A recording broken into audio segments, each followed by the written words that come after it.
ਸ਼ੇਰੇ Punjab 600 AM ਤੇ ਨਿੱਘਾ ਹਾਰਦਿਕ ਸਵਾਗਤ ਹੈ। ਮੈਂ ਤੁਹਾਡਾ ਮੇਜ਼ਬਾਨ ਹਰਜੀਤ ਸਿੰਘ ਗਿੱਲ। ਹਰਜੀਤ ਸਿੰਘ ਗਿੱਲ ਸ਼ੋਅ ਲੈ ਕੇ ਤੁਹਾਡੀ ਸੇਵਾ ਦੇ ਵਿੱਚ ਹਾਜ਼ਰ ਹਾਂ। 10:18 ਹੋਏ ਨੇ। 7 ਜੁਲਾਈ ਦਾ ਦਿਨ ਹੈ, ਵਰ੍ਹਾ 2022 ਦਾ, ਵੀਰਵਾਰ ਹੈ। 21 ਹਾੜ ਨਾਨਕ ਸੰਮਤ 554। ਨਿੱਘਾ ਹਾਰਦਿਕ ਸਵਾਗਤ ਹੈ ਜੀ। ਚੱਲਾਂਗੇ ਪੰਜਾਬ ਨੂੰ। ਦੇਸ਼ ਪੰਜਾਬ ਦੇ ਝਰੋਖੇ ਚੋਂ ਸਰਦਾਰ ਨਵਕਿਰਨ ਸਿੰਘ ਪੱਤੀ ਗੱਲਬਾਤ ਕਰਨਗੇ। ਉਸ ਤੋਂ ਬਾਅਦ ਖਬਰਾਂ ਤੁਹਾਡੇ ਲਈ ਖਾਸ ਪੇਸ਼ ਕੀਤੀਆਂ ਜਾਣਗੀਆਂ। ਫਿਰ ਸਰਦਾਰ ਗਗਨ ਸਿੰਘ UTA ਤੋਂ 11:10 ਤੇ ਸਨਮੁਖ ਤੁਹਾਡੇ ਹੋਣਗੇ। ਸਰਦਾਰ ਗਗਨ ਸਿੰਘ ਤੋਂ ਬਾਅਦ ਤੁਹਾਡੇ ਨਾਲ ਕੱਲ੍ਹ ਵਾਲੀ ਗੱਲ ਮੈਂ ਸ਼ੁਰੂ ਕਰਨੀ ਆ ਦੁਬਾਰਾ, ਜਿਹੜੀ ਸਰਦਾਰ ਕਮਲਜੀਤ ਸਿੰਘ ਦੇ ਜਿਗਰ ਦੇ ਇਲਾਜ ਦੀ ਗੱਲਬਾਤ। ਕੱਲ੍ਹ ਬਹੁਤ ਕਾਲਰ ਨੇ ਜਿਹੜੇ ਗੱਲ ਕਰਨੋਂ ਰਹਿ ਗਏ।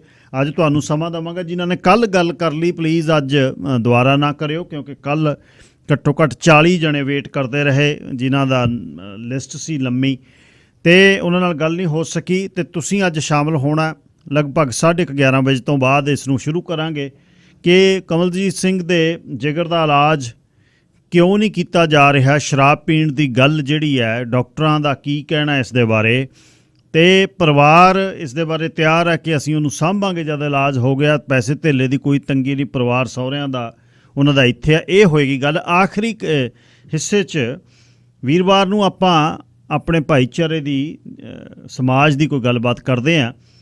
ਘਰੇਲੂ ਹਿੰਸਾ ਦੀ ਇੱਕ ਸੈਗਮੈਂਟ ਤੁਹਾਡੇ ਨਾਲ ਕੀਤੀ ਸੀ। ਘਰੇਲੂ ਹਿੰਸਾ ਦੇ ਵਿੱਚ ਬਾਹਰਲੇ ਜਦ ਸਾਲਸੀ ਇਨਵੋਲਵ ਹੁੰਦੇ ਨੇ, ਉਸ ਸਮੇਂ ਇਹ ਘਰ ਦੀ ਮੁਸ਼ਕਿਲ ਕਿੱਧਰ ਨੂੰ ਜਾਂਦੀ ਹੈ। ਜਦ ਘਰ ਦੀਆਂ ਗੱਲਾਂ ਬਾਹਰ ਜਾਂਦੀਆਂ, ਉਹ ਜਾਣੀਆਂ ਚਾਹੀਦੀਆਂ ਨੇ। ਅਤੇ ਜਾਣੀਆਂ ਚਾਹੀਦੀਆਂ ਤਾਂ ਕਿਸ ਕੋਲ ਜਾਣੀਆਂ ਚਾਹੀਦੀਆਂ? ਕਿਸੇ ਪ੍ਰੋਫੈਸ਼ਨਲ ਕਾਉਂਸਲਰ ਕੋਲ, ਜਾਂ ਜਿਹੜਾ ਸਵਾਦ ਆਪਾਂ ਇੱਕ ਦੂਜੇ ਦਾ ਦੱਸ ਕੇ, ਘਰ ਵਾਲਾ ਘਰ ਵਾਲੀ ਦੀਆਂ, ਘਰ ਵਾਲੀ ਘਰ ਵਾਲੇ ਦੀਆਂ ਆਪਣੇ ਫਰੈਂਡ ਸਰਕਲ ਦੱਸਦੀ ਹੈ, ਜਾਂ ਉਹ ਦੱਸਦਾ, ਅਤੇ ਫਿਰ ਉੱਥੋਂ ਕਿੱਥੇ ਮੁਸ਼ਕਿਲ ਪੈਂਦੀ ਹੈ। 604 204 0600 ਆਨ ਨੰਬਰ ਹੈ। 6042040600 ਅਤੇ 604 729 1224 WhatsApp 'ਤੇ ਟੈਕਸਟ ਲਈ ਮੇਰਾ ਨੰਬਰ ਹੈ। ਹੱਡ ਪੀ ਕੇ ਪਾਲਦਾ ਜਹਾਨ ਜਿਹੜਾ ਕੁੱਲ ਵੇ, ਚੁਗਣਾ ਸੀ ਨਰਮਾ ਤੇ ਚੁਗੇ ਤੇਰੇ ਫੁੱਲ ਵੇ। ਖੁੱਸ ਗਏ ਨੇ ਖੇਤ ਜੱਟਾ, ਟੁੱਟ ਗਏ ਨੇ ਖਾਬ ਓਏ। ਅੱਖਾਂ ਮੂਹਰੇ ਮਰੀ ਜਾਂਦਾ ਕਾਸ ਤੋਂ ਪੰਜਾਬ ਓਏ। ਬਚੀ ਜਿਹੜੀ ਪੈਲੀ ਜਰਵਾਣੇ ਨੱਪ ਲੈਣਗੇ, ਨਵੇਂ ਮੁੰਡੇ ਕਿੱਥੇ ਬਾਬਾ ਖੰਡਾ ਚੱਕ ਲੈਣਗੇ। ਥੋਥੇ ਹੋ ਗਏ ਹੱਡ ਤਾਂ ਹੀ ਸਹੀ ਜਾਂਦੇ ਦਾਬ ਓਏ। ਅੱਖਾਂ ਮੂਹਰੇ ਮਰੀ ਜਾਂਦਾ ਕਾਸ ਤੋਂ ਪੰਜਾਬ ਓਏ। ਬਾਬਾ ਤੇਰੇ ਸਿੱਖ ਸੰਗਤਾਂ ਨੂੰ ਠੱਗੀ ਜਾਂਦੇ ਨੇ, ਸੱਚ ਮੁੱਕੀ ਜਾਂਦਾ ਏ, ਦੀਵਾਨ ਲੱਗੀ ਜਾਂਦੇ ਨੇ। ਗਲ ਪਿਆ ਗਾਤਰਾ ਤੇ ਡੱਬ 'ਚ ਸ਼ਰਾਬ ਓਏ। ਅੱਖਾਂ ਮੂਹਰੇ ਮਰੀ ਜਾਂਦਾ ਕਾਸ ਤੋਂ ਪੰਜਾਬ ਓਏ। ਮੰਦਾ ਜਿੱਥੇ ਕਣਕਾਂ ਤੇ ਕੁੜੀਆਂ ਦਾ ਹਾਲ ਵੇ, ਦੋਵੇਂ ਭੈਣਾਂ ਸਕੀਆਂ ਤਾਂ ਦੋਵੇਂ ਹੀ ਨਿਢਾਲ ਵੇ। ਸਾਡੀਆਂ ਗੱਲਾਂ ਦੀ ਕਿਹਨੇ ਲਿਖਣੀ ਕਿਤਾਬ ਓਏ। ਅੱਖਾਂ ਮੂਹਰੇ ਮਰੀ ਜਾਂਦਾ ਕਾਸ ਤੋਂ ਪੰਜਾਬ ਓਏ। ਅਜੇ ਵੀ ਜੇ ਸਾਂਭ ਲਈਏ ਠੇਡੇ ਖਾਂਦੀ ਮਾਈ ਨੂੰ, ਨਿੱਕਿਆਂ ਜਵਾਕਾਂ ਨੂੰ ਤੇ ਵਿਦਿਆ ਪੜ੍ਹਾਈ ਨੂੰ। ਇਹੋ ਕੰਮ ਪੁੰਨ ਦਾ ਤਾਂ ਇਹੋ ਇਹ ਸਵਾਬ ਓਏ। ਅੱਖਾਂ ਮੂਹਰੇ ਮਰੀ ਜਾਂਦਾ ਕਾਸ ਤੋਂ ਪੰਜਾਬ ਓਏ। ਹਰਮਨਜੀਤ ਸਿੰਘ ਲਿਖਦਾ ਹੈ, ਰਾਣੀ ਤੱਤ 'ਚ। ਸਰ ਨਵਕਿਰਨ ਸਿੰਘ ਜੀ, ਸਵਾਗਤ, ਸਤਿ ਸ੍ਰੀ ਅਕਾਲ। ਸ਼ੁਕਰੀਆ ਜੀ ਗਿੱਲ ਸਾਹਿਬ।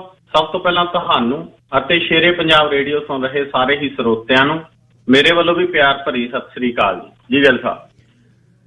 ਸਤਿ ਸ੍ਰੀ ਅਕਾਲ ਜੀ। ਅੱਛਾ, ਪ੍ਰਸ਼ਾਸਨ ਦੇ ਵਿੱਚ ਫੇਰ ਬਹੁਤ ਰੱਦੋ ਬਦਲ ਹੋਈ ਹੈ ਜੀ ਪੰਜਾਬ 'ਚ?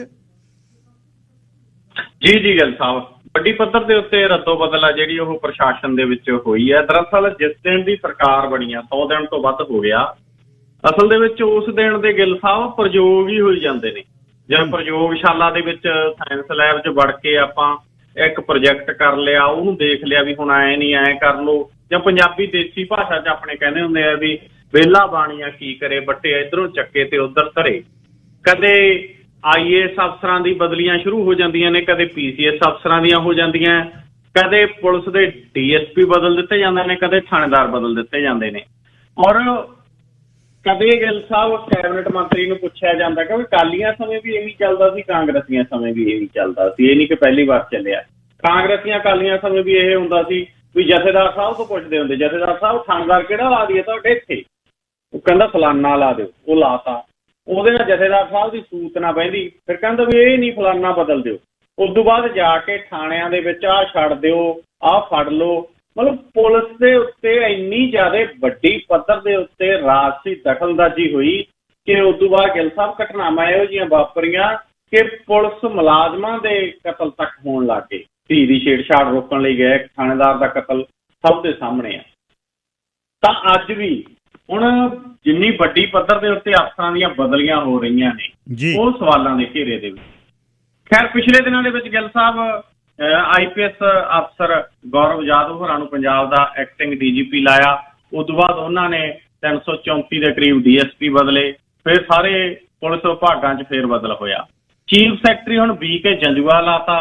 VK ਜੰਜੂਆ ਹੋਰਾਂ ਦੇ ਚੀਫ ਸੈਕਟਰੀ ਲੱਗਣ ਤੋਂ ਬਾਅਦ 68 IAS IPS PCS ਅਫਸਰਾਂ ਦੀ ਜਿਹੜੀ ਬਦਲੀ ਆ ਉਹ ਹੋਈ ਹੈ। ਅੱਜ ਲਗਭਗ ਬਹੁਤੇ ਜਿਹੜੇ ਸੈਕਟਰੀ ਨੇ ਉਹਨਾਂ ਦੇ ਵਿਭਾਗਾਂ ਦੇ ਬਦਲੀਆਂ ਕਰਤੀਆਂ, DC ਬਦਲ ਤੇ, ADC ਬਦਲ ਤੇ, SDM ਬਦਲ ਤੇ। ਸੋ ਵੱਡੀ ਪੱਧਰ ਦੇ ਉੱਤੇ ਤਬਾਦਲੇ ਹੋਏ ਨੇ ਜੀ ਜਿਗਲ ਸਾਹਿਬ। ਅੱਛਾ ਜੀ, ਅਗਲੀ ਜਿਹੜੀ ਗੱਲ ਮੈਂ ਕਰਨੀ ਚਾਹੁੰਦਾ, ਨਰਮੇ ਦੀ ਫਸਲ ਹੈ ਜਿਹੜੀ ਜੀ ਫੇਰ ਖਰਾਬ ਹੋ ਰਹੀ ਹੈ। ਗਿੱਲ ਸਾਹਿਬ ਇਹ ਫੇਰ ਖਰਾਬ ਹੋ ਰਹੀ ਆ। ਅਸਲ ਦੇ ਵਿੱਚ ਪਿਛਲੀ ਕਾਂਗਰਸ ਸਰਕਾਰ ਵੇਲੇ ਵੀ ਨਰਮੇ ਦੇ ਵਿੱਚ ਜਿਹੜੀ ਚਿੱਟੀ ਸੁੰਡੀ ਉਸ ਨੇ ਮਾਨਸਾ, ਬਠਿੰਡਾ, ਮੁਕਤਸਰ ਸਾਹਿਬ ਇਹ ਏਰੀਏ ਦੀ ਜਿਹੜੀ ਪੂਰੀ ਦੀ ਪੂਰੀ ਇੱਕ ਨਰਮਾ ਪੱਟੀ ਦੀ ਵਿਲਟ ਆ। ਇਹ ਉਹ ਵਿਲਟ ਆ ਜਿੱਥੋਂ ਕੈਂਸਰ ਟ੍ਰੇਨ ਜਾਂਦੀ ਆ। ਇਹ ਉਹ ਵਿਲਟ ਆ ਜਿੱਥੇ ਸਭ ਤੋਂ ਵੱਧ ਖੁਦਕੁਸ਼ੀਆਂ ਹੁੰਦੀਆਂ ਨੇ। ਔਰ ਇਹ ਉਹ ਵਿਲਟ ਆ ਜਿੱਥੇ ਧਰਤੀ ਹੇਠਾਂ ਪਾਣੀ ਬਹੁਤ ਥੱਲੇ ਆ। ਔਰ ਗਿੱਲ ਸਾਹਿਬ ਇਹ ਨਰਮਾ ਪੱਟੀ ਦੀ ਵਿਲਟ ਕਹੀ ਜਾਂਦੀ ਆ, ਜਾਂ ਬਠਿੰਡਾ ਮੁਕਤਸਰ ਦਾ ਏਰੀਆ ਬਰਨਾਲੇ ਨਾਲ ਆ ਲੱਗਦਾ, ਉਦੋਂ ਸੰਗਰੂਰ ਨਾਲ ਇਹਦਾ ਵੀ ਕੁਛ ਹਿੱਸਾ ਆਉਂਦਾ ਗਾ। ਤਾਂ ਇੱਥੇ ਕਿਸਾਨ ਨੇ ਜਿਹੜੇ ਉਹ ਖੁਦਕੁਸ਼ੀਆਂ ਕਰ ਰਹੇ ਨੇ ਕਰਜ਼ੇ ਦੇ ਕਰਕੇ। ਔਰ ਜਿਹੜਾ ਇਹ ਨਰਮਾ ਗਾ ਗਿੱਲ ਸਾਹਿਬ ਉਹ ਵਾਹੁਣਾ ਪੈ ਰਿਹਾ। ਨਰਮਾ ਦੇ ਉੱਤੇ ਮਹਿੰਗਾ ਭਾਅ ਦਾ ਬੀਜ ਆ, ਕਿਉਂਕਿ ਉਹ ਪਹਿਲਾਂ ਵਾਲੀਆਂ ਗੱਲਾਂ ਤਾਂ ਹੈ ਨਹੀਂ। BT ਕਾਟਨ ਹੋ ਗਿਆ, ਹੋਰ ਹੋ ਗਿਆ, ਬਹੁਤ ਮਹਿੰਗੇ ਭਾਅ ਦਾ ਬੀਜ ਆ। ਔਰ ਉਸ ਤੋਂ ਬਾਅਦ ਉਹਨੂੰ ਗਿੱਲ ਸਾਹਿਬ ਜਿਵੇਂ ਬਹੁਤ ਹੌਲੀ ਹੌਲੀ ਜਿਵੇਂ ਸਰਿੰਜਾਂ ਨਾਲ ਪਾਣੀ ਦਿੰਦੇ ਆ ਨਾ ਛੋਟੇ ਛੋਟੇ ਪੰਛੀਆਂ ਨੂੰ, ਜਾਨਵਰਾਂ ਨੂੰ ਜਿਹੜੇ ਪਾਲਤੂ ਰੱਖੇ ਹੁੰਦੇ, ਉਵੇਂ ਇਕੱਲੇ ਇਕੱਲੇ ਬੂਟੇ ਨੂੰ ਪਾਣੀ ਦੇਣਾ ਪੈਂਦਾ। ਫਿਰ ਉਸ ਤੋਂ ਬਾਅਦ ਉਹਦੀ ਗੁਡਾਈ ਕਰਨੀ ਪੈਂਦੀ ਹੈ। ਔਰ ਉਦੋਂ ਬਾਅਦ ਜਦੋਂ ਉਹ ਹੁੰਦਾ ਲੱਕ ਜਿੱਡਾ ਜਿੱਡਾ, ਫਿਰ ਚਿੱਟੀ ਸੁੰਡੀ ਪੈ ਜਾਂਦੀ ਆ। ਇਹ ਚਿੱਟੀ ਸੁੰਡੀ ਪੈਂਦੀ ਕਿਉਂ ਆ? ਸਭ ਤੋਂ ਪਹਿਲਾਂ ਸਾਨੂੰ ਇਹ ਸਵਾਲ ਨੂੰ ਸੰਬੋਧਨ ਹੋਣਾ ਪਊ। ਅਸਲ ਦੇ ਵਿੱਚ ਇਹ ਪੈਂਦੀ ਇਸ ਕਰਕੇ ਆ ਕਿਉਂਕਿ ਬੀਜ ਨਕਲੀ ਨੇ, ਉਸ ਤੋਂ ਬਾਅਦ ਰੇਹ ਸਪਰੇਅ ਨਕਲੀ ਨੇ। ਔਰ ਇਹਦੇ ਤੇ ਕਦੇ ਵੀ ਨਾ ਸਾਡੀ ਖੇਤੀਬਾੜੀ ਯੂਨੀਵਰਸਿਟੀ, ਨਾ ਸਾਡੀ ਸਰਕਾਰ ਜਿਹੜੀ ਹੈ ਉਹ ਸਕੰਜਾ ਨਹੀਂ ਕਰਦੀ। ਮਤਲਬ ਪਿੱਛੇ ਜੇ ਬੜੇ ਖੇਤੀਬਾੜੀ ਮੰਤਰੀ ਹੋਏ ਨੇ, ਉਦੋਂ ਬਹੁਤ ਘਟਾਲੇ ਹੋਏ ਨੇ। ਬੀਜ ਘਟਾਲਾ ਹੋ ਗਿਆ ਜੀ, ਆਹ ਖਾਦ ਘਟਾਲਾ ਹੋ ਗਿਆ ਜੀ, ਤਾਂ ਉਦੋਂ ਸਕੰਜੇ ਨਹੀਂ ਕੱਸੇ ਗਏ। ਸਥਿਤੀ ਹੁਣ ਵੀ ਇਹੀ ਹੈ। ਔਰ ਚਰਨਜੀਤ ਚੰਨੀ ਚੀਫ ਮਿਨਿਸਟਰ ਬਣਦੇ ਨੇ, ਨਰਮਾ ਪੱਟੀ ਦੀ ਬਿਲਟ 'ਚ ਜਾਂਦੇ ਨੇ, ਗੇੜਾ ਕੱਢਦੇ ਨੇ, ਕਿਸਾਨ ਦੇ ਘਰੇ ਰੋਟੀ ਖਾਂਦੇ ਨੇ, ਮੀਡੀਆ ਵਾਲੇ ਖਬਰਾਂ ਲਾਉਂਦੇ ਨੇ, ਚਲੋ ਜੀ ਉਦੋਂ ਬਾਅਦ ਗੱਲ ਲਾਉਂਦੇ ਨੇ। ਪਰ ਉਹਨਾਂ ਕਿਸਾਨਾਂ ਨੂੰ ਮਿਲਿਆ ਕੀ? ਅੱਜ ਵੀ ਉਹ ਮਾੜੀ ਹਾਲਤ 'ਚ ਜਿਉਂਦੇ ਨੇ। ਭਗਵੰਤ ਮਾਨ ਗੇੜਾ ਕੱਢਦੇ ਨੇ, ਲੇਕਿਨ ਅਜੇ ਤੱਕ ਮਤਲਬ ਸਹੀ ਬੀਜ ਨਹੀਂ ਕਿਸਾਨਾਂ ਤੱਕ ਮਿਲ ਰਹੇ, ਸਹੀ ਰੇਹ ਤੇ ਸਪਰੇਅ ਨਹੀਂ ਮਿਲ ਰਹੇ। ਤਾਂ ਖੇਤੀਬਾੜੀ ਯੂਨੀਵਰਸਿਟੀ ਫਿਰ ਕਿਸਾਨਾਂ ਦੇ ਕੰਮ ਨਹੀਂ ਆਉਂਦੀ ਤਾਂ ਕੰਮ ਕਿਹਦੇ ਆਉਂਦੀ ਹੈ? ਸਵਾਲ ਉੱਠਦਾ ਸਰਕਾਰਾਂ ਕੀ ਕਰ ਰਹੀਆਂ ਨੇ। ਚਲੋ ਹੁਣ ਫਿਰ ਗੱਲ ਸਾਹਿਬ ਖੇਤੀਬਾੜੀ ਵਿਭਾਗ ਵੱਲੋਂ ਸਰਵੇਖਣ ਸ਼ੁਰੂ ਕੀਤਾ ਗਿਆ ਗਾ। ਮਾਨਸਾ, ਸਰਦੂਲਗੜ੍ਹ, ਝਨੀਰ, ਇਹ ਪੂਰੀ ਦੀ ਪੂਰੀ ਬੈਲਟ ਦੇ ਵਿੱਚ ਲੋਕ ਨਰਮਾ ਗਾ ਜਿਹੜਾ ਉਹ ਵਾਹ ਰਹੇ ਨੇ। ਭਲਾਈਕੇ ਪਿੰਡ ਦੇ ਵਿੱਚ ਕੱਲ 4 ਕਿਸਾਨਾਂ ਨੇ ਜਿਹੜਾ ਉਹ ਆਪਦਾ, ਇੱਕ ਨੇ 2.5 ਏਕੜ, ਇੱਕ ਨੇ 2 ਏਕੜ, ਇੱਕ ਨੇ 3 ਏਕੜ, ਇੱਕ ਨੇ 4 ਏਕੜ ਨਰਮਾ ਗਾ ਜਿਹੜਾ ਉਹ ਵਾਹਿਆ ਗਾ। PAU ਦੇ ਜਿਹੜੇ ਮਾਹਰ ਨੇ ਉਹਨਾਂ ਨੇ ਭਰੋਸਾ ਦਿੱਤਾ ਸੀ ਕਿਸਾਨਾਂ ਨੂੰ, ਪਰ ਕੁਛ ਨਹੀਂ ਬਣਿਆ। ਝੇਰਿਆਂ ਵਾਲੀ ਪਿੰਡ ਦੇ ਕਿਸਾਨ ਕਹਿੰਦੇ ਨੇ, ਉਹ ਕਹਿੰਦੇ ਅਸੀਂ ਯੂਨੀਵਰਸਿਟੀ ਨੂੰ ਫੋਨ ਕਰ ਲਏ, ਸਰਕਾਰ ਨੂੰ ਫੋਨ ਕਰ ਲਏ, ਖੇਤੀਬਾੜੀ ਮਹਿਕਮੇ ਨੂੰ ਫੋਨ ਕਰ ਲਏ, ਪਰ ਸਾਡੀਆਂ ਆਸਾਂ ਉਮੀਦਾਂ ਦੇ ਉੱਤੇ ਫਿਰ ਵੀ ਪਾਣੀ ਫਿਰਿਆ। ਸਾਨੂੰ ਅਖੀਰ ਦੇ ਵਿੱਚ ਪੁੱਤਾਂ ਵਾਂਗ ਪਾਲੀ ਫਸਲ ਵਾਹੁਣੀ ਪੈ ਰਹੀ ਆ। ਸੋ ਸਰਕਾਰ ਇਸ ਪਾਸੇ ਤੁਰੇ। ਚਿੱਟਾ ਪੰਜਾਬ ਦੇ ਮੁੰਡੇ ਖਾ ਗਿਆ ਤੇ ਚਿੱਟੇ ਵਾਲੀ ਸੁੰਡੀ ਹੈ ਜਿਹੜੀ ਉਹ ਫਸਲਾਂ ਖਾ ਗਈ। ਜੀ ਗੱਲ ਸਾਹਿਬ, ਰਾਜਨੀਤੀ 'ਚ ਤਰਥੱਲੀ ਮੱਚੀ ਪਈ ਆ। ਬੋਰਿਸ ਜੌਨਸਨ ਨੇ ਰਿਜ਼ਾਈਨ ਕਰਤਾ, ਬਲੈਦ ਦੇ ਪ੍ਰਧਾਨ ਮੰਤਰੀ ਨੇ। ਬੜਾ ਵਿਵਾਦਾਂ 'ਚ ਰਿਹਾ। 2 ਮੰਤਰੀਆਂ ਨੇ ਅਸਤੀਫਾ ਦਿੱਤਾ ਸੀ।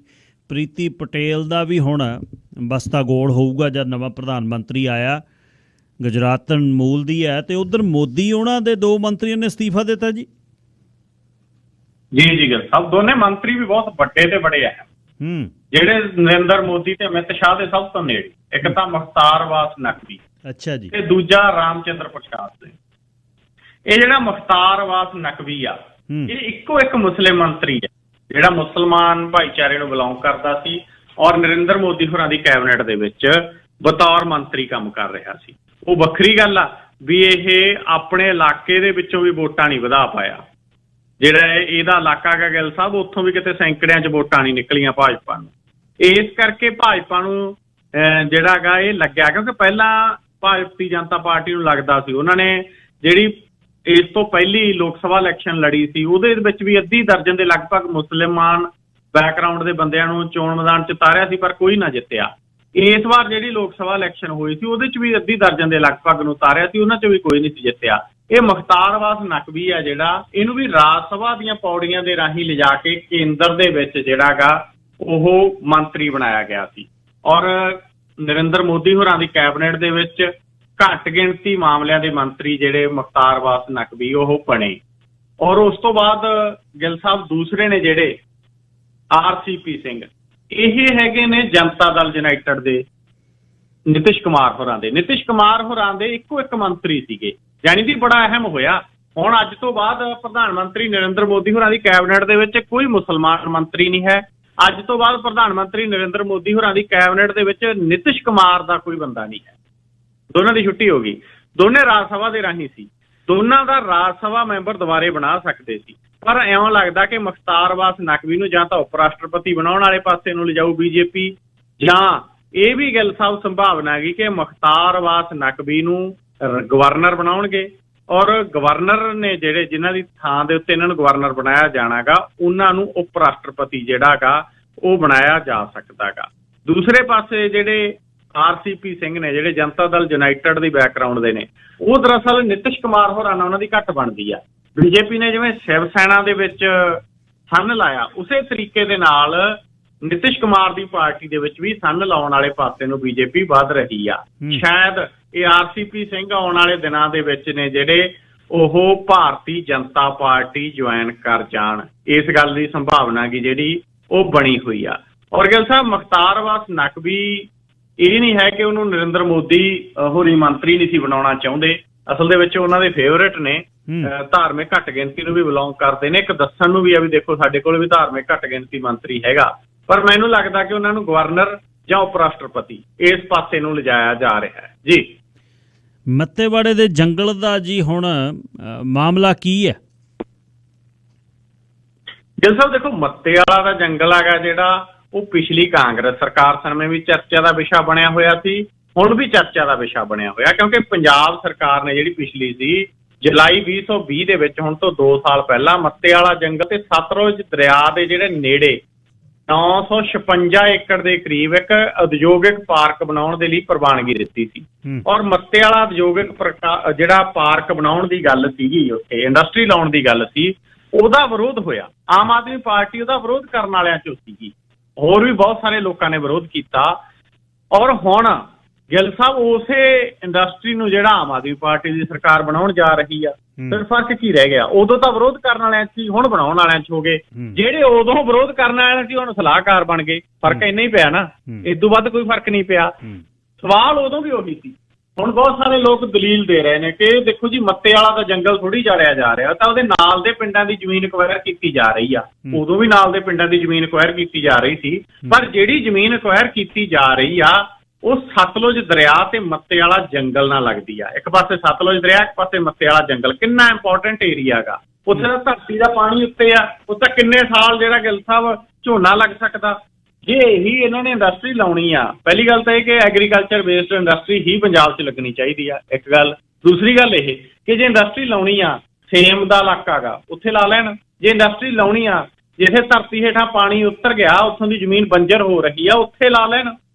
ਉਹ ਜਾ ਕੇ ਸਤਲੁਜ ਦਰਿਆ ਤਾਂ ਪਹਿਲਾਂ ਹੀ ਪਲੀਤ ਹੋਇਆ ਆਉਂਦਾ, ਉਹ ਤਾਂ ਗਿੱਲ ਸਾਹਿਬ ਜਿੱਥੇ ਜਾ ਕੇ ਪੈਂਦਾ ਨਾ, ਇੱਧਰ ਬੋਰ ਫਾਜ਼ਿਲਕਾ ਜਿੱਥੋਂ ਦੀ ਲੰਘਦਾ, ਮਤਲਬ ਉਹ ਜਿੱਥੇ ਜਿੱਥੇ ਵੀ ਸਤਲੁਜ ਦਾ ਪਾਣੀ ਆਉਂਦਾ ਗਾ, ਉਹ 'ਚ ਇੰਡਸਟਰੀਆਂ ਦੇ ਪਾਣੀ ਨੇ ਬਹੁਤ ਜ਼ਿਆਦਾ ਜ਼ਹਿਰਾਂ ਘੋਲਤੀਆਂ। ਜੇ ਹੁਣ ਉਹਦੇ ਕੰਢੇ ਦੇ ਉੱਤੇ ਬਿਲਕੁਲ ਨੇੜੇ ਜਾ ਕੇ ਸਤਲੁਜ ਦੇ ਇਹ ਇੰਡਸਟਰੀਅਲ ਪਾਰਕ ਬਣਾਉਣਾ ਚਾਹੁੰਦੇ ਨੇ, ਇਹਦਾ ਮਤਲਬ ਤਾਂ ਫਿਰ ਜਿਹੜਾ ਇੱਥੋਂ ਦੀ ਨਾਲਾ ਨਿਕਲਦਾ, ਡਰੇਨ ਨਿਕਲਦੀ ਹੈ ਗਿੱਲ ਸਾਹਿਬ ਲੁਧਿਆਣੇ ਵਾਲੀ, ਉਹ ਹਾਲ ਬਣਾਉਣਾ ਚਾਹੁੰਦੇ ਨੇ ਸਤਲੁਜ ਦਾ। ਕਿਉਂਕਿ ਇੰਡਸਟਰੀਆਂ ਨੂੰ ਕਿੰਨਾ ਕੁ ਰੋਕਣਗੇ, ਉਹਨਾਂ ਨੇ ਪਾਣੀ ਪਾ ਹੀ ਦੇਣਾ। ਸੋ ਹੁਣ ਇਹਦੇ ਤੇ ਸੰਘਰਸ਼ ਸ਼ੁਰੂ ਹੋ ਰਿਹਾ ਜੀ। ਭਾਵੇਂ ਮੀਡੀਆ ਚੈਨਲਾਂ ਨੇ ਨੈਰੇਟਿਵ ਬਣਦਾ ਨਾ, ਇੱਕ ਮੱਤੇਵਾਲਾ ਦੇ ਜੰਗਲ ਵਾਲੇ ਨੈਰੇਟਿਵ ਨੂੰ ਤੋੜ ਕੇ ਇੱਕ ਵਿਆਹ ਸਮਾਗਮ ਦੀਆਂ ਫੋਟੋਆਂ ਵੀਡੀਓ ਬਣਾਉਣ ਵਾਲੇ ਪਾਸੇ ਨੂੰ ਤੁਰ ਪਏ ਨੇ। ਬੇਸ਼ੱਕ ਦੀ ਉਹ ਨੈਰੇਟਿਵ ਜਿਹੜਾ ਇਸ ਪਾਸੇ ਨੂੰ ਸਿਰਜਿਆ ਜਾ ਰਿਹਾ ਕਿ ਦੇਖੋ ਜੀ ਹੁਣ ਐ ਹੋ ਗਿਆ, ਹੁਣ ਐ ਹੋ ਗਿਆ, ਲੇਕਿਨ ਫਿਰ ਵੀ ਉਹ ਨੈਰੇਟਿਵ ਸਿਰਜਣ ਦੀ ਕੋਸ਼ਿਸ਼ ਕੇਂਦਰ ਨੇ ਬਹੁਤ ਕੀਤੀ ਸੀ ਖੇਤੀ ਕਾਨੂੰਨਾਂ ਦੇ ਮਸਲੇ ਤੇ। ਪਰ ਪੰਜਾਬ ਦੇ ਵਿੱਚ ਜੰਗਲ ਤਾਂ ਪਹਿਲਾਂ ਹੀ ਬਹੁਤ ਘੱਟ ਹੈ, ਔਰ ਜਿਹੜਾ ਹੈਗਾਗਾ ਉੱਥੇ ਤਬਾਹੀ ਕਰਨ ਜਾ ਰਹੇ ਹੋ ਤੁਸੀਂ। ਦੂਸਰੀ ਗੱਲ ਇਹ ਕਿ ਜਿਹੜਾ ਦਰਿਆਵਾਂ ਦਾ, ਨਹਿਰਾਂ ਦਾ ਪਾਣੀ ਆ ਉਹਨੂੰ ਸੁਰੱਖਿਅਤ ਰਹਿਣ ਦਿਓ। ਧਰਤੀ ਹੇਠਲਾ ਪਾਣੀ ਤਾਂ ਖਤਮ ਹੋ ਰਿਹਾ, ਜੇ ਉਹ ਵੀ ਪੀਣ ਯੋਗ ਨਾ ਛੱਡਿਆ ਇੰਡਸਟਰੀ ਨੇ, ਫਿਰ ਪੰਜਾਬ ਦੇ ਲੋਕ ਪੀਣਗੇ ਕੀ? ਜੀ ਗੱਲ ਸਰ। 2 ਪੁਲਿਸ ਮੁਲਾਜ਼ਮ ਜੀ ਪੰਜਾਬ ਦੇ ਹੈਰੋਇਨ ਲਈ ਜਾਂਦੇ ਸੀ, ਕਿਤੇ ਫੜ ਲਏ? ਗਿੱਲ ਸਾਹਿਬ, ਇਹ ਜਿਹੜੇ 2 ਪੁਲਿਸ ਮੁਲਾਜ਼ਮ ਨੇ, ਮੈਂ ਦੱਸ ਦਿਆਂ, ਇਹਨਾਂ 'ਚ ਇੱਕ ਤਾਂ ਪੰਜਾਬ ਦੇ ਚਰਚਿਤ ਪੰਜਾਬੀ ਗਾਇਕ ਮਨਕੀਰਤ ਔਲਖ ਦਾ ਗਨਮੈਨ ਹੈ। ਬਾਜੀ ਮਨਕੀਰਤ ਔਲਖ ਪਿਛਲੇ ਦਿਨਾਂ 'ਚ ਬਹੁਤ ਚਰਚਾ ਦਾ ਵਿਸ਼ਾ ਬਣਿਆ ਰਿਹਾ। ਮਨਕੀਰਤ ਔਲਖ ਵਾਲੇ ਪਾਸੇ ਨੂੰ ਜਦੋਂ ਸਿੱਧੂ ਮੂਸੇਵਾਲਾ ਦਾ ਕਤਲ ਹੁੰਦਾ ਹੈ, ਉਦੋਂ ਸੋਸ਼ਲ ਮੀਡੀਆ ਦੇ ਉੱਤੇ ਬਹੁਤ ਸਾਰੀਆਂ ਚਰਚਾਵਾਂ ਛਿੜੀਆਂ ਸੀ। ਉਦੋਂ ਬਾਅਦ ਉਸ ਨੇ ਇਹਨਾਂ ਚੀਜ਼ਾਂ ਦਾ ਖੰਡਨ ਵੀ ਕੀਤਾ ਸੀ, ਉਹ ਸ਼ਾਇਦ ਵਿਦੇਸ਼ ਵੀ ਚਲਾ ਗਿਆ ਸੀ। ਲੇਕਿਨ ਅੱਜ ਜਿਹੜੀ ਸਪੈਸ਼ਲ ਟਾਸਕ ਫੋਰਸ ਆ, ਉਹਨਾਂ ਨੇ 2 ਪੁਲਿਸ ਮੁਲਾਜ਼ਮਾਂ ਨੂੰ ਗ੍ਰਿਫਤਾਰ ਕੀਤਾ। ਇਹਨਾਂ 'ਚ ਇੱਕ ਸੀਨੀਅਰ ਕਾਂਸਟੇਬਲ ਹੈ ਤੇ ਦੂਜਾ ਕਾਂਸਟੇਬਲ ਹੈ। ਜਿਹੜਾ ਸੀਨੀਅਰ ਕਾਂਸਟੇਬਲ ਹੈ ਉਹ ਪੰਜਾਬੀ ਗਾਇਕ ਮਨਕੀਰਤ ਔਲਖ ਦਾ ਗਨਮੈਨ। ਇਹਨਾਂ ਦੋਨਾਂ ਜਿਹੜੇ ਪੁਲਿਸ ਮੁਲਾਜ਼ਮ ਨੇ, ਉਹਨਾਂ ਤੋਂ ਹੈਰੋਇਨ ਵੀ ਫੜੀ ਹੈ ਔਰ ਰਿਸ਼ਵਤ ਦੇ 19,000 ਰੁਪਏ ਵੀ ਫੜੇ ਨੇ। ਪਤਾ ਇਹ ਲੱਗਿਆ ਕਿ ਦੋਵੇਂ ਪੁਲਿਸ ਮੁਲਾਜ਼ਮ ਨਸ਼ਾ ਵੇਚਣ ਵਾਲਿਆਂ ਤੋਂ ਰਿਸ਼ਵਤ ਵੀ ਲੈਂਦੇ ਸੀ ਔਰ ਨਸ਼ਾ ਵੇਚਣ 'ਚ ਉਹਨਾਂ ਦੀ ਮਦਦ ਵੀ ਕਰਦੇ ਸੀ ਤੇ ਥੋੜਾ ਬਹੁਤਾ ਆਪ ਵੀ ਉਹਨਾਂ ਤੋਂ ਲੈ ਲੈਂਦੇ ਸੀ ਸਮਾਨ। ਸੋ ਇਹ ਜਿਹੜਾ ਦੇਖੋ ਗਿੱਲ ਸਾਹਿਬ, ਇੱਕ ਤਾਂ ਇਹ ਹੈਗਾ ਕਿ ਚਿੱਟਾ ਜਿਹੜਾ ਹੈਗਾ ਜਾਂ ਹੈਰੋਇਨ ਹੈ ਜਾਂ ਹੋਰ ਬਹੁਤ ਸਾਰੇ ਜਿਹੜੇ ਨਸ਼ੇ ਨੇ ਗੰਭੀਰ, ਉਹ ਪੰਜਾਬ ਦੀਆਂ ਸੜਕਾਂ ਦੇ ਉੱਤੇ ਐਵੇਂ ਨਹੀਂ ਤੁਰੇ ਫਿਰਦੇ। ਉਹਦੇ ਵਿੱਚ ਜਿਹੜੇ ਰਸੂਖਵਾਨ ਸਿਆਸਤਦਾਨ ਨੇ ਉਹਨਾਂ ਦੀ ਵੀ ਸਰਪ੍ਰਸਤੀ ਹੈ ਕਈਆਂ ਦੀ, ਉਹਦੇ 'ਚ ਕਈ ਪੁਲਿਸ ਮੁਲਾਜ਼ਮਾਂ ਦੇ ਵੀ ਹੱਥ ਨੇ ਔਰ ਜ਼ਾਹਰ ਵੀ ਹੁੰਦੀਆਂ ਨੇ ਚੀਜ਼ਾਂ। ਹੁਣ ਇਹ ਚੀਜ਼ ਜ਼ਾਹਰ ਕਰਦੀ ਹੈਗੀ ਕਿ ਕੋਈ ਪਹਿਲੇ ਮਸਲਾ ਤਾਂ ਹੋਣਾ ਨਹੀਂ ਵੀ ਉਹਨਾਂ ਨੇ 19,000 ਰੁਪਇਆ ਰਿਸ਼ਵਤ ਲਈ ਹੈ ਔਰ ਉਹਨਾਂ ਨੇ ਜਿਹੜੀ ਹੈਰੋਇਨ ਹੈ ਉਹ ਫੜੀ ਹੈ। ਸਵਾਲ ਇਹ ਹੈਗਾ ਕਿ ਜੇ ਅੱਜ ਦੇ ਸਮੇਂ 'ਚ ਜਦੋਂ ਸਰਕਾਰ ਬਾਂਹ ਖੜੀ ਕਰਕੇ ਦਾਅਵਾ ਕਰਦੀ ਹੈ, ਦੇਖੋ ਜੀ ਅਸੀਂ ਤਾਂ ਨਸ਼ੇ ਖਤਮ ਕਰ ਰਹੇ ਹਾਂ, ਦੇਖੋ ਜੀ ਇੱਥੇ ਤਾਂ ਕਰਪਸ਼ਨ ਖਤਮ ਹੋ ਜਾਣੀ ਹੈ, ਮਤਲਬ ਗੁਜਰਾਤ ਦੇ ਅਖਬਾਰਾਂ 'ਚ ਜਾ ਕੇ ਇਸ਼ਤਿਹਾਰ ਦਿੱਤੇ ਜਾਂਦੇ ਨੇ, ਹਿਮਾਚਲ ਦੇ ਅਖਬਾਰਾਂ 'ਚ ਇਸ਼ਤਿਹਾਰ ਦਿੱਤੇ ਜਾਂਦੇ ਨੇ ਵੀ ਪੰਜਾਬ ਦੇ ਵਿੱਚੋਂ ਤਾਂ ਅਸੀਂ ਰਿਸ਼ਵਤਖੋਰੀ ਖਤਮ ਕਰਤੀ। ਜੇ ਉਦੋਂ ਹੀ ਪੁਲਿਸ ਮੁਲਾਜ਼ਮ ਇੱਦਾਂ ਕਰ ਰਹੇ ਨੇ ਤਾਂ ਪਿਛਲੇ ਦਿਨਾਂ 'ਚ ਕੀ ਕਰਦੇ ਹੋਣਗੇ, ਇਸ ਗੱਲ ਦਾ ਅੰਦਾਜ਼ਾ ਸਹਿਜੇ ਲੱਗ ਸਕਦਾ ਹੈ। ਜੀ ਗਿੱਲ ਸਾਹਿਬ। ਅੱਛਾ ਜੀ, ਅਗਲੀ ਖਬਰ ਜਿਹੜੀ ਹੈ ਵੀ ਖੇਮਕਰਨ ਨੇੜੇ ਜਿਹੜੀ ਤੁਸੀਂ ਨਾ ਪਰਸੋਂ ਇੱਕ ਖਬਰ ਦਿੱਤੀ, ਕਾਰ ਚਾਲਕ ਦਾ ਇੱਕ ਕਤਲ ਹੋਇਆ ਸੀ, ਉਹਦੇ ਬਾਰੇ ਕੋਈ ਹੋਰ ਨਵੀਂ ਜਾਣਕਾਰੀ ਆਈ ਹੈ ਜੀ? ਗਿੱਲ ਸਾਹਿਬ, ਉਸ ਕਤਲ ਦੀ ਗੁੱਥੀ ਹੈ ਜਿਹੜੀ ਪੁਲਿਸ ਨੇ ਸੁਲਝਾ ਲਈ ਹੈ। ਪੁਲਿਸ ਨੇ ਦਾਅਵਾ ਕੀਤਾ ਵੀ ਅਸੀਂ 48 ਘੰਟਿਆਂ ਦੇ ਵਿੱਚ ਇਹ ਕਤਲ ਦੀ ਗੁੱਥੀ ਹੈ ਜਿਹੜੀ ਉਹ ਸੁਲਝਾ ਲਈ ਹੈ। ਕਤਲ ਦੀ ਗੁੱਥੀ ਸੁਲਝਾਉਣ ਦੇ ਵਿੱਚ ਪੁਲਿਸ ਮੁਲਾਜ਼ਮਾਂ ਨੇ ਦੱਸਿਆ ਹੈਗਾ ਕਿ ਇਹ ਟੈਕਸੀ ਡਰਾਈਵਰ ਆ ਜਿਹੜਾ ਜਾ ਰਿਹਾ ਸੀ, ਚਲਦੀ ਕਾਰ ਦੇ ਵਿੱਚ ਗੋਲੀ ਮਾਰ ਕੇ ਦਾ ਕਤਲ ਕਰ ਦਿੱਤਾ ਗਿਆ ਸੀ। ਹੁਣ ਪੁਲਿਸ ਨੇ ਦਾਅਵਾ ਕੀਤਾ ਹੈ ਕਿ ਇਹਦਾ ਕਤਲ ਇਸ ਦੀ ਪਤਨੀ ਦੇ ਨਜਾਇਜ਼ ਸਬੰਧਾਂ ਕਰਕੇ ਹੋਇਆ ਹੈ। ਇਹਦੀ ਪਤਨੀ ਦੇ ਕਿਸੇ ਵਿਅਕਤੀ ਨਾਲ ਨਜਾਇਜ਼ ਸਬੰਧ ਸੀ ਔਰ ਇਹ ਵਿਅਕਤੀ ਉਹਨਾਂ ਨੂੰ ਰੋਕਦਾ ਟੋਕਦਾ ਸੀ। ਉਦੋਂ ਬਾਅਦ ਜਿਸ ਵਿਅਕਤੀ ਨਾਲ ਇਹਦੀ ਪਤਨੀ ਦੇ ਨਜਾਇਜ਼ ਸਬੰਧ ਸੀ, ਉਸ ਨੇ 2 ਬੰਦੇ ਹਾਇਰ ਕੀਤੇ ਔਰ ਇਹ ਟੈਕਸੀ ਚਲਾਉਂਦਾ ਸੀਗਾ। ਇਹਦੀ ਟੈਕਸੀ ਉਹਨਾਂ ਨੇ ਕਿਰਾਏ ਤੇ ਕਰੀ ਔਰ ਰਸਤੇ ਦੇ ਵਿੱਚ ਜਿਹੜਾ ਇਹ ਘਟਨਾਕ੍ਰਮ ਹੈਗਾ ਜਿਹੜਾ ਉਹ ਵਾਪਰਿਆ ਗਾ। ਤੋ ਪੁਲਿਸ ਨੇ ਇਹ ਕਤਲ ਦੀ ਗੁੱਥੀ ਹੈ ਜਿਹੜੀ ਸੁਲਝਾਉਣ ਦਾ ਦਾਅਵਾ ਕੀਤਾ ਹੈ। ਜੀ ਗੱਲ ਸਾਹਿਬ। ਭਗਵੰਤ ਮਾਨ ਉਹਨਾਂ ਦੇ ਵਿਆਹ ਦੀ ਗੱਲਬਾਤ ਜਿਹੜੀ ਉਹ ਬੜੀ ਚੱਲੀ ਬਾਹਰਲੇ ਮੀਡੀਆ ਦੇ ਵਿੱਚ। ਗੱਲ ਸਾਡੀ ਕਰਨੀ ਬਣਦੀ ਹੈ ਪਰ ਅਸੀਂ ਤਹਿਜ਼ੀਬ ਦੇ ਨਾਲ ਸਾਨੂੰ ਗੱਲ ਕਰਨੀ ਚਾਹੀਦੀ ਹੈ। ਵਿਆਹ ਦਾ ਅਗਲੇ ਦਾ ਮਾਮਲਾ ਹੈ, ਛੋਟੀ ਨਾਲ ਕਰਾ ਲਵੇ ਵੱਡੀ ਨਾਲ ਕਰਾ ਲਵੇ, ਅਤੇ ਸਾਨੂੰ ਸਾਡੇ ਨਿੱਜੀ ਸਾੜੇ ਤੋਂ ਉੱਪਰ ਉੱਠ ਕੇ ਗੱਲਬਾਤ ਸਹੀ ਚਾਹੀਦੀ ਹੈ। ਸਾਡੇ ਸ਼ਬਦ ਜਿਹੜੇ ਨੇ ਸਹੀ ਚਾਹੀਦੇ ਨੇ। ਆਪਾਂ ਵੀ ਗੱਲਬਾਤ ਕੀਤੀ ਹੈ, ਵਿਆਹ ਅਗਲਾ ਕਰਾ ਸਕਦਾ, ਹੁਣ ਸਾਰੀ ਜ਼ਿੰਦਗੀ ਉਹਨੇ ਉਸ ਤਰ੍ਹਾਂ ਦਾ ਨਹੀਂ ਰਹਿਣਾ ਹੈ। ਕੋਈ ਬੰਦੇ ਨੂੰ ਕੰਪਲੀਸ਼ਨ ਚਾਹੀਦੀ ਹੈ, ਇਹਦੇ ਵਿੱਚ ਔਖਾ ਕੋਈ ਨਹੀਂ। ਹਾਂ, ਉਹ ਜੇ ਨਾ CM ਹੁੰਦੇ ਤਾਂ ਕਿਹਨੇ ਪੁੱਛਣਾ ਸੀ ਵਿਆਹ? ਉੱਥੇ ਬਹੁਤ ਕਰਾਈ ਜਾਂਦੇ ਹੈ, ਕੋਈ ਨਹੀਂ ਕਰਾਈ ਜਾਂਦਾ। ਚੋਰੀ ਦਾ ਗੁੜ ਬਥੇਰੀ ਜਨਤਾ ਖਾਈ ਜਾਂਦੀ ਹੈ। ਅਤੇ ਵਿਆਹ ਦੇ ਬਾਰੇ ਸਮਝਾਇਓ ਜੀ ਫਿਰ ਅਖੀਰ ਦੇ ਵਿੱਚ, ਗਿੱਧਾ ਪਿਆ ਕਿ ਨਹੀਂ? ਜੀ ਗੱਲ ਸਾਹਿਬ, ਗਿੱਧਾ ਪਿਆ ਵਿਆਹ 'ਚ। ਇੱਕ ਤਾਂ ਗੱਲ ਇਹ ਹੋਈ ਵੀ ਵਿਆਹ ਦੇ ਕਈ ਦਿਲਚਸਪ ਪਹਿਲੂ ਨੇ। ਠੀਕ ਹੈ, ਇਹ ਵਿਅਕਤੀ ਦਾ ਨਿੱਜੀ ਮਸਲਾ ਗਾ, ਵਿਆਹ ਕਰਾ ਸਕਦਾ ਗਾ।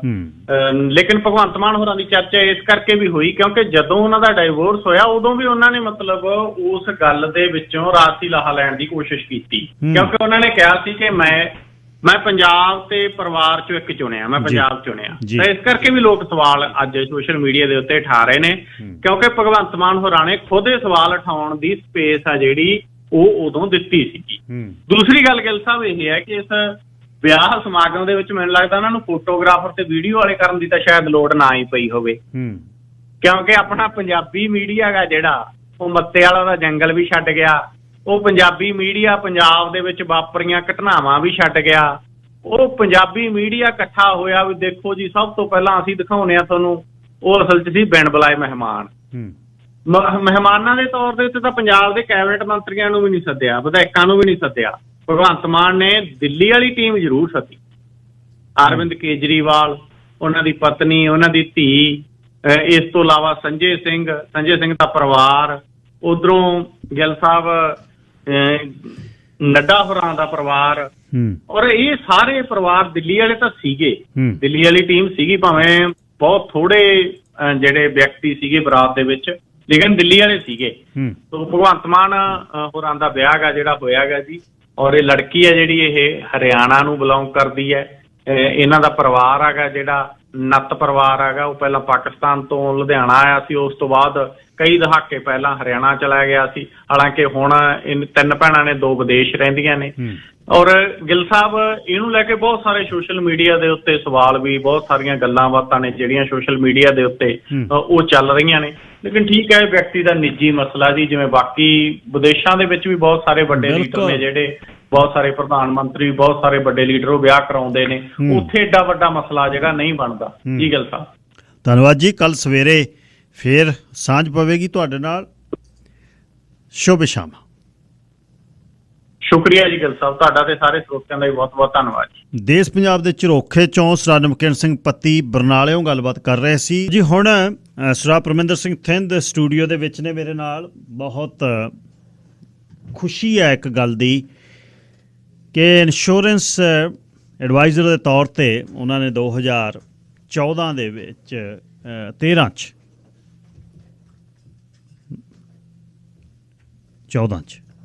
2014 ਸ਼ੁਰੂ ਕੀਤਾ ਅਤੇ 8-9 ਸਾਲਾਂ 'ਚ ਜਿਹੜਾ ਮਾਣ ਉਹਨਾਂ ਨੂੰ ਮਿਲਿਆ, ਸਭ ਤੋਂ ਪਹਿਲਾਂ ਤਾਂ ਗੁਰੂ ਪਾਤਸ਼ਾਹ ਦੀ ਕਿਰਪਾ, ਫਿਰ ਭਾਈਚਾਰੇ ਨੇ। $1 million round table top of the table award ਜਿਹੜਾ ਬੋਸਟਨ 'ਚ ਪਿਛਲੇ ਦਿਨ ਹੀ ਮਿਲਿਆ। ਇੱਕ ਹਫ਼ਤਾ ਬਾਈ ਜੀ ਬੋਸਟਨ ਰਹਿ ਕੇ ਆਏ ਨੇ। ਬਹੁਤ ਵੱਡਾ ਅਵਾਰਡ, ਦੁਨੀਆ ਭਰ ਦੇ ਵਿੱਚੋਂ ਇੰਸ਼ੋਰੈਂਸ ਐਡਵਾਈਜ਼ਰ ਪਹੁੰਚੇ ਨੇ। 30-35 ਹਜ਼ਾਰ ਪੰਜਾਬੀ ਐਡਵਾਈਜ਼ਰਾਂ ਦੇ ਵਿੱਚੋਂ ਸਿਰਫ 7 ਜਣੇ ਪੰਜਾਬੀ ਸੀ, ਜਿਨ੍ਹਾਂ 'ਚੋਂ ਸਰਦਾਰ ਪਰਮਿੰਦਰ ਸਿੰਘ ਥਿੰਦ ਸਾਡੇ ਭਾਈ ਸਾਹਿਬ ਉੱਥੇ ਸਨ। ਅਤੇ ਇਸ ਗੱਲ ਦਾ ਬਹੁਤ ਮਾਣ। ਅੱਜ ਉਹਨਾਂ ਨੂੰ ਸਟੂਡੀਓ 'ਚ ਸੱਦਿਆ ਬਈ ਗੱਲਬਾਤ ਕੀਤੀ ਜਾਵੇ। ਬਾਈ ਜੀ ਸਵਾਗਤ, ਸਤਿ ਸ਼੍ਰੀ ਅਕਾਲ। ਸਤਿ ਸ਼੍ਰੀ ਅਕਾਲ ਗਿੱਲ ਸਾਹਿਬ, ਤੁਹਾਨੂੰ ਅਤੇ ਸਾਰਿਆਂ ਨੂੰ ਮੇਰੇ ਵੱਲੋਂ ਪਿਆਰ ਭਰੀ ਸਤਿਕਾਰ ਭਰੀ ਸਤਿ ਸ਼੍ਰੀ ਅਕਾਲ ਜੀ। ਮੈਂ ਤਾਂ ਪਹਿਲਾਂ ਹਫ਼ਤਾ ਹੋ ਗਿਆ, ਮੈਂ ਕਿਹਾ ਭਰਾ ਸਾਡਾ ਕਿਤੇ ਉੱਥੇ ਹੀ ਨਾ ਰਹਿ ਜਾਵੇ। ਅੱਛਾ, ਕਿਵੇਂ ਲੱਗਿਆ ਮੈਨੂੰ ਇਹ ਦੱਸਿਓ, ਇਹ ਤੁਹਾਡਾ ਪਹਿਲਾ ਸੀ ਇਵੈਂਟ? ਹਾਂਜੀ ਬਿਲਕੁਲ, ਟਾਪ ਆਫ ਦਾ ਟੇਬਲ ਦਾ ਮੇਰਾ ਪਹਿਲਾ ਇਵੈਂਟ ਸੀਗਾ ਜੀ, ਕਿਉਂਕਿ ਪਹਿਲੀ ਵਾਰੀ ਮੈਂ ਕੁਆਲੀਫਾਈ ਹਾਂ ਟਾਪ ਆਫ ਦਾ ਟੇਬਲ। ਉਦੋਂ ਥੱਲੇ ਹੁੰਦਾ ਜੀ ਕੋਟ ਦਾ ਟੇਬਲ, ਉਹ ਮੈਂ ਲਗਾਤਾਰ 3 ਸਾਲ ਮੈਂ ਕੁਆਲੀਫਾਈ ਕਰਦੇ ਰਿਹਾ ਜੀ। ਚੌਥੇ ਸਾਲ ਜਿਹੜਾ ਟਾਪ ਆਫ ਦਾ ਟੇਬਲ 'ਤੇ ਮੈਂ ਕੁਆਲੀਫਾਈ ਕੀਤਾ।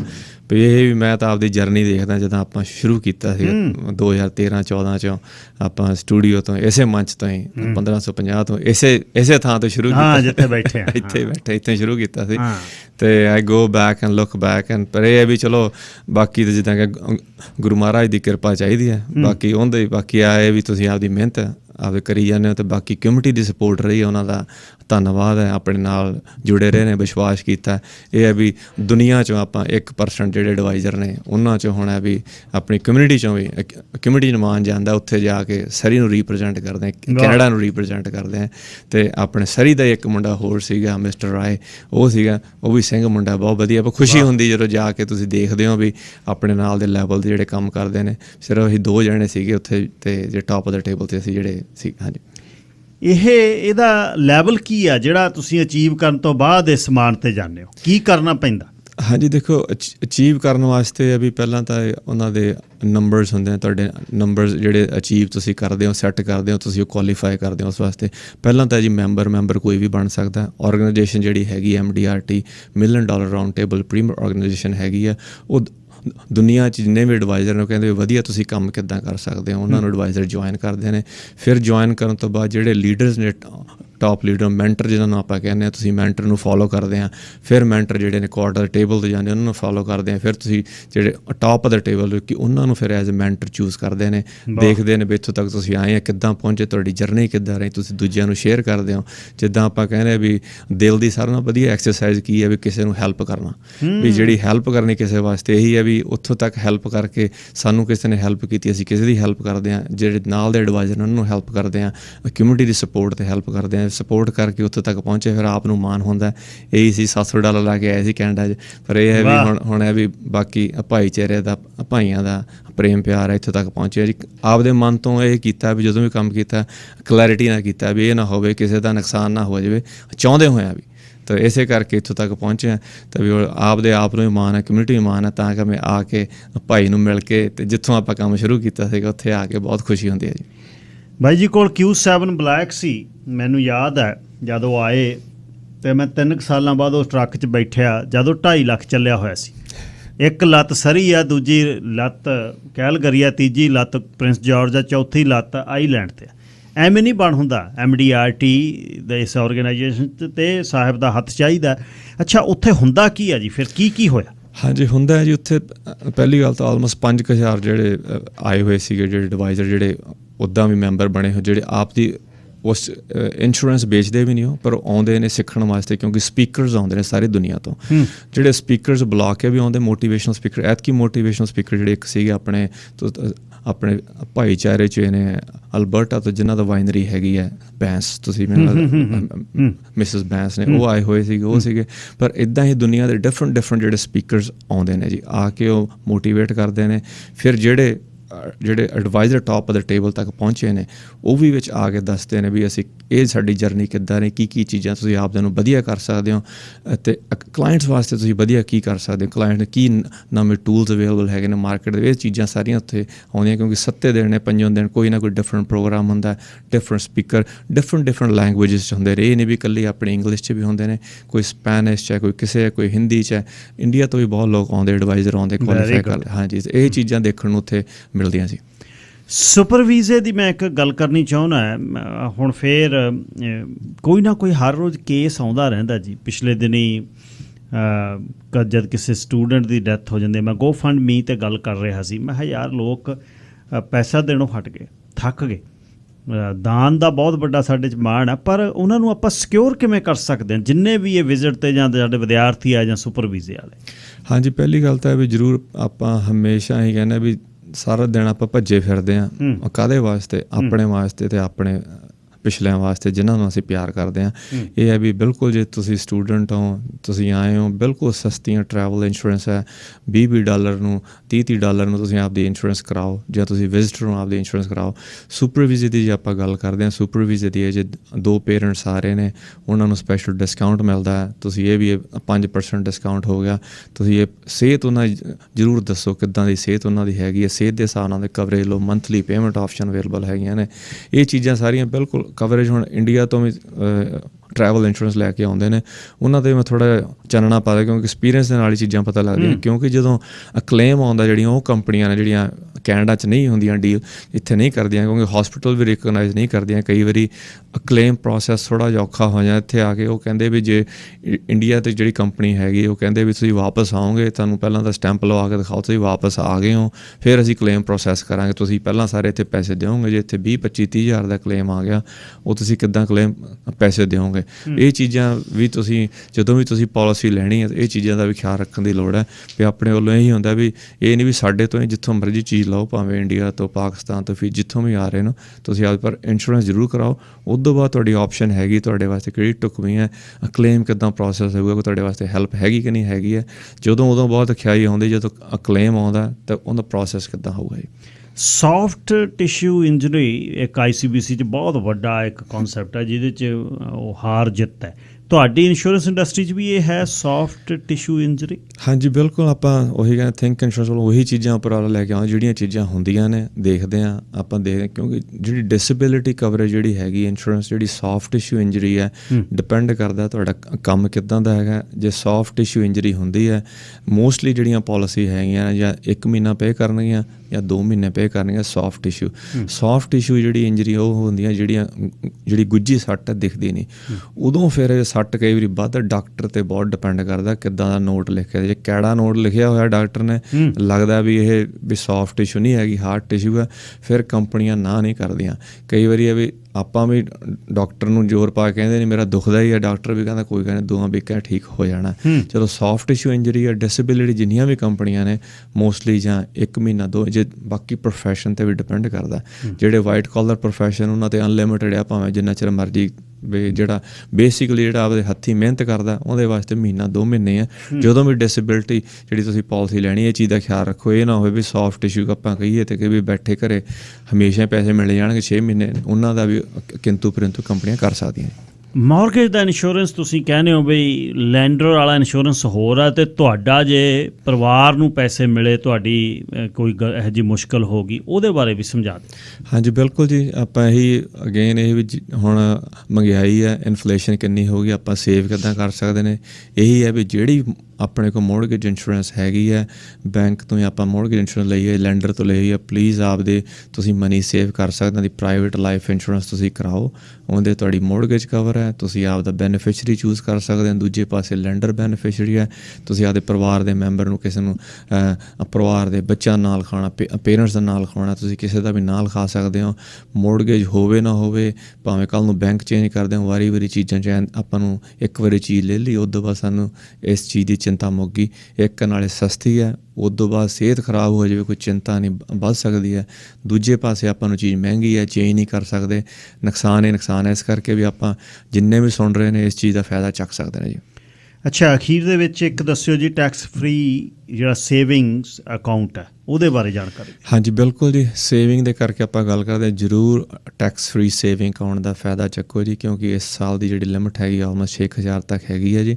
ਜਿੰਨੇ ਅੱਜ ਤੱਕ ਰੂਮ ਨਹੀਂ ਪਹਿਲਾਂ ਕੈਚਅਪ ਕੀਤਾ ਉਹ ਵੀ ਕਰ ਸਕਦਾ, ਡਿਪੈਂਡਿੰਗ ਅਪੋਨ ਜਦੋਂ ਤੁਸੀਂ ਕੈਨੇਡਾ 18 ਸਾਲ ਦੇ ਉਦੋਂ ਤੁਹਾਡੀ ਏਜ ਕਿੰਨੀ ਹੈਗੀ ਸੀਗੀ, ਅਤੇ ਉਸ ਹਿਸਾਬ ਨਾਲ ਜਿੰਨਾ ਤੁਹਾਡਾ ਰੂਮ ਹੈਗਾ ਬਿਲਕੁਲ ਤੁਸੀਂ ਕੈਚਅਪ ਕਰ ਸਕਦੇ ਹੋ। ਟੈਕਸ ਫਰੀ ਸੇਵਿੰਗ ਅਕਾਊਂਟ ਦਾ ਜਿਹੜਾ ਫਾਇਦਾ ਹੈਗਾ, ਜਿਹੜਾ ਵੀ ਤੁਸੀਂ ਮਨੀ ਪਾਉਂਦੇ ਹੋ ਤੁਹਾਡੀ ਟੈਕਸ ਫਰੀ ਗਰੋ ਹੋ ਰਹੀ ਹੈ। RRSP ਤੋਂ ਸਾਨੂੰ ਅਸੀਂ ਆਪਾਂ ਕੰਟਰੀਬਿਊਟ ਕਰਦੇ ਹਾਂ, ਸਾਨੂੰ ਟੈਕਸ ਦੀ ਡਿਡਕਸ਼ਨ ਮਿਲਦੀ ਹੈ, ਇਹਦੇ ਟੈਕਸ ਦੀ ਡਿਡਕਸ਼ਨ ਨਹੀਂ ਮਿਲਦੀ। ਪਰ ਇਹ ਹੈ ਵੀ ਸਾਨੂੰ ਇਹ ਫਲੈਕਸੀਬਿਲਿਟੀ ਹੋ ਗਈ, ਜੇ ਸਾਨੂੰ ਪੈਸੇ ਕਢਾਉਣੇ ਨੇ ਵੱਧ ਗਏ, ਜੇ $1000 ਪਾਇਆ ਜਾਂ 1500 ਹੋ ਗਿਆ, ਅਸੀਂ 500 ਕਢਾਉਣਾ, ਕਢਾ ਲਓ, ਫਿਰ ਵੀ ਜਿਹੜਾ ਰੂਮ ਹੈਗਾ ਅਸੀਂ ਪਾ ਸਕਦੇ ਹਾਂ, ਉਸ 'ਤੇ ਕੋਈ ਟੈਕਸ ਨਹੀਂ ਦੇਣਾ। ਜਿਹੜਾ 500 ਸਾਡਾ ਵਧਿਆ, ਸਾਡੇ ਨਾਲ ਵਿਨ ਸਿਚੁਏਸ਼ਨ ਜਾਂ ਜਿਨ੍ਹਾਂ ਦੇ ਹੁਣ ਘਰ ਲੈਣੇ ਨੇ, ਮਨੀ ਪਈ ਹੈ, ਵੇਟ ਕਰ ਰਹੇ ਨੇ, ਬਿਲਕੁਲ TFS 'ਚ ਆਪਦੇ ਮਨੀ ਪਾਓ, ਵੇਟ ਕਰ ਰਹੇ ਹੋ, ਤੁਹਾਨੂੰ ਚਿੰਤਾ ਦੀ ਲੋੜ ਨਹੀਂ। ਮਨੀ ਪਾ ਕੇ ਤੁਹਾਡੀ ਮਨੀ ਗਰੋ ਹੋ ਰਹੀ ਹੈ, ਕੰਪਾਊਂਡਿੰਗ ਗਰੋ ਹੋ ਰਹੀ ਹੈ। ਮਨੀ ਬੈਂਕ 'ਚ ਪਈ, ਆਪਣੀ ਜੇਬ 'ਚ ਪਈ, ਉਹਦੀ ਵੈਲਿਊ ਘਟਦੀ ਹੈ ਇਨਫਲੇਸ਼ਨ ਦੇ ਹਿਸਾਬ ਨਾਲ। ਇਹ ਹੈ ਵੀ ਜੀ ਮਨੀ ਆਪਣੇ ਵਾਸਤੇ ਸੁੱਤਿਆਂ ਪੈ ਕੰਮ ਕਰੇ ਜੀ। ਬਹੁਤ ਵਧਾਈਆਂ, ਫੇਰ ਬਹੁਤ ਵੱਡਾ ਨਾਮਣਾ ਮਿਲਿਆ ਸਾਨੂੰ, ਦੱਸਦਿਆਂ ਬਹੁਤ ਮਾਣ ਹੈ, ਇਸ ਮੰਚ ਨੂੰ ਇਸ ਗੱਲ ਦਾ ਮਾਣ ਹੈ। ਖਾਸ ਤੌਰ 'ਤੇ ਮੈਂ ਆਪਣੇ ਸ਼ੋਅ ਦੇ ਵਿੱਚ ਇਹ ਗੱਲ ਕਰਦਾ ਵੀ ਕੋਈ ਨਵਾਂ ਜਿਹੜਾ ਐਂਟਰਪ੍ਰੀਨਿਓਰ ਹੋਵੇ, ਜਿਹਨੇ ਨਵਾਂ ਬਿਜ਼ਨਸ ਸ਼ੁਰੂ ਕਰਨਾ ਹੋਵੇ, ਉਹਨੂੰ ਜਾਂ ਸਫਲਤਾ 'ਤੇ ਦੇਖਦਿਆਂ ਫਿਰ ਬੜਾ ਮਨ ਨੂੰ ਸਕੂਨ ਮਿਲਦਾ। ਤੁਹਾਡੀ ਮਿਹਨਤ ਜਿਹੜੀ ਉਹ ਉਸ ਨੂੰ ਬੂਰ ਪਿਆ। ਪਰਿਵਾਰ ਦਾ ਬਹੁਤ ਲੰਮੀ ਹਿਸਟਰੀ ਹੈ, ਫੈਮਿਲੀ ਆਫ ਲਾਇਰਸ, ਸਿਰਸਾ ਤੋਂ ਲੈ ਬਜ਼ੁਰਗਾਂ ਤੋਂ ਭਾਈ ਸਾਹਿਬ, ਭਰਜਾਈ, ਆਪ ਬਾਈ ਜੀ ਲਾਇਰ ਨੇ, ਗਾਹਾਂ ਧੀ ਰਾਣੀ ਵਕੀਲ ਬਣੇਗੀ। ਸੋ ਇਹ ਜਿਹੜੀਆਂ ਪੈੜਾਂ ਨੇ, ਪਰਿਵਾਰ ਚੜ੍ਹਦੀ ਕਲਾ 'ਚ ਰਹੇ, ਤੁਹਾਡੀ ਸਿਹਤਯਾਬੀ ਦੀ ਅਰਦਾਸ। ਧੰਨਵਾਦ, ਬਹੁਤ ਬਹੁਤ ਧੰਨਵਾਦ ਗਿਲ ਸਾਹਿਬ, ਤੁਹਾਨੂੰ ਇੱਕ ਵਾਰੀ ਤਹਿ ਦਿਲੋਂ ਫਿਰ ਮੰਚ ਨੂੰ, ਆਪਦੇ ਯਾਰਾਂ ਮਿੱਤਰਾਂ ਨੂੰ, ਕਮਿਊਨਿਟੀ ਨੂੰ ਧੰਨਵਾਦ। ਕੋਈ ਵੀ ਕਮਿਊਨਿਟੀ ਦਾ ਕੰਮ ਆਪਾਂ ਨਾਲ ਖੜ੍ਹਦੇ ਹਾਂ, ਇਸੇ ਕਰਕੇ ਥੈਂਕ ਯੂ ਸੋ ਮਚ। ਬਾਕੀ ਥਿੰਕ ਇੰਸ਼ੋਰੈਂਸ ਕਿਤੇ ਵੀ BC 'ਚੋਂ, ਅਲਬਰਟਾ 'ਚੋਂ, ਆਇਰਲੈਂਡ 'ਚੋਂ, ਇੰਟੀਰੀਅਰ 'ਚੋਂ ਹਮੇਸ਼ਾ ਹਾਜ਼ਰ ਹਾਂ ਜੀ। ਕੋਈ ਵੀ ਕਿਸੇ ਦਾ ਆਵਾਜ਼ ਮਾਰੋਗੇ ਹਮੇਸ਼ਾ ਹਾਜ਼ਰ ਹਾਂ। ਇਹ ਨਹੀਂ ਵੀ ਇੱਕ ਵਾਰੀ ਫੋਨ ਕਰ ਲਿਆ ਅਤੇ ਪਿੱਛੇ ਇੱਕ ਇਹ ਵੀ ਗੱਲ ਆਪਣੀ, ਸਾਨੂੰ ਹੀ ਲੋਕ ਫੋਨ ਕਰਦੇ ਨੇ, ਰੈਫਰ ਕਰਦੇ ਨੇ, ਕਿਉਂਕਿ ਇਸ ਚੀਜ਼ ਦਾ ਵੀ ਮਾਣ ਆ। ਜਿੰਨੇ ਵੀ ਪਰਿਵਾਰ ਨੇ, ਭਾਵੇਂ ਆਇਰਲੈਂਡ ਦਾ ਨਾਂ ਲਿਸਟ ਬਹੁਤ ਲੰਬੀ, ਚਲੋ ਨੈਕਸਟ ਟਾਈਮ ਹੋਇਆ। ਥੈਂਕ ਯੂ ਸਾਰਿਆਂ ਦਾ, ਕਿਉਂਕਿ ਇਹ ਪਰਿਵਾਰ ਹੀ ਹੈ, ਹਰੇਕ ਸ਼ਹਿਰ 'ਚ ਪਰਿਵਾਰ ਹੈ ਜਿੱਥੇ ਤੁਸੀਂ ਜਾਂਦੇ ਹੋ। ਅਤੇ ਧੰਨਵਾਦ ਸਾਰਿਆਂ ਦਾ ਇੱਕ ਵਾਰੀ ਥਿੰਕ ਇੰਸ਼ੋਰੈਂਸ ਦੀ ਟੀਮ ਵੱਲੋਂ, ਪਰਮਿੰਦਰ ਸਿੰਘ ਥਿੰਦ ਵੱਲੋਂ। ਥੈਂਕ ਯੂ ਜੀ। ਬੜੇ ਭਾਈ ਸਰਦਾਰ ਨਾਰ ਸਿੰਘ ਢੇਸਾ ਨੂੰ ਖਾਸ ਧੰਨਵਾਦ, ਜਿਹੜੇ ਸਦਾ ਸਾਨੂੰ ਪੁਸ਼ ਕਰਦੇ ਰਹਿੰਦੇ ਨੇ। ਬਿਲਕੁਲ ਬਿਲਕੁਲ, ਵਰਕ ਧੰਨਵਾਦ।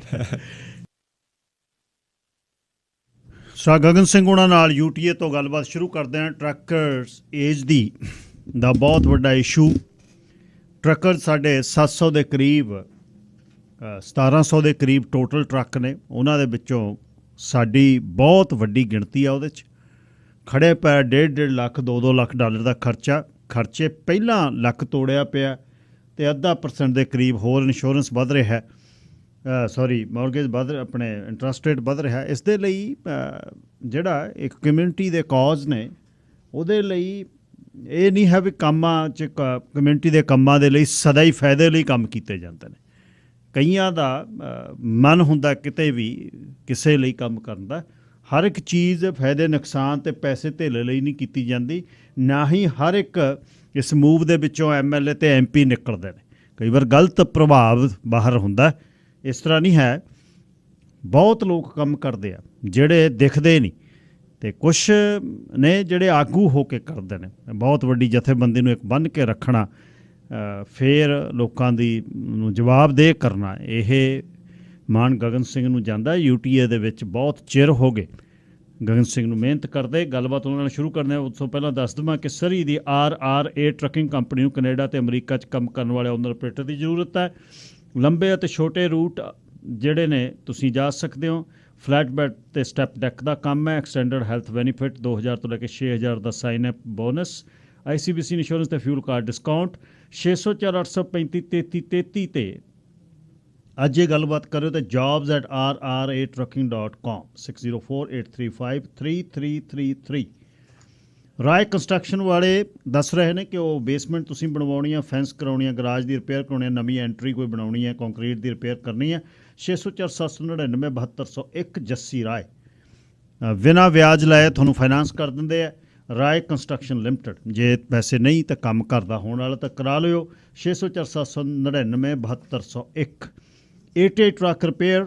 ਆਪਣੇ ਟਰੱਕਾਂ ਦੀ mechanical, electrical, body work, paint, general repair ਅਤੇ ਮੇਨਟੇਨੈਂਸ ਲਈ 88 ਟਰੱਕ ਰਿਪੇਅਰ ਨਾਲ ਗੱਲਬਾਤ ਕਰਿਓ। ICBC ਦਾ ਐਕਸੀਡੈਂਟ ਹੋ ਗਿਆ, ਟਰੱਕ ਟੁੱਟ ਗਿਆ, ਟ੍ਰੇਲਰ ਟੁੱਟ ਗਿਆ, ਉਸ ਦੀ ਰਿਪੇਅਰ ਅਤੇ ਰਾਈਡ ਦਾ ਪ੍ਰਬੰਧ, ਟਰੱਕ ਰਿਪੇਅਰ ਅਤੇ body work. 604 940 1080 88 truck ਰਿਪੇਅਰ.ca।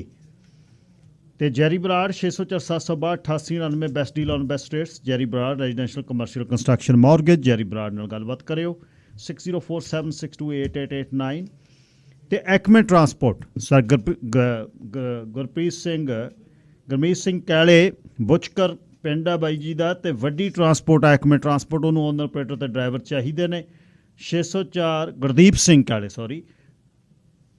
Gagan Singh ਦਾ ਵੀ ਕਾਲੇ ਗੋਤ ਹੈ, ਹੱਸ ਰਿਹਾ ਮੂਹਰੇ ਬੈਠਾ। $2.25 ਓਨਰ ਆਪਰੇਟਰ ਜਿਹੜੇ ਨੇ ਉਹ ਮਿਲ ਸਕਦਾ ਉਹਨਾਂ ਨੂੰ। 70% ਸਿੰਗਲ ਡਰਾਈਵਰ ਨੂੰ ਤਨਖਾਹ ਮਿਲੇਗੀ। Heavy duty mechanics, office worker ਅਤੇ ਵੇਅਰ ਹਾਊਸ ਵਰਕਰ ਵੀ ਚਾਹੀਦੇ ਨੇ। 604 593 5409 ਐਕਮੇ ਟਰਾਂਸਪੋਰਟ, ਉਹਨਾਂ ਨੂੰ ਓਨਰ ਆਪਰੇਟਰ ਡਰਾਈਵਰ ਚਾਹੀਦਾ। ਗਗਨ ਸਿੰਘ ਜੀ ਸਵਾਗਤ, ਸਤਿ ਸ਼੍ਰੀ ਅਕਾਲ, ਵਾਹਿਗੁਰੂ ਜੀ ਕਾ ਖਾਲਸਾ, ਵਾਹਿਗੁਰੂ ਜੀ ਕੀ ਫਤਿਹ।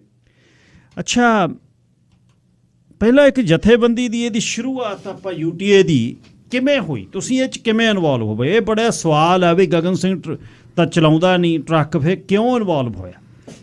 ਮੇਰਾ ਵੱਡਾ ਭਾਈ ਸਾਰੀ ਇੰਡਸਟਰੀ ਉਹਨੂੰ ਬਿੰਦਰ ਦੇ ਨਾਂ 'ਤੇ ਜਾਣਦੀ ਹੈ। ਉਹ ਬੜੇ ਸਾਲਾਂ ਤੋਂ 1999 ਦੀ ਸਟ੍ਰਾਈਕ, 2000 ਨੇ ਆਪਣੇ ਹਾਂਜੀ 2005 ਦੀ ਸਟ੍ਰਾਈਕ ਮੈਂ ਦੇਖਦਾ ਹੁੰਦਾ ਸੀਗਾ। ਅਤੇ ਜਦੋਂ ਸਟ੍ਰਾਈਕ ਬਾਰੇ ਅਸੀਂ ਗੱਲਾਂ ਬਾਤਾਂ ਕਰਦੇ ਸੀ, ਮੈਂ ਉਦੋਂ ਟਰੱਕ ਚਲਾਉਂਦਾ ਸੀਗਾ ਜੀ, ਪਰ ਮੇਰੇ ਸੱਟ ਲੱਗ ਗਈ ਕਰਕੇ ਮੈਂ ਘਰ ਸੀਗਾ। ਸੋ ਮੈਨੂੰ ਇਹ ਲੱਗਿਆ ਵੀ ਮੈਨੂੰ ਵਰਕਸੇਫ ਤੋਂ ਜੇ ਪੈਸੇ ਮਿਲਦੇ ਆ ਅਤੇ ਮੈਨੂੰ ਇਸੇ ਇੰਡਸਟਰੀ ਲਈ ਕੁਛ ਕਰਨਾ ਚਾਹੀਦਾ।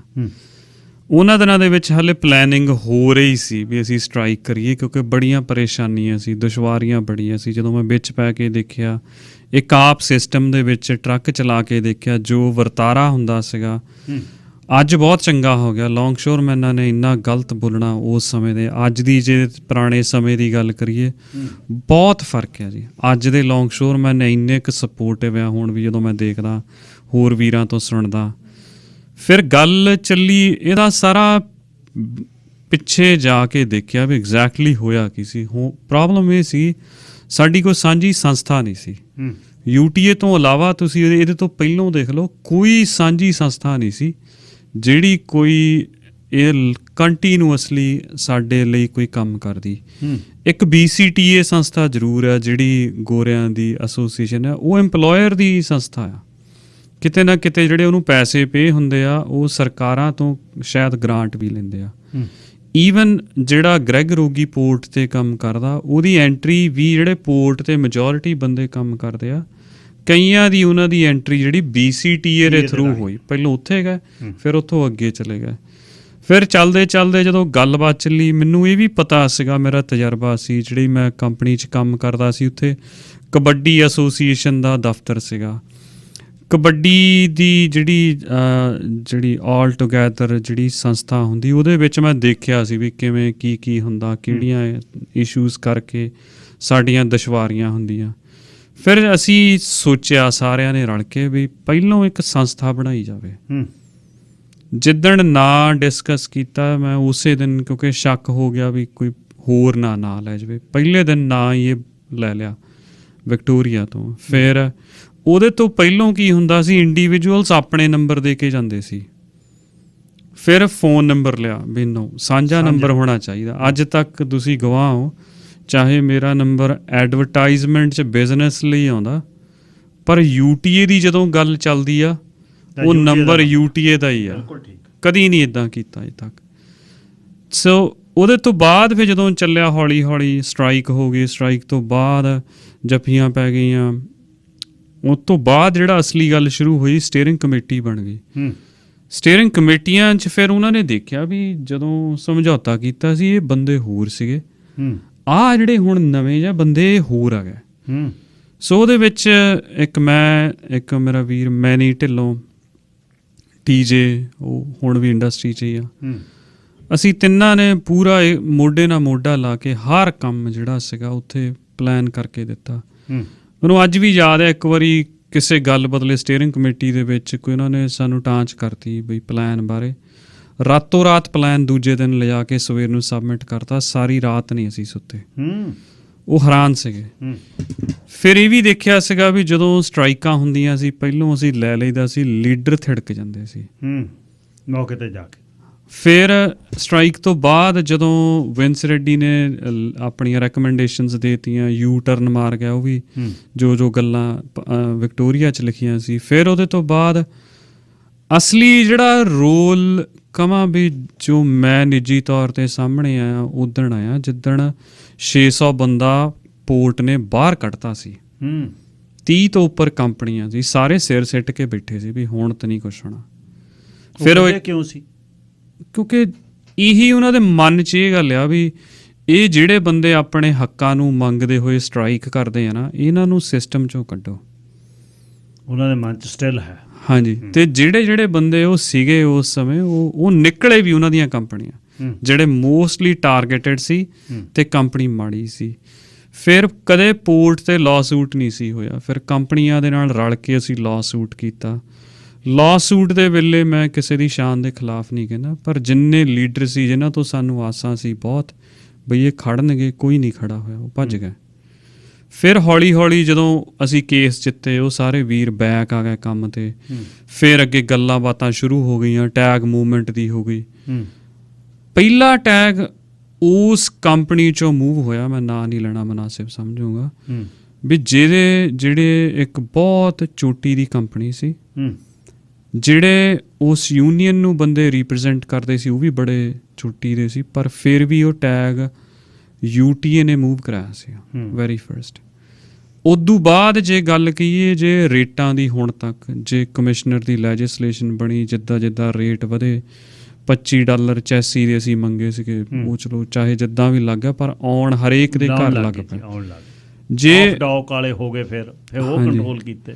ਦੇਖੋ, ਜਿੱਦਣ ਵੀ ਇਨ ਜਨਰਲ ਕਹੀਏ ਨਾ ਜੀ, ਜਿੱਦਣ ਵੀ ਕਿਸੇ ਨੂੰ ਡਰੇਜ ਇੰਡਸਟਰੀ ਦੇ ਵਿੱਚ ਪ੍ਰੋਬਲਮ ਆਉਂਦੀ ਆ ਲੋਕਲ, ਤੇ ਉਹਦੇ ਲਈ ਸਿਰਫ ਇੱਕੋ ਹੀ ਰਾਹ ਹੁੰਦਾ UTA, ਚਾਹੇ ਉਹ ਯੂਨੀਅਨਾਈਜ਼ਡ ਆ, ਚਾਹੇ ਉਹ ਨਾਨ ਯੂਨੀਅਨਾਈਜ਼ਡ ਆ, ਹਰ ਇੱਕ ਦੇ ਨਾਲ ਅਸੀਂ ਖੜਦੇ ਹਾਂ।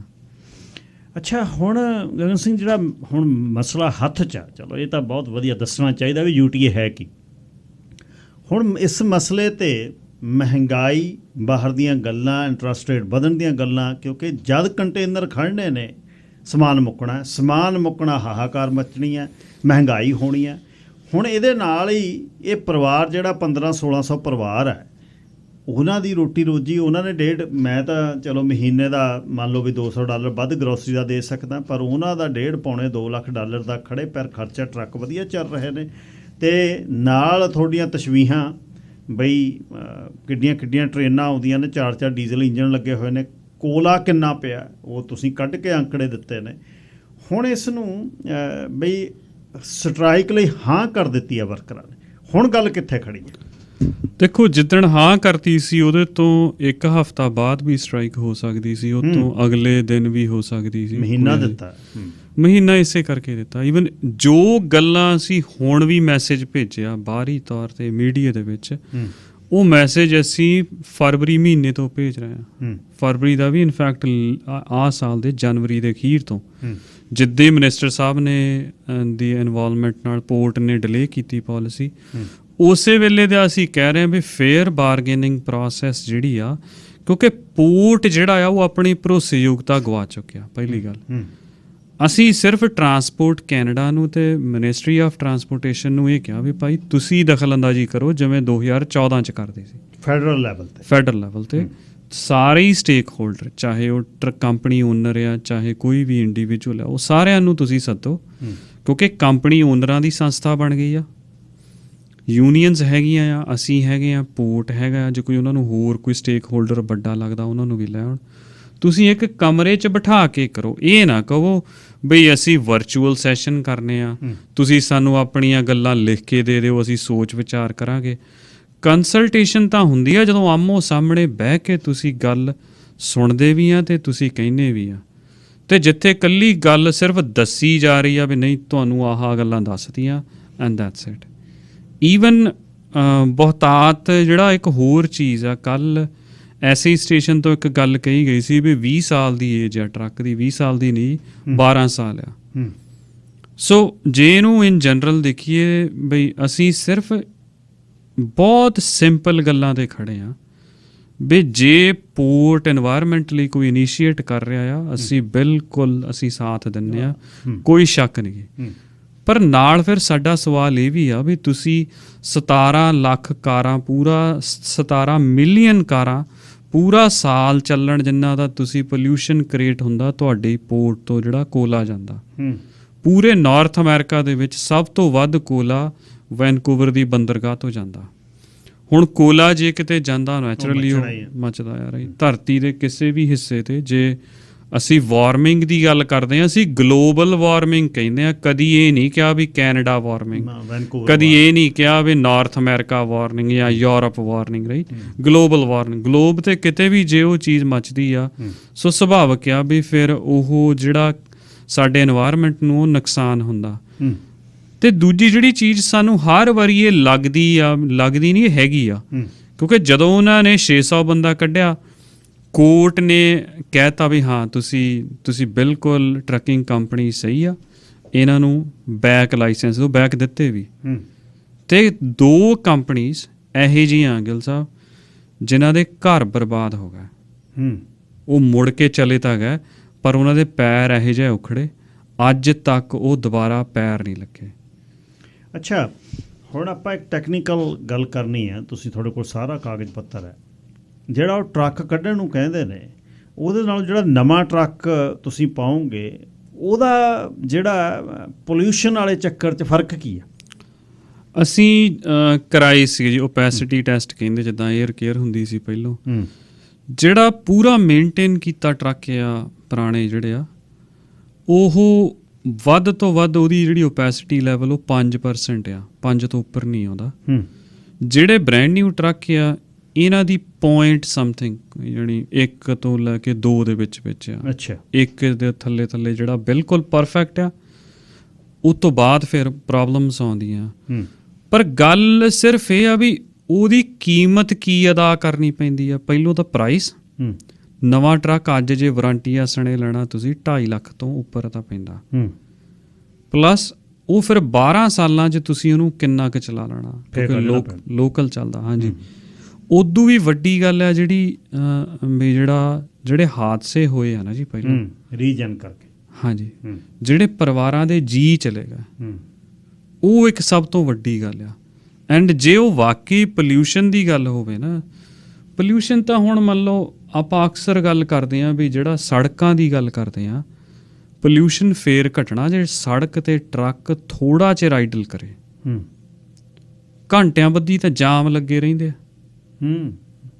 ਪੋਲਿਊਸ਼ਨ ਫੇਰ ਘੱਟ ਹੋਣਾ ਜੇ ਅਸੀਂ ਵੱਧ ਤੋਂ ਵੱਧ ਟਰੀ ਪਲਾਂਟ ਕਰੀਏ। ਜੇ ਟਰੀਆਂ ਨੂੰ ਦੇਖੀਏ ਜਾਂ ਘਾਹ ਹੀ ਆਪਾਂ ਦੇਖ ਲਈਏ ਆਪਣੇ ਆਲੇ ਦੁਆਲੇ, ਉਹ ਕਿੰਨਾ ਕੁ ਹੁੰਦਾ। ਰੀਜਨ ਜਿਹੜਾ ਨਵੇਂ ਟਰੱਕ ਦਾ ਵੀ ਤੁਸੀਂ ਸੋਚਦੇ ਹੋ ਵੀ ਲੋਕਲ ਆਨ ਨਹੀਂ ਹੋਣਾ? ਨਹੀਂ ਹੁੰਦਾ, ਕਿਉਂਕਿ ਉਹਦੇ ਲਈ ਬਹੁਤ ਜ਼ਿਆਦਾ ਹਾਈ RPM ਜ਼ਿਆਦਾ ਸਮੇਂ ਲਈ ਚਾਹੀਦਾ। ਉਨਾ ਵੱਡਾ ਕੋਈ ਰੋਡ ਹੈ ਨਹੀਂ। ਇਸੇ ਕਰਕੇ BC ਟਰਾਂਸਲਿੰਕ ਨੇ ਡੀਜ਼ਲ ਬੱਸਾਂ ਲੈਣੀਆਂ ਬੰਦ ਕਰਤੀਆਂ। ਜਿਹੜੀਆਂ ਗੈਸ ਵਾਲੀਆਂ ਬੱਸਾਂ ਡੀਜ਼ਲ ਵਾਲੀਆਂ ਲੈਣੀਆਂ ਬੰਦ ਕਰਤੀਆਂ। ਮੰਨ ਲਓ ਜੇ ਟਰਾਂਸਲਿੰਕ ਜਿਹੜਾ ਐਡਾ ਵੱਡਾ ਅਦਾਰਾ ਆ, ਕਿੰਨੇ ਮਕੈਨਿਕ ਆ ਉਹਨਾਂ ਦੇ ਕੋਲ, ਜੇ ਉਹਨਾਂ ਕੋਲੋਂ ਡੀਜ਼ਲ ਬੱਸਾਂ ਨਹੀਂ ਚੱਲੀਆਂ, ਇੱਕ ਆਮ ਓਨਰ ਆਪਰੇਟਰ ਜਾਂ ਇੱਕ ਕੰਪਨੀ ਓਨਰ ਵੀ ਕਿੱਦਾਂ ਉਹਨਾਂ ਨੂੰ ਚਲਾ ਲਊਗਾ?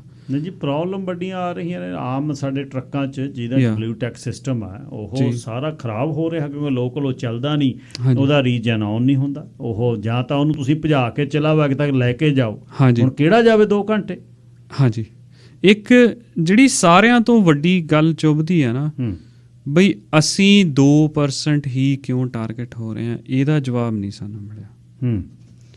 ਜਿਹੜਾ ਮੰਨ ਲਓ ਜੇ 2% ਬਦਲੀ ਵੀ ਕਰ ਲੈ, ਲੈਟਸ ਸੇ ਤੁਹਾਡੀ ਸਟਰੀਟ ਤੇ 100 ਘਰ ਆ, 100 ਚੋਂ 2 ਨੂੰ ਕਹਿਤਾ ਵੀ ਭਾਈ ਤੁਸੀਂ ਬਾਰਬੀਕਿਊ ਨਹੀਂ ਚਲਾਉਣਾ, 98 ਉਦਾਂ ਹੀ ਚਲਾ ਰਿਹਾ ਲਗਾਤਾਰ, ਤੇ ਉਹ 2 ਦੇ ਨਾ ਚਲਾਉਣ ਨਾਲ ਕੀ ਧੂੰਆਂ ਬਚੂਗਾ?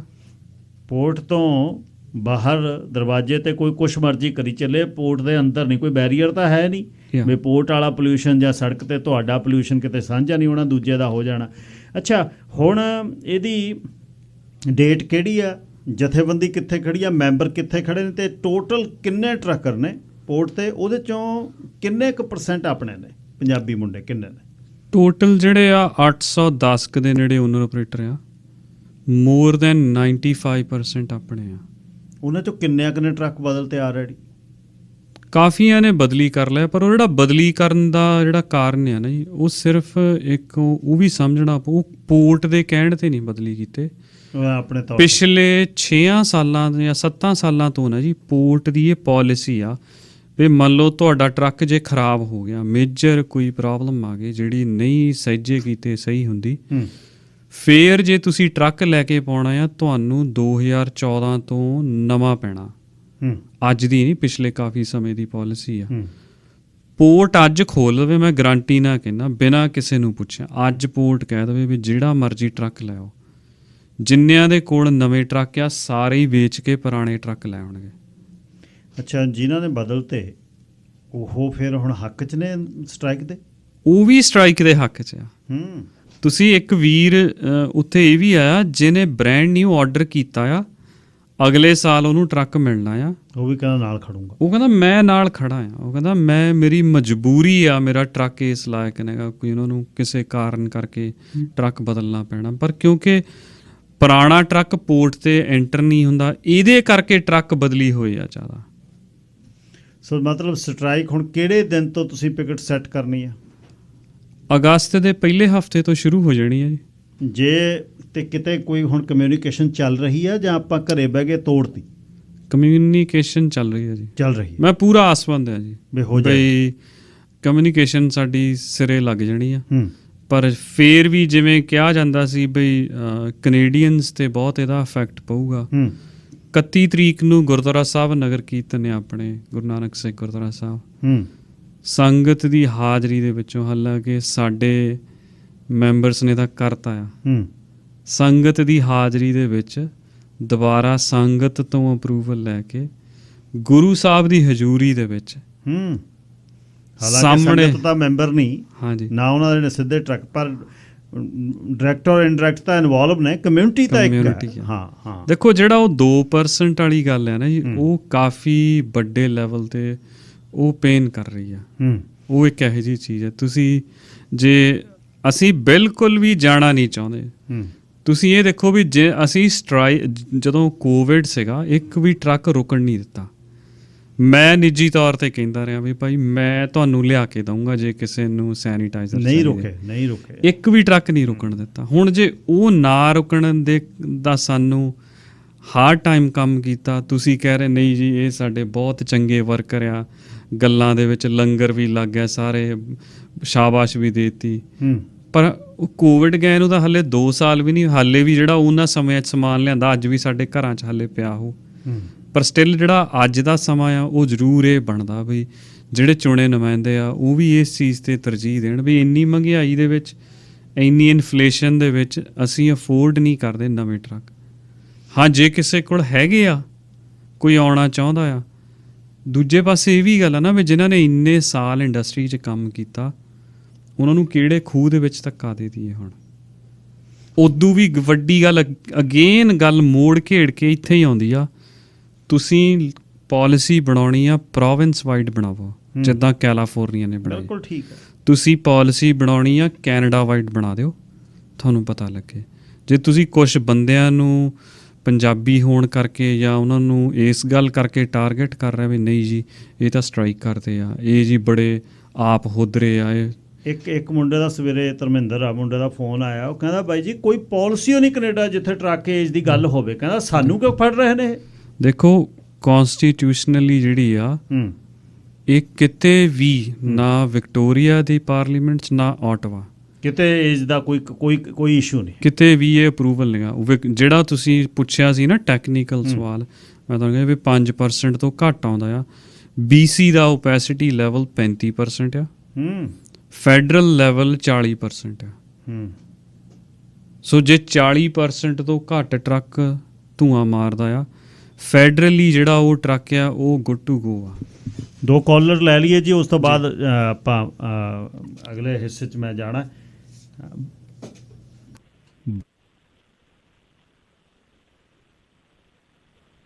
Hello, Brian. Hi there. How are you? Very good. How about yourself? Very well, thanks.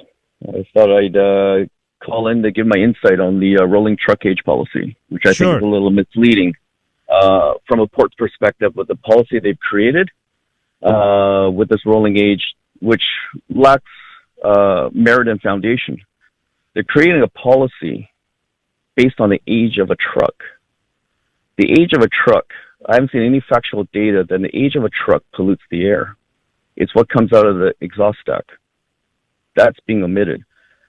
Provincial number opacity reading-wise is 40%. All the trucks will pass 40%. So where they need to go is in a different direction, and they need to center around the age of the truck as a polluter. So how do you make a policy based on an age of a vehicle? How long have you been working with this industry, Brian? I've been in the stray industry since 99.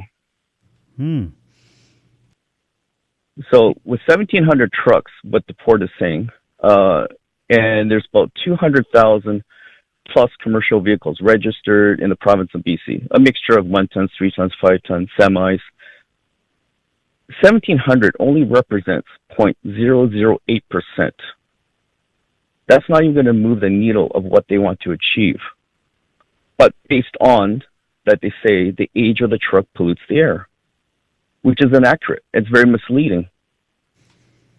Yeah, that's what Gagan Singh is talking about, how you can penalize 2% out of that big industry, and there's no policy which is saying that the truck age, and specifically on Port Metro Vancouver, they're imposing on you guys, and thank you for your input. Thank you. No, I appreciate it. But there's an additional layer that's added to this that the Port Metro is bringing out, is the Generation 3 GPS. The GPS came out in 2 revisions, version 1 and version 2. The original premise on this GPS was to monitor traffic flow efficiency data in and out of the ports, and as well as monitoring waiting times. So the 3rd generation rolled out now includes telemetry from your engine diagnostics relating to air or emissions. Okay. They're trying to morph and incorporate that into the rolling truck age program. Yeah, that's what they're putting. Yes. So let's say, for example, okay, the truck age is set aside. Okay, let all the trucks in. That's fine. Okay. But let's say the port circles back 6 to 12 months down the road. Mm-hmm. Now it's about the GPS. The GPS currently on GPS 3 starts from 2008 to newer. Anything prior to 2008 is omitted because it cannot read the engine data. Why would you need to read the data of the emissions when it's strictly originally only for traffic flow efficiency? So they can create another rolling age based on the GPS. So they can create a revision of a GPS, let's say every 2-3 years. So you got GPS 3 that starts off at 2008. 2 years down the road, maybe 3, they can start that at 2010, 2012. It's software related. You tell me you cannot make this backwards compatible to what it is currently, where you're just monitoring traffic flow efficiency. You got our GPS data, monitoring us around town, in and out of the ports, as well as monitoring the waiting time, start, stop, speed. That's all you need. What other information do you need from the GPS? So this GPS will be the second layer in addition to this truck age. So the truck age of policy itself is flawed in so many ways. You're creating a policy misleading the public to state that the age of a truck pollutes the air when it actually doesn't. Yeah, then GPS 3 is something in your violation of privacy charter, and they wanted to keep eye on it. They can get it if they need something, but they are hiding something in there. Gagan Singh, you want to say something? Thanks, Brian. I'll elaborate in Punjabi. Thanks for Appreciate it. your Thank call. Thank you, Brian. Thanks. Appreciate it. Thanks, gentlemen. Thanks. Bye. Gill ਸਾਹਿਬ ਇੱਕ ਨਵਾਂ GPS ਲਾਇਆ ਜੀ ਹੁਣ ਆਪਾਂ ਪਿਛਲੀ ਵਾਰ ਤੁਸੀਂ ਦੱਸਿਆ privacy ਜਿਹੜੀ ਆ ਤੁਸੀਂ ਕਿੰਨੀ ਵਾਰੀ ਹਾਰਡ ਬ੍ਰੇਕ ਲਈ ਆ ਕਿੰਨੀ ਵਾਰੀ ਓਵਰ ਸਪੀਡ ਹੋਏ ਆ ਤੁਹਾਡੀ ਹਰ ਪਰਸਨਲ ਇਨਫੋਰਮੇਸ਼ਨ ਜਿਹੜੀ ਆ ਤੁਹਾਡੇ ਟਰੱਕ ਤੋਂ ਲਈ ਜਾ ਰਹੀ ਆ ਵਿਦਆਊਟ ਐਨੀ ਕੰਸੈਂਟ ਸਿਰਫ ਲਾਉਂਦਾ ਕੌਣ ਆ GPS ਪੋਰਟ ਧੱਕੇ ਨਾਲ ਲਵਾ ਰਹੀ ਆ ਕਿੱਥੋਂ ਲਵਾ ਰਹੀ ਆ ਤੁਹਾਡੇ ਟਰੱਕ ਜਾਣੇ ਸਪੈਸੀਫਿਕ ਫੈਸਿਲਿਟੀ ਤੇ ਜਾਣਗੇ ਹਾਂਜੀ ਉਹ ਰਾਹ ਦੇ ਵਿੱਚ ਡੈਲਟਾ ਪੋਰਟ ਦੇ ਨੇੜੇ ਇੱਕ ਫੈਸਿਲਿਟੀ ਉੱਥੇ ਉਹਨਾਂ ਦੀ ਯਾਰਡ ਦੇ ਵਿੱਚ ਹੀ ਲਾਉਂਦੇ ਪੋਰਟ ਦੀ ਯਾਰਡ 'ਚ ਸੋ ਉਹਦੇ ਤੋਂ ਬਗੈਰ ਤੁਸੀਂ ਚਲਾ ਨਹੀਂ ਸਕਦੇ ਮੰਨ ਲਓ ਜੇ ਨਹੀਂ ਲੱਗਾ ਤੁਹਾਨੂੰ ਡਿਸਪੈਚ ਆ ਵੀ ਗਈ ਆ ਪੋਰਟ ਨੇ ਕਹਿਤਾ ਟਰੱਕ ਵੜ ਨਹੀਂ ਸਕਦਾ ਅਤੇ ਉਹ ਤੁਹਾਡੀ ਪ੍ਰਾਈਵੇਸੀ ਇਸ ਕਦਰ ਲੈ ਰਹੇ ਆ ਮੰਨ ਲਓ ਦੇਖੋ ਭਰੋਸੇਯੋਗਤਾ ਆਪਣੀ ਪਹਿਲਾਂ ਹੀ ਗਵਾ ਚੁੱਕੇ ਆ ਮੰਨ ਲਓ ਉਹ ਕਿਸੇ ਬੰਦੇ ਨੂੰ 50 ਵਾਰਨਿੰਗ ਦੇ ਦਿੰਦੇ ਆ ਵੀ ਤੈਂ 50 ਵਾਰੀ ਸਪੀਡ ਜਿਹੜੀ ਉਹ ਵਧਾਈ ਆ ਟਰੱਕ ਦੀ ਤੂੰ ਹੁਣ ਸਿਸਟਮ 'ਚ ਰਹਿ ਨਹੀਂ ਸਕਦਾ ਉਹਦੇ ਟੈਗ ਫੜਾ ਯੈਸ ਸੋ ਜਿਹੜਾ ਇਹ ਕੋਈ ਛੋਟੀ ਗੱਲ ਨਹੀਂ ਮੈਂ ਬੇਨਤੀ ਕਰੂੰਗਾ ਅੱਜ ਕਾਫੀ ਮੈਨੂੰ ਵੀ ਬਹੁਤ ਸਾਰੇ ਮੈਸੇਜਸ ਆਉਂਦੇ ਆ ਜਿਨ੍ਹਾਂ ਨੂੰ ਆਪਾਂ ਕਦੀ ਔਨ ਏਅਰ ਸੁਣਿਆ ਨਹੀਂ ਸਾਰਿਆਂ ਨੂੰ ਬਈ ਕੀ ਦੁੱਖ ਤਕਲੀਫਾਂ ਆ ਸੋ ਆਮ ਜਿਹੜੀ ਪਬਲਿਕ ਹੈ ਨਾ ਉਹਨੂੰ ਵੀ ਇਹ ਲੱਗਦਾ ਵੀ ਸ਼ਾਇਦ ਇਹਦਾ ਹੀ ਢਿੱਡ ਦੁਖਦਾ ਜਾਂ ਕਈਆਂ ਨੂੰ ਹੋਰ ਲੱਗਦਾ ਉਹਨਾਂ ਨੂੰ ਵੀ ਇਹ ਲੱਗਦਾ ਵੀ ਬਈ ਇਹ ਕੋਈ ਨਿੱਜੀ ਕਾਰਨਾਂ ਕਰਕੇ ਨਿੱਜੀ ਕਿਹੜਾ ਇਹਦੀ ਕੋਈ ਹਾਲਾਂਕਿ ਮੈਂ ਤਾਂ ਜਿਹੜੀਆਂ ਉਹ ਦੁੱਖ ਭਰੀਆਂ ਸਟੋਰੀਜ਼ ਜਦੋਂ ਸੁਣਦਾ ਮੇਰੇ ਲਈ ਆਪਣਾ ਕੰਮ ਸਾਰਾ ਦਿਨ ਔਖਾ ਹੋ ਜਾਂਦਾ ਹੈ ਪੂਰੇ ਦਿਨ 'ਚ 5 ਘੰਟੇ ਮੈਂ ਸਿਰਫ ਐਸੇ ਹੀ ਗੱਲ 'ਤੇ ਲਾਉਣਾ ਐਵਰੀ ਡੇ ਬਸਰਾਜ ਜੀ ਤੁਸੀਂ ਏਅਰ 'ਤੇ ਹੋ ਗਿੱਲ ਸਾਹਿਬ ਪਹਿਲਾਂ ਤਾਂ ਤੁਹਾਡਾ ਬਹੁਤ ਧੰਨਵਾਦ ਆ ਕੋਈ ਨਾ ਜੀ ਤੁਸੀਂ ਗਗਨ ਸਿੰਘ ਹੋਣਾ ਨੂੰ ਔਰ ਦੂਸਰਾ ਗਗਨ ਹੋਣਾ ਦੀ ਗੱਲ ਚੱਲ ਰਹੀ ਆ ਐਂਡ ਇਹ ਬਿਲਕੁਲ ਸਹੀ ਗੱਲ ਆ ਕਿ ਐਜ਼ ਏ ਵਲੰਟੀਅਰ ਜਿਹੜਾ ਹੈਗਾ ਆ ਇੰਨਾ ਸਮਾਂ ਦੇਣਾ ਕਿਸੇ ਵੀ ਸੰਸਥਾ ਵਾਸਤੇ ਔਰ ਆਪਣੀ ਕਮਿਊਨਿਟੀ ਵਾਸਤੇ ਇਹ ਕਹਿਣੇ ਦੀਆਂ ਗੱਲਾਂ ਕੁਛ ਹੋਰ ਹੁੰਦੀਆਂ ਐਂਡ ਜਿੰਨੀਆਂ ਵੀ ਯੂਨੀਅਨਾਂ ਹੈਗੀਆਂ ਆ ਉਹਦੇ ਵਿੱਚ ਜਿੰਨੇ ਵੀ ਉਹਨਾਂ ਦੇ ਰੈਪ ਹੁੰਦੇ ਆ ਉਹ ਆਪਣੀਆਂ ਤਨਖਾਹਾਂ ਵੀ ਕੱਢਦੇ ਆ ਉੱਥੋਂ ਹੀ ਔਰ ਉਸੇ ਹੀ ਸੰਸਥਾ ਦੇ ਨਾਲ ਉਸੇ ਹੀ ਬਿਜ਼ਨਸ ਦੇ ਨਾਲ ਉਹ ਵਾਬਸਤਾ ਵੀ ਹੁੰਦੇ ਆ ਕਈ ਵਾਰੀ ਸੋ ਉੱਥੇ ਫਿਰ ਹੋਰ ਸਮਾਂ ਕਿ ਦਫੇੜ ਪੈਂਦੀ ਆ ਕਿਉਂਕਿ ਉਹ ਆਪਣੇ ਹਿੱਤ ਜ਼ਿਆਦਾ ਦੇਖਦੇ ਉਹ ਆਪਣੇ ਵੱਲੋਂ ਉਹਨਾਂ ਨੂੰ ਹੁੰਦਾ ਕਿ ਅਸੀਂ ਜਿਹੜੇ ਸਾਡੇ ਬੈਨੀਫਿਟ ਆ ਸਾਨੂੰ ਮਿਲੀ ਜਾਣ ਸੋ ਫਿਰ ਦੂਸਰੀ ਗੱਲ ਇਹ ਹੈ ਕਿ ਕੱਲ ਸ਼ਾਮ ਨੂੰ ਪ੍ਰੋਗਰਾਮ ਸੀਗਾ ਆਪਣਾ ਸ਼ੇਰੇ ਪੰਜਾਬ ਦੇ ਉੱਤੇ ਹੀ ਉਹਦੇ ਵਿੱਚ ਮੈਨੂੰ ਲੱਗਦਾ ਹੈ ਕਿ ਕੁਛ ਮਤਲਬ ਕਿ ਗਲਤਫਹਿਮੀ ਫੈਲਾਈ ਜਾ ਰਹੀ ਸੀਗੀ ਸਾਨੂੰ ਨਹੀਂ ਲੱਗਦਾ ਹੈਗਾ ਕਿ ਕਿਹੜੇ ਭਾਈਚਾਰੇ ਨੂੰ ਜਾਂ ਕਿਹੜੀ ਸੰਸਥਾ ਨੂੰ ਇਸ ਗੱਲ ਦਾ ਬੁਰਾ ਮਨਾ ਰਹੀ ਹੈ ਜਿਸ ਤਰ੍ਹਾਂ ਕਿ ਕੱਲ ਹੋਸ ਸਾਹਿਬ ਆਪਣੇ ਰੇਡੀਓ ਸ਼ੇਰੇ ਪੰਜਾਬ ਦੇ ਪੌਲ ਬਰਾੜ ਸਾਹਿਬ ਗਗਨ ਉਹਨਾਂ ਨੂੰ ਬਾਰ-ਬਾਰ ਪੁੱਛ ਰਹੇ ਸੀਗੇ ਕਿ ਜੀ ਤੁਸੀਂ ਕਿਉਂ ਮੂਹਰੀ ਆ ਇਹਦੇ ਮਤਲਬ ਹੋਰ ਤਰ੍ਹਾਂ ਦੇ ਕੁਐਸਚਨ ਸੀਗੇ ਨਾ ਕਿ ਉਹ ਇੱਕ ਮੈਨੂੰ ਨਹੀਂ ਲੱਗਾ ਹੈਗਾ ਕਿ ਉਹਨਾਂ ਨੂੰ ਜ਼ਿਆਦਾ ਨਹੀਂ ਮੈਂ ਕੋਈ ਗਲਤ ਗੱਲ ਨਹੀਂ ਕਹਿੰਦਾ ਗਿੱਲ ਸਾਹਿਬ ਮੈਂ ਤਾਂ ਇਹ ਕਹਿ ਰਿਹਾ ਕਿ ਜੀ ਮਤਲਬ ਕਿ ਉਹਨਾਂ ਨੂੰ ਪਤਾ ਨਹੀਂ ਕਿੱਥੋਂ ਇਹ ਇਨਫੋਰਮੇਸ਼ਨ ਮਿਲੀ ਆ ਜਾਂ ਉਹਨਾਂ ਦਾ ਕੀ ਸੋਰਸ ਸੀਗਾ ਕਿ ਜੀ ਤੁਸੀਂ ਤਾਂ ਸਾਰੇ ਕਮਿਊਨਿਟੀ ਨੂੰ ਟੰਗ ਦਿੱਤਾ ਆ ਪਹਿਲਾਂ ਹੀ ਬਹੁਤ ਜ਼ਿਆਦਾ ਆਪਣੇ ਇਨਫਲੇਸ਼ਨ ਆਇਆ ਹੋਇਆ ਆ ਜੇ ਟਰੱਕ ਖੜੇ ਹੋ ਗਏ ਤੇ ਮਤਲਬ ਕਿ ਬਹੁਤ ਜ਼ਿਆਦਾ ਔਖਾ ਹਾਲ ਹੋ ਜਾਊਗਾ ਬੁਰਾ ਹੋ ਜਾਊਗਾ ਆਪਣੀ ਇਕਨੋਮੀ ਦਾ ਔਰ ਕੈਨੇਡੀਅਨ ਜਿਹੜਾ ਪੋਰਟ ਹੈਗਾ ਆ ਇਹਦਾ ਜਿਹੜਾ ਰੈਂਕ ਆ ਹੋਰ ਥੱਲੇ ਚਲੇ ਜਾਊਗਾ। ਸੋ ਅਸੀਂ ਇਸ ਤਰ੍ਹਾਂ ਦਾ ਕੁਝ ਨਹੀਂ ਕਰਨਾ ਚਾਹੁੰਦੇ ਹੈਗੇ। ਮੈਂ ਬੇਨਤੀ ਕਰਕੇ ਕਹਿੰਦਾ ਹੈਗਾ, ਔਰ ਅਸੀਂ ਤਾਂ ਹਮੇਸ਼ਾ ਹੀ ਬੇਨਤੀ ਇਹੀ ਕਰਦੇ ਹਾਂ, ਸਾਡੇ ਜਿਹੜੇ MP ਸਾਹਿਬ ਹੈਗੇ ਆ, MLA ਸਾਹਿਬ ਹੈਗੇ ਆ, ਔਰ ਪਹਿਲਾਂ ਵੀ ਉਹਨਾਂ ਦਾ ਧੰਨਵਾਦ ਆ, ਜਦੋਂ ਜਨਵਰੀ ਦੇ ਵਿੱਚ ਆਪਣੇ ਸੁਖ ਧਾਲੀਵਾਲ, ਰਣਦੀਪ ਸਰਾਏ ਹੁਣੀ ਇਹਨਾਂ ਦੇ ਯਤਨਾਂ ਸਦਕਾ ਉਸ ਵੇਲੇ ਜਿਹੜੇ ਫੈਡਰਲ ਟਰਾਂਸਪੋਰਟ ਮਿਨਿਸਟਰ ਹੈਗੇ ਆ ਉਮਰ ਅਲ ਗਾਵਰਾ, ਉਹਨਾਂ ਨੇ ਉਸ ਵੇਲੇ ਜੋ ਕਿਹਾ ਸੀਗਾ, ਉਹਨਾਂ ਦੇ ਲੈਟਰ ਦੀ ਮਨਸ਼ਾ ਇਹੀ ਸੀਗੀ ਕਿ ਇਹ ਜਿਹੜਾ ਹੈਗਾ ਇਹਨੂੰ ਪੋਸਟਪੋਨ ਕੀਤਾ ਜਾਂਦਾ ਆ 6 ਮਹੀਨਿਆਂ ਦੇ ਵਿੱਚ ਜਿਹੜੇ ਸਟੇਕ ਹੋਲਡਰ ਹੈਗੇ ਆ, ਜਿਹੜੇ ਰਿਪਰੈਜ਼ੈਂਟੇਟਿਵ ਹੈਗੇ ਆ, ਉਹਨਾਂ ਦੇ ਨਾਲ ਸਲਾਹ ਮਸ਼ਵਰਾ ਕਰਕੇ ਅੱਗੇ ਜਿਹੜਾ ਇਹ ਪਲਾਨ ਆ ਇਹ ਅੱਗੇ ਇਹਨੂੰ ਵਧਾਇਆ ਜਾਊਗਾ। ਬਟ ਕੋਈ ਕਿਸੇ ਨਾਲ ਮੈਨੂੰ ਤਾਂ ਪਤਾ ਨਹੀਂ ਹੈਗਾ, ਗਗਨ ਹੁਣੀ ਦੱਸ ਸਕਦੇ ਆ ਕਿ ਕਿਸੇ ਨਾਲ ਵੀ ਨਹੀਂ ਕੋਈ ਸਲਾਹ ਮਸ਼ਵਰਾ ਕੀਤਾ ਆ ਜਾਂ ਕਿਸੇ ਨੂੰ ਬੁਲਾਇਆ ਆ ਉੱਥੇ ਜਾਂ ਕਿਸੇ ਦੀ ਗੱਲ ਸੁਣੀ ਆ ਜਾਂ ਕਿੰਨਿਆਂ ਨਾਲ ਗੱਲ ਕੀਤੀ ਆ, ਉਹ ਤੋਂ ਬਾਅਦ ਹੀ ਇਹ ਇੰਪਲੀਮੈਂਟੇਸ਼ਨ ਦੁਬਾਰਾ ਸ਼ੁਰੂ ਕੀਤੀ ਗਈ ਆ। ਨਹੀਂ, ਉਹਨੇ ਇੱਕ ਆਪਣੇ ਉਹੀ ਸ਼ਾਹੀ ਫਰਮਾਨ ਜਾਂ ਕਹਿ ਲਈਏ ਕਿ ਆਪਣਾ ਇੱਕ ਜਿਹੜਾ ਹੈਗਾ ਆ ਇਹ ਹੁਕਮਨਾਮਾ ਕਰ ਦਿੱਤਾ ਹੈ। ਸੋ ਇਹ ਗੱਲਾਂ ਹੈਗੀਆਂ, ਅਸੀਂ ਕੋਈ ਇਸ ਤਰ੍ਹਾਂ ਦੇ ਨਹੀਂ ਕਿ ਸਾਡਾ ਕੋਈ ਟਕਰਾਵ ਨਹੀਂ ਹੈਗਾ ਕਿਸੇ ਨਾਲ। ਅਸੀਂ ਹਾਲੇ ਵੀ ਬੇਨਤੀ ਕਰਦੇ ਹਾਂ, ਔਰ 1 ਮਹੀਨੇ ਦਾ ਜਿਹੜਾ ਟਾਈਮ ਆ ਕਿ ਅਸੀਂ ਕਿਸੇ ਨੂੰ ਕੋਈ ਬਲੈਕਮੇਲ ਨਹੀਂ ਕਰ ਰਹੇ ਹੈਗੇ। ਸੋ ਬੇਨਤੀ ਆ, ਸਾਰੇ ਹੋਸਟ ਸਾਹਿਬਾਨ ਵੀ ਬਹੁਤ ਸਤਿਕਾਰਯੋਗ ਆ ਸਾਡੇ। ਸੋ ਇਸ ਤਰ੍ਹਾਂ ਕਿਸੇ ਦੇ ਉੱਤੇ ਪਰਸਨਲ ਇਲਜ਼ਾਮ ਨਹੀਂ ਲਾਉਣੇ ਚਾਹੀਦੇ ਹੈਗੇ। ਸੋ ਮੈਂ ਇੰਨੀ ਗੱਲ ਕਹਿੰਦਾ ਹੋਇਆ, ਗਿੱਲ ਸਾਹਿਬ ਮੈਨੂੰ ਪਤਾ ਸਮਾਂ ਬਹੁਤ ਥੋੜਾ ਹੈ। ਥੈਂਕ ਯੂ ਤੁਹਾਡਾ ਬਹੁਤ ਬਹੁਤ। ਥੈਂਕ ਯੂ ਬਸਰਾ ਸਾਹਿਬ। ਹਰਮਨ ਜੀ ਤੁਸੀਂ ਏਅਰ ਤੇ ਹੋ, ਲਾਈਨ ਨੰਬਰ 3। ਹਰਮਨ। ਹਾਂਜੀ, ਸਤਿ ਸ਼੍ਰੀ ਅਕਾਲ ਸਾਹਿਬ। ਸਤਿ ਸ਼੍ਰੀ ਅਕਾਲ ਬਾਈ ਜੀ। ਬਾਈ ਗਿੱਲ ਸਾਹਿਬ ਤੁਹਾਡਾ ਪਹਿਲਾਂ ਤਾਂ ਬਹੁਤ ਬਹੁਤ ਧੰਨਵਾਦ। ਕੋਈ ਨਾ ਜੀ। ਗਗਨ ਬਾਈ ਇੱਥੇ ਆਇਆ ਜੀ, ਗਗਨ ਬਾਈ ਦਾ ਤਾਂ ਜਦੋਂ ਜਿੰਨਾ ਹੀ ਧੰਨਵਾਦ ਕਰੀਏ ਥੋੜਾ ਜੀ। ਇਹਨਾਂ ਨੇ ਤਾਂ ਕਈ ਵਾਰੀ ਸਾਨੂੰ ਕਿਹਾ ਜੀ ਅਸੀਂ ਤਾਂ ਚੱਲਿਆ ਭਾਈ, ਮੈਂ ਚੱਲਿਆ, ਮੇਰੇ ਕੋਲ ਟਾਈਮ ਹੈ। ਇਹਨਾਂ ਨੂੰ ਫੜ ਕੇ ਭਾਉਣੇ ਆ ਜੀ। ਅੱਜ ਤੱਕ ਤੁਸੀਂ ਦੱਸੋ ਵੀ ਕਿਹੜਾ ਬੰਦਾ ਵਲੰਟੀਅਰ ਇੰਨਾ ਟਾਈਮ ਦਿੰਦਾ ਜੀ ਕਿਸੇ ਕਮਿਊਨਿਟੀ ਨੂੰ। ਦੂਸਰੀ ਗੱਲ ਰਹਿ ਗਈ ਜਿਹੜੀ ਆ ਟਰੱਕ ਏਜ ਦੀ ਆ ਜੀ, ਫਿਰ ਗੱਲ ਮੁੜ ਕੇ ਉੱਥੇ ਆਉਂਦੀ ਜਿਹੜੇ ਕੱਲ ਅਸੀਂ ਟਾਕ ਸ਼ੋ ਸੁਣਿਆ, ਜਿਹੜੇ ਹੋਸਟ ਨੂੰ ਇਹ ਨਹੀਂ ਪਤਾ ਗਾ ਬਈ ਆਪਾਂ ਵੀ ਆ ਪ੍ਰੋਗਰਾਮ ਕੀ ਆ, ਪੋਰਟ ਕੀ ਆ, ਕਮਿਸ਼ਨਰ ਕੀ ਆ, ਉਹ ਟਾਕ ਸ਼ੋ ਲੈ ਕੇ ਆ ਰਿਹਾ।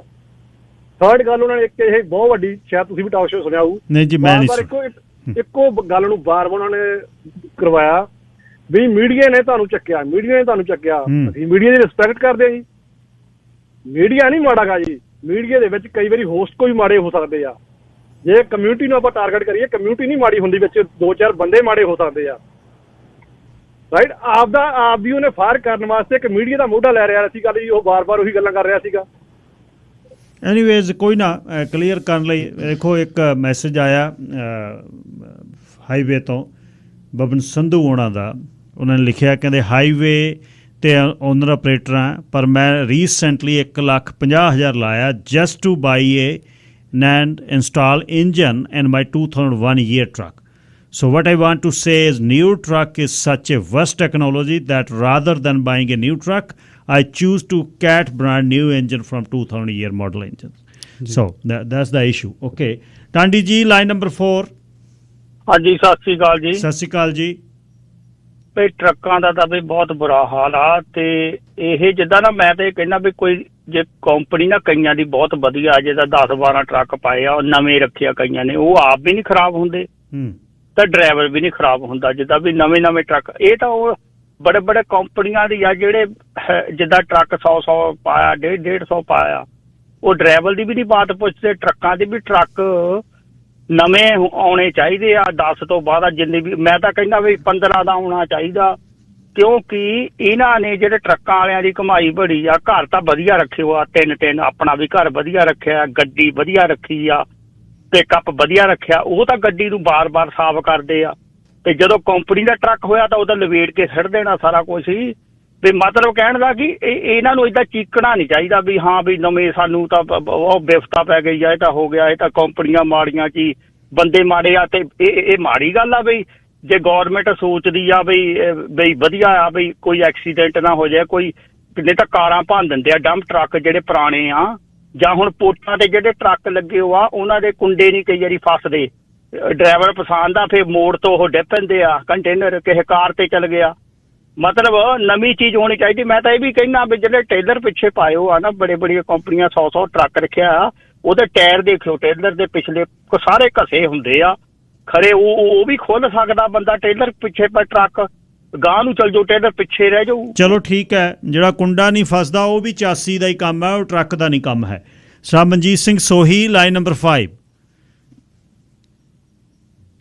ਹੈਲੋ ਜੀ, ਹਾਂਜੀ ਸੌਰੀ ਗਿੱਲ ਸਾਹਿਬ, ਮੈਂ ਤਾਂ ਆਪਣੇ ਨਾਂ ਨਹੀਂ ਸੁਣਿਆ ਸੀ। ਗਿੱਲ ਸਾਹਿਬ ਮਨਜੀਤ ਸਿੰਘ ਸੋਹੀ ਬੋਲ ਰਿਹਾ, ਮੈਂ ਐਵਰਸਪੋਰਟ ਤੋਂ ਜੀ। ਜੀ ਮੇਰਾ ਆਪਣੇ ਟਰੱਕਿੰਗ ਇੰਡਸਟਰੀ ਨਾਲ ਤਾਂ ਨਹੀਂ ਕੋਈ ਆਪਣੇ ਲਿੰਕ ਹੈਗਾ ਜੀ, ਕਿਉਂਕਿ ਮੇਰੀ ਇੰਡਸਟਰੀ ਹੈ ਨਹੀਂ। ਪਰ ਮੈਂ ਗਗਨਵੀਰ ਲਈ ਇੱਕ ਆਪਣੇ ਇਨਫੋਰਮੇਸ਼ਨ ਇਨ ਦੀ ਸੈਂਸ ਮੇਰਾ ਪੋਲਿਸੀ ਲਿਖਣ ਪੜ੍ਹਨ ਦੇ ਵਿੱਚ ਜਾਂ ਉਹਨਾਂ ਨੂੰ ਇੰਪਲੀਮੈਂਟ ਕਰਨ ਦੇ ਵਿੱਚ ਮੇਰਾ ਤਜਰਬਾ ਹੈਗਾ ਜੀ ਖਾਸਾ।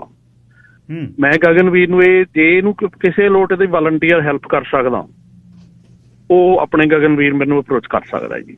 ਕਿਉਂਕਿ ਟਰੱਕਿੰਗ ਇੰਡਸਟਰੀ ਆ ਸਾਡੀ ਕਮਿਊਨਿਟੀ ਦੀ ਆ ਜੀ, ਸਾਡੇ ਸ਼ਹਿਰਾਂ ਦੀ ਆ। ਸਾਡੇ ਇਕੱਲੇ ਐਵਰਸਪੋਰਟ ਦੇ ਵਿੱਚੋਂ 4000 ਪਰਿਵਾਰ ਆ ਜਿਹੜਾ ਸਿਰਫ ਟਰੱਕਿੰਗ ਤੋਂ ਰੋਟੀ ਖਾਂਦਾ ਜੀ। ਠੀਕ ਆ ਸੋਈ ਸਾਹਿਬ, ਤੁਹਾਡੇ ਨਾਲ ਗੱਲ ਕਰ ਲੈਣਗੇ। ਕੁਲਵੀਰ ਲੇਲ ਜੀ, ਲਾਈਨ ਨੰਬਰ 1। ਜੀ ਸਤਿ ਸ਼੍ਰੀ ਅਕਾਲ ਜੀ, ਤੇ ਤੁਹਾਨੂੰ ਵੀ ਤੇ ਗਗਨ ਨੂੰ ਵੀ ਸਤਿ ਸ਼੍ਰੀ ਅਕਾਲ ਜੀ। ਜੀ ਜਿਹੜਾ ਕੰਮ ਟਰੱਕਿੰਗ ਦੇ ਵਿੱਚ ਆਪਣਾ ਅੱਜ ਇਹ ਰੌਲਾ ਪੈ ਰਿਹਾ ਨਾ, ਜਿਵੇਂ ਹੁਣ ਕਹਿੰਦੇ ਵੀ ਨਵੇਂ ਟਰੱਕ ਚਾਹੀਦੇ ਆ, ਚਲੋ ਨਵੇਂ ਵੀ ਅਗਲਾ ਲੈ ਲੂਗਾ, ਪਰ ਉਹਦੇ ਤੇ ਕੰਡੀਸ਼ਨ ਜਿਹੜੀ ਲਾਉਂਦੇ ਆ ਨਾ ਇਹ ਉਹ ਨਹੀਂ ਹੋਣੀ ਚਾਹੀਦੀ। ਵੀ ਹੈਵ ਟੂ ਚਾਹੀਦੇ ਆ ਨਾ, ਅਗਲੇ ਦੀ ਮਰਜ਼ੀ ਲਵੇ ਚਾਹੇ ਨਾ ਲਵੇ।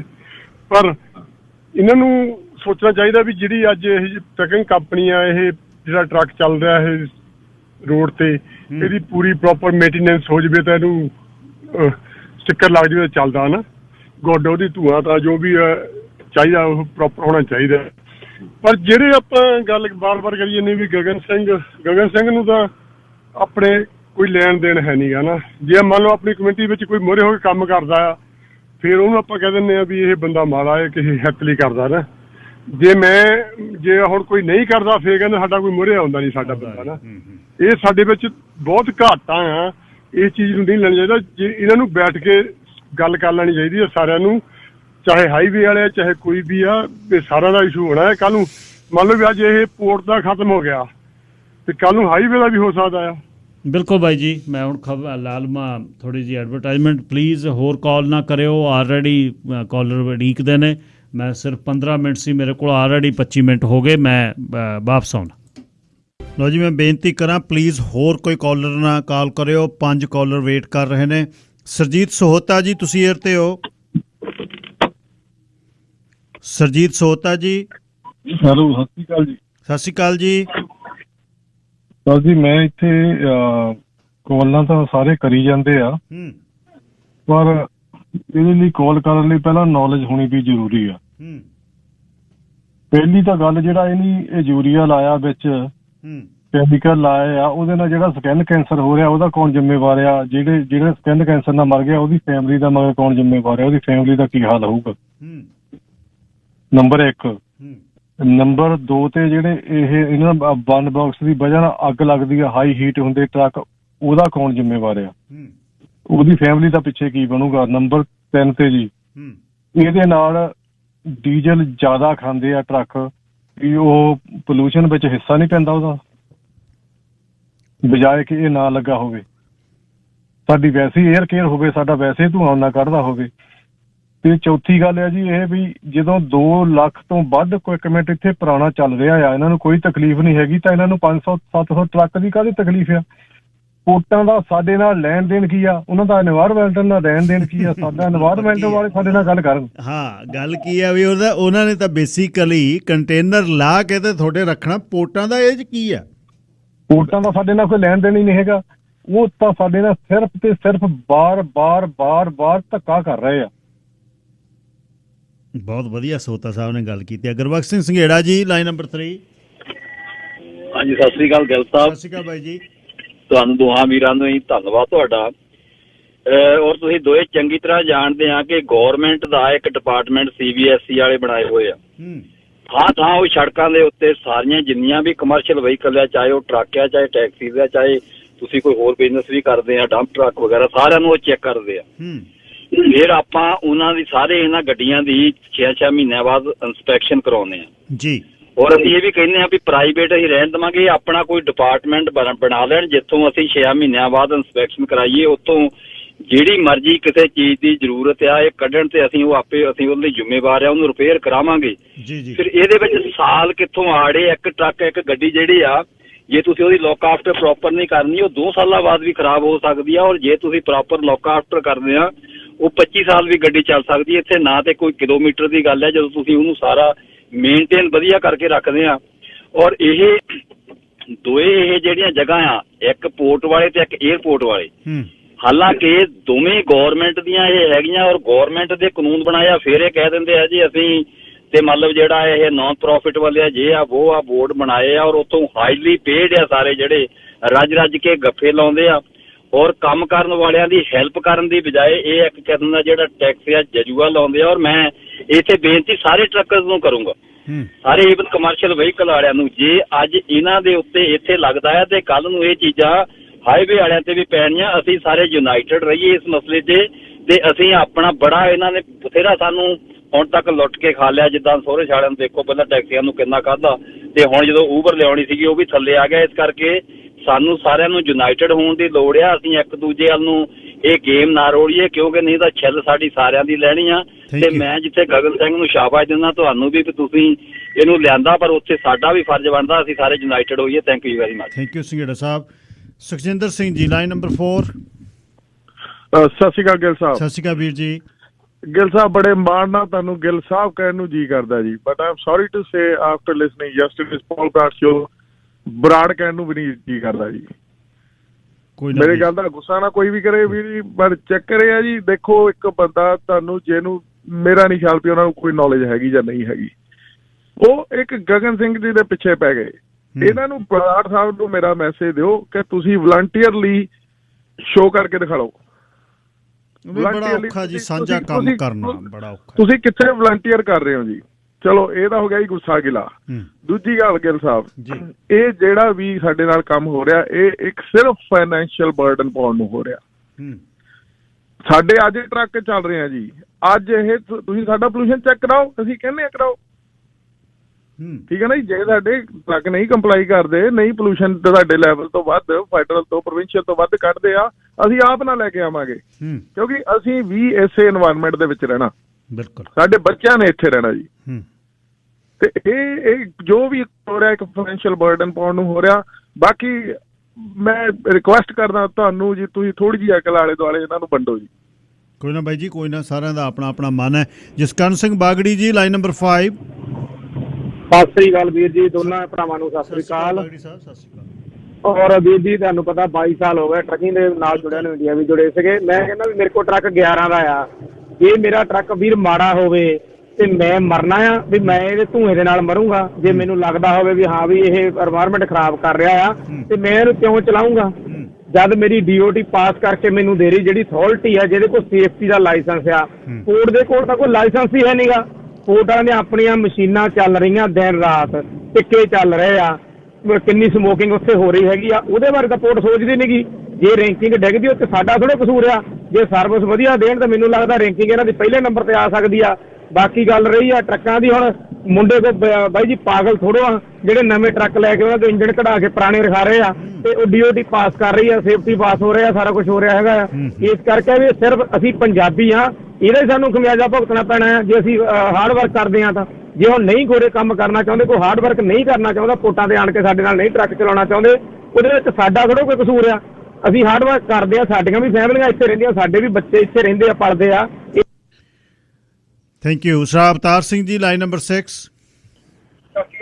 ਬਾਈ ਜੀ ਸਤਿ ਸ਼੍ਰੀ ਅਕਾਲ। ਤੁਸੀਂ ਅਮਰੀਕਾ ਵਾਲੇ ਪਾਸੇ ਚਲਾਉਂਦੇ ਹੋ ਟਰੱਕ, ਉੱਥੇ ਕਿਹੜੇ ਅਸੂਲ ਨੇ ਜੀ? ਅਸੂਲ ਤਾਂ ਇਹੀ ਨੇ ਜੀ ਸਾਰੇ, ਪਰ ਚੱਕਰ ਇਹ ਆ ਜੀ, ਜਿਹੜੇ ਨਵੇਂ ਟਰੱਕ ਨੇ ਜੀ, ਇੱਕ ਤਾਂ ਜਿਹਦਾ ਬ੍ਰਾਂਡ ਨਿਊ ਆ ਰਿਹਾ ਉਹ ਤਾਂ ਬਹੁਤ ਮਹਿੰਗੇ ਨੇ ਜੀ, ਉਹਦੀ ਕਿਸ਼ਤ ਅਫੋਰਡ ਕਰਨੀ ਬਹੁਤ ਮੁਸ਼ਕਲ ਹੈ ਜੀ। ਜਿਹੜੇ ਪੁਰਾਣੇ ਨੇ ਜੀ ਤੇ ਉਹਨਾਂ ਤੇ ਥੋੜਾ ਬਹੁਤਾ ਸਰਵਾਈਵ ਕਰੀ ਜਾਂਦੇ ਬੰਦੇ, ਉਹ ਬਸ ਉਹ ਜ਼ਿਆਦਾ ਕੰਮ ਨਹੀਂ ਕਰਦੇ, ਉਹ ਆਪਣਾ ਹੈਂਡ ਟੂ ਮਾਊਥ ਆਪਣਾ ਉਹਨਾਂ ਕੁ ਵਧੀਆ ਸਰਵਾਈਵ ਕਰੀ ਜਾਂਦੇ ਆ। ਨਵੇਂ ਟਰੱਕਾਂ ਦੀ ਮੇਨਟੇਨੈਂਸ ਹੀ ਬਹੁਤ ਹੈ ਜੀ। ਜਦ ਵੀ ਸ਼ਾਮ ਨੂੰ ਟਰੱਕ ਚਲਾ ਗਿਆ 3500 4000 ਤੇ ਘੱਟ ਦਾ ਛੁੱਟਦਾ ਹੀ ਨਹੀਂ ਨਾ ਹੈ। ਜੇ ਛੋਟੇ ਤੋਂ ਛੋਟਾ ਕੰਮ ਵੀ ਹੈ 3500 4000 ਡਾਲਰ ਤੇ ਘੱਟ ਸਾਡਾ ਟਰੱਕ ਕਦੇ ਨਹੀਂ ਆ। ਸਾਡੇ ਕੋਲ 3 ਨੇ ਆਪਣੇ, ਸਾਡੇ ਕੋਲ ਜ਼ਿਆਦਾ ਓਨਰ ਆਪਰੇਟਰ ਨੇ, ਪਰ ਤਿੰਨਾਂ ਦੇ ਸਾਡੇ ਜਦ ਵੀ ਸ਼ਾਮ ਚਲਾ ਗਿਆ 4 ਤੇ 3500 4000 ਦਾ ਤਾਂ ਪੱਕਾ ਵੀ। ਬਿਲਕੁਲ, ਧੰਨਵਾਦ ਜੀ। ਆਖਰੀ ਕਾਲਰ ਧਾਲੀਵਾਲ ਜੀ। ਹੈਲੋ, ਸਤਿ ਸ਼੍ਰੀ ਅਕਾਲ ਵੀਰ ਜੀ। ਸਤਿ ਸ਼੍ਰੀ ਅਕਾਲ ਜੀ। ਹਾਂਜੀ ਵੀਰ ਜੀ, ਮੈਂ ਬ੍ਰਾਂਡ ਨਿਊ ਟਰੱਕ ਆਰਡਰ ਕੀਤਾ ਜੀ, ਤੇ ਉਹਦੀ ਇਸ ਟਾਈਮ ਕੀਮਤ ਹੈਗੀ ਜੀ 1,98,000। ਅੱਛਾ ਜੀ। ਉਹਦੇ ਉੱਪਰ ਵਾਰੰਟੀਆਂ ਪੈਂਦੀਆਂ ਜੀ 25,000 ਦੀਆਂ। ਉਹਦੇ ਉੱਪਰ ਟੈਕਸ ਪੈਣਾ 27,000। 2.5 ਲੱਖ ਤੋਂ ਉੱਪਰ ਜਾ ਕੇ ਟਰੱਕ ਪੈਂਦਾ ਜੀ, ਤੇ ਕਹਿੰਦੇ 12 ਸਾਲ ਬਾਅਦ ਕੱਢ ਦੇਣਾ, ਤੇ ਉਹ ਤੇ ਵਰਥ ਹੀ ਨਹੀਂ ਕਰਦਾ ਜੀ। ਅਖੀਰ 'ਚ ਗਗਨ ਸਿੰਘ ਕਨਕਲੂਡ ਕਰੋ ਜੀ ਇਸ ਨੂੰ ਵੀ ਕਿੱਥੇ ਗੱਲ ਖੜੀ ਹੈ, ਕੋਈ ਕੀ ਕਹਿੰਦਾ ਇਹ ਤਾਂ ਬੜਾ ਔਖਾ ਕਿਸੇ ਦਾ ਮਨ ਚੇਂਜ ਕਰਨਾ, ਪਰ ਇਸ਼ੂ ਕੀ ਨੇ ਤੇ ਮਤਲਬ ਅਗਸਤ ਦੇ ਫਸਟ ਵੀਕ ਕੀ ਹੋਵੇਗਾ ਜੀ। ਅਸੀਂ ਸੋਲੂਸ਼ਨ ਤੇ ਆਉਣੇ ਜੀ। ਸੋਲੂਸ਼ਨ ਪਹਿਲੀ ਚੀਜ਼ ਤਾਂ ਜਿਹੜੇ ਸਾਡੇ ਚੁਣੇ ਨੁਮਾਇੰਦੇ ਆ, ਚਾਹੇ ਉਹ ਪ੍ਰੋਵਿੰਸ਼ੀਅਲ ਲੈਵਲ ਤੇ ਆ ਚਾਹੇ ਉਹ ਫੈਡਰਲ ਲੈਵਲ ਤੇ ਆ, ਇਸ ਮਸਲੇ ਦੀ ਰਮਜ ਨੂੰ ਪਛਾਣਨ ਵੀ ਇਹ ਸਿੱਧਾ ਤੇ ਸਰਾਸਰ ਸਾਡੇ ਨਾਲ ਧੱਕਾ ਆ। ਫੈਡਰਲ ਗਵਰਨਮੈਂਟ ਦੇ ਨਾਲ ਟਰਾਂਸਪੋਰਟ ਮਿਨਿਸਟਰ ਉਹਨਾਂ ਦੇ ਨਾਲ ਰਾਬਤਾ ਕਾਇਮ ਕਰਕੇ ਮੈਂ ਫਿਰ ਦੁਬਾਰਾ ਕਹਿੰਦਾ, ਅਸੀਂ ਬਿਲਕੁਲ ਨਹੀਂ ਜਾਣਾ ਚਾਹੁੰਦੇ। ਸਟੋਰਾਂ 'ਚ ਹਾਲੇ ਵੀ ਸਮਾਨ ਪੂਰਾ ਨਿਗਾ। ਜਦੋਂ ਇਹੋ ਜਿਹੀ ਕਿਤੇ ਗੱਲ ਉੱਡ ਜਾਂਦੀ, ਸਮਾਨ ਦੀਆਂ ਪ੍ਰਾਈਸਾਂ ਵੱਧ ਜਾਂਦੀਆਂ, ਅਸੀਂ ਨਹੀਂ ਚਾਹੁੰਦੇ। ਪਰ ਉੱਥੋਂ ਹੀ ਤੁਸੀਂ ਖਰੀਦਣਾ, ਤੁਸੀਂ ਕਿਹੜਾ ਕਿਤੋਂ ਸਾਡੇ ਪਰਿਵਾਰਾਂ ਨੂੰ ਵੀ ਉੱਥੋਂ ਲੈ ਕੇ ਆਉਣਾ। ਪਰ ਚਲੋ ਸਾਡੇ ਕੋਲ ਰਾਹ ਹੀ ਨਹੀਂ ਬਚਿਆ, ਕੋਈ ਸੁਣ ਹੀ ਨਹੀਂ ਰਿਹਾ ਸਾਡੀ। ਪਿਛਲੇ 7 ਮਹੀਨਿਆਂ 'ਚ ਅਸੀਂ ਪਤਾ ਨਹੀਂ ਕਿੰਨੀ ਕੁ ਵਾਰੀ ਅਸੀਂ ਸੱਦ ਚੁੱਕੇ ਹਾਂ, ਬੈਠੋ ਗੱਲ ਕਰੋ, ਕੋਈ ਗੱਲ ਕਰਨੀ ਨੂੰ ਨਹੀਂ ਆਉਂਦਾ। ਨਹੀਂ, ਧੱਕੇ ਦੇ ਖਿਲਾਫ ਤਾਂ ਜ਼ਿੰਦਗੀਆਂ ਜਾਂਦੀਆਂ ਨੇ, ਫਿਰ ਤਾਂ ਕਿਤੇ ਵੀ ਐਜੀਟੇਸ਼ਨ ਨਾ ਹੋਵੇ ਨਾ। ਜੇ ਇਹ ਦੇਖਣਾ ਤੁਸੀਂ ਰੈਮਡੀਜ਼ ਦਾ ਕੀ ਮਤਲਬ ਆ, ਨਟਸ਼ੈਲ ਇਹਨੂੰ ਮੈਂ ਇੱਥੇ ਕਰਦਾ ਜੀ 2 ਗੱਲਾਂ 'ਚ। ਪਹਿਲੀ ਗੱਲ, ਜਿਸ ਪਾਣੀਆਂ ਦੇ ਵਿੱਚ ਸਾਡਾ ਕਾਮਾ ਗਾਟਾ ਮਾਰੂ ਖੜਾ ਸੀ ਨਾ, ਉਹੀ ਪਾਣੀਆਂ ਦੇ ਵਿੱਚ ਪੋਰਟ ਆਫ ਵੈਨਕੂਵਰ ਕੰਮ ਕਰਦੀ ਆ। ਚਾਹੇ ਮਾਫੀਆਂ ਮੰਗ ਲਈਆਂ ਗਈਆਂ, ਸਾਰਾ ਕੁਝ 100 ਸਾਲ ਬਾਅਦ ਵੀ ਬਿਊਰੋਕ੍ਰੇਸੀ ਕੀ ਕਰਦੀ ਆ ਉਹ ਸਾਡੇ ਸਾਹਮਣੇ। ਤੇ ਜੇ ਹੰਡੂਰਸ ਜਾਣ ਦੀ ਜਦੋਂ ਅੱਜ ਤੋਂ 100 ਸਾਲ ਪਹਿਲੋਂ ਗੱਲ ਹੋਈ ਸੀ ਵੀ ਇਹਨਾਂ ਨੂੰ ਹੰਡੂਰਸ ਭੇਜ ਦਿਓ, ਤੇ ਜੇ ਉਦਣ ਜੇ ਕੋਈ ਕੌਮ ਦੀ ਹੱਕ ਵਾਲੇ ਸੀ ਨਾ, ਉਹ ਵੀ ਸੀਗੇ, ਤੇ ਨਾਲ ਫਿਰ ਜਿਹੜੇ ਬੇਲੇ ਵਰਗੇ ਟਾਉਟ ਵੀ ਸੀਗੇ। ਸੋ ਸਾਨੂੰ ਫਿਕਰ ਨਹੀਂ ਕਰਨਾ ਚਾਹੀਦਾ, ਚੜ੍ਹਦੀ ਕਲਾ 'ਚ ਰਹਿਣਾ ਚਾਹੀਦਾ। ਗੁਰੂ ਪਾਤਸ਼ਾਹ ਦੇ ਅੰਗ ਸੰਗ ਹੋ ਕੇ ਕਲਗੀਧਰ ਦੇ ਪੁੱਤ ਆ, ਨਾ ਕਿਸੇ ਤੋਂ ਡਰਦੇ ਆ ਨਾ ਡਰਾਉਂਦੇ ਆ, ਨਿਰਭਉ ਤੇ ਨਿਰਵੈਰ ਸਾਡੇ ਲੋਗੋ 'ਚ ਵੀ ਆ ਗਿਆ। ਸੋ ਨਿਰਵੈਰ ਹੋ ਕੇ ਚੱਲਦੇ ਆ, ਇਹੀ ਜਿਹੀ ਗੱਲ ਨਹੀਂ। ਸੋ ਜਿਵੇਂ ਕਿਹਾ ਜਾਂਦਾ ਨਾ ਵੀ ਆ ਚੱਲ ਕੇ ਆਏ ਨੂੰ ਦੇਗ ਤੇ ਚੜ੍ਹ ਕੇ ਆਏ ਨੂੰ ਤੇਗ, ਇਹ ਵੀ ਸਾਡਾ ਕਨਸੈਪਟ ਆ। ਇੰਨਾ ਕੁ ਕਹਿੰਦਾ ਖਿਮਾ ਦਾ ਜਾਚਕ। ਵਾਹਿਗੁਰੂ ਜੀ ਕਾ ਖਾਲਸਾ, ਵਾਹਿਗੁਰੂ ਜੀ ਕੀ ਫਤਿਹ। ਗਗਨ ਸਿੰਘ ਗੱਲਬਾਤ ਕਰ ਰਹੇ ਸੀ ਵੀ ਇਹਨਾਂ ਦੇ ਇਸ਼ੂ ਕਿਉਂ, ਮੇਰੇ ਖਿਆਲ ਸਮਝਣ ਦੀ, ਜਿਹਨੂੰ ABC ਵੀ ਨਹੀਂ ਪਤਾ ਕਿਸੇ ਟਰੱਕਿੰਗ ਕੰਪਨੀ ਦੀ, ਜਿੰਨਾ ਕੁਛ ਦੱਸਿਆ ਕਾਲਰਾਂ ਨੇ ਦੱਸਿਆ, ਮੇਰੇ ਖਿਆਲ ਸਮਝ ਆ ਜਾਣੀ ਚਾਹੀਦੀ ਹੈ ਗੱਲ ਵੀ ਇਸ਼ੂ ਕਿੱਥੇ ਆ। ਇਸ਼ੂ ਇਕੱਲਾ ਪੋਰਟ ਮੈਟਰ ਵੈਨਕੂਵਰ ਦੇ ਵਿੱਚ ਪੋਲਿਊਸ਼ਨ ਹੈ। 2 ਲੱਖ ਟਰੱਕ ਰਜਿਸਟਰਡ ਆ, ਉਹਦੇ 'ਚੋਂ 700 ਟਰੱਕਾਂ ਨਾਲ ਪੋਲਿਊਸ਼ਨ ਨਹੀਂ। ਇਹ ਗੱਲ ਕਰਨ ਦੇ ਲਈ ਇੱਕ ਸਜ਼ਾ ਵੀ ਤੁਸੀਂ ਗੱਲ ਕਿਉਂ ਕਰਦੇ ਹੋ। ਸੋ ਸਦਾ ਹੀ ਜਦ ਤੋਂ 14 ਤੋਂ UTA ਚੱਲੀ ਆ, 13 ਤੋਂ ਜਦ ਦੇ ਨਾਲ ਹੈ ਅਤੇ ਨਾਲ ਹੀ ਰਹਿਣਾ, ਕਿਉਂਕਿ ਗੱਲ ਇਹ ਨਹੀਂ ਵੀ 600 ਪਰਿਵਾਰ ਗਗਨ ਸਿੰਘ ਨਾਲ ਮੇਰਾ ਪਿਆਰ ਹੈ, ਇਹ ਨਹੀਂ ਗੱਲ ਹੈ। ਗੱਲ ਇਹ ਹੈ ਕਿ ਨਾ ਧੱਕਾ ਕਰਨਾ, ਨਾ ਧੱਕਾ ਸਹਿਣਾ, ਨਾ ਪੈ ਦੇਣਾ ਨਾ ਪੈ ਲੈਣਾ। ਨੌਵੇਂ ਪਾਤਸ਼ਾਹ ਨੇ ਸ਼ਹੀਦੀ ਦਿੱਤੀ ਜਾ ਕੇ ਜੰਜੂ ਅਤੇ ਤਿਲਕ ਦੀ ਰਾਖੀ ਲਈ, ਉਹਦੇ ਹੀ ਅਸੀਂ ਪੁੱਤ। ਕੱਲ੍ਹ ਤੁਸੀਂ ਬਹੁਤ ਵੱਡੀ ਗਿਣਤੀ ਦੇ ਵਿੱਚ ਕਾਲ ਇਨ ਕੀਤਾ ਜਦ ਕਮਲਜੀਤ ਸਿੰਘ ਉਹਨਾਂ ਦੇ ਗੱਲ ਮੈਂ ਕਰ ਰਿਹਾ ਸੀ ਲਿਵਰ ਦੇ ਬਾਰੇ, ਕਿ BGH ਨੇ ਉਹਨਾਂ ਦਾ ਇਲਾਜ ਕਰਨੋਂ ਮਨਾ ਕਰ ਦਿੱਤਾ ਹੈ। ਤਾਂ ਬੇਸਿਕਲੀ ਉਹ ਸਿਹਤਯਾਬ ਨਹੀਂ ਹੋਣੇ, ਜਾਂ ਲਿਵਰ ਨਹੀਂ, ਲਿਵਰ ਬਿਨਾਂ ਹੈ ਕੱਖ ਨਹੀਂ। ਅਤੇ 3 ਨੁਕਤੇ ਜਿਹੜੇ ਉਹਨਾਂ ਦੇ ਬ੍ਰਦਰ ਇਨ ਲਾ ਸੁਖਵੀਰ ਸਿੰਘ ਹੁਣੀ ਦੱਸ ਕੇ ਗਿਆ ਵੀ ਇੱਕ ਤਾਂ ਤੁਸੀਂ ਇਹਨੂੰ ਸਾਂਭ ਨਹੀਂ ਸਕਦੇ, ਦੂਜਾ ਫੈਮਿਲੀ ਜਿਹੜੀ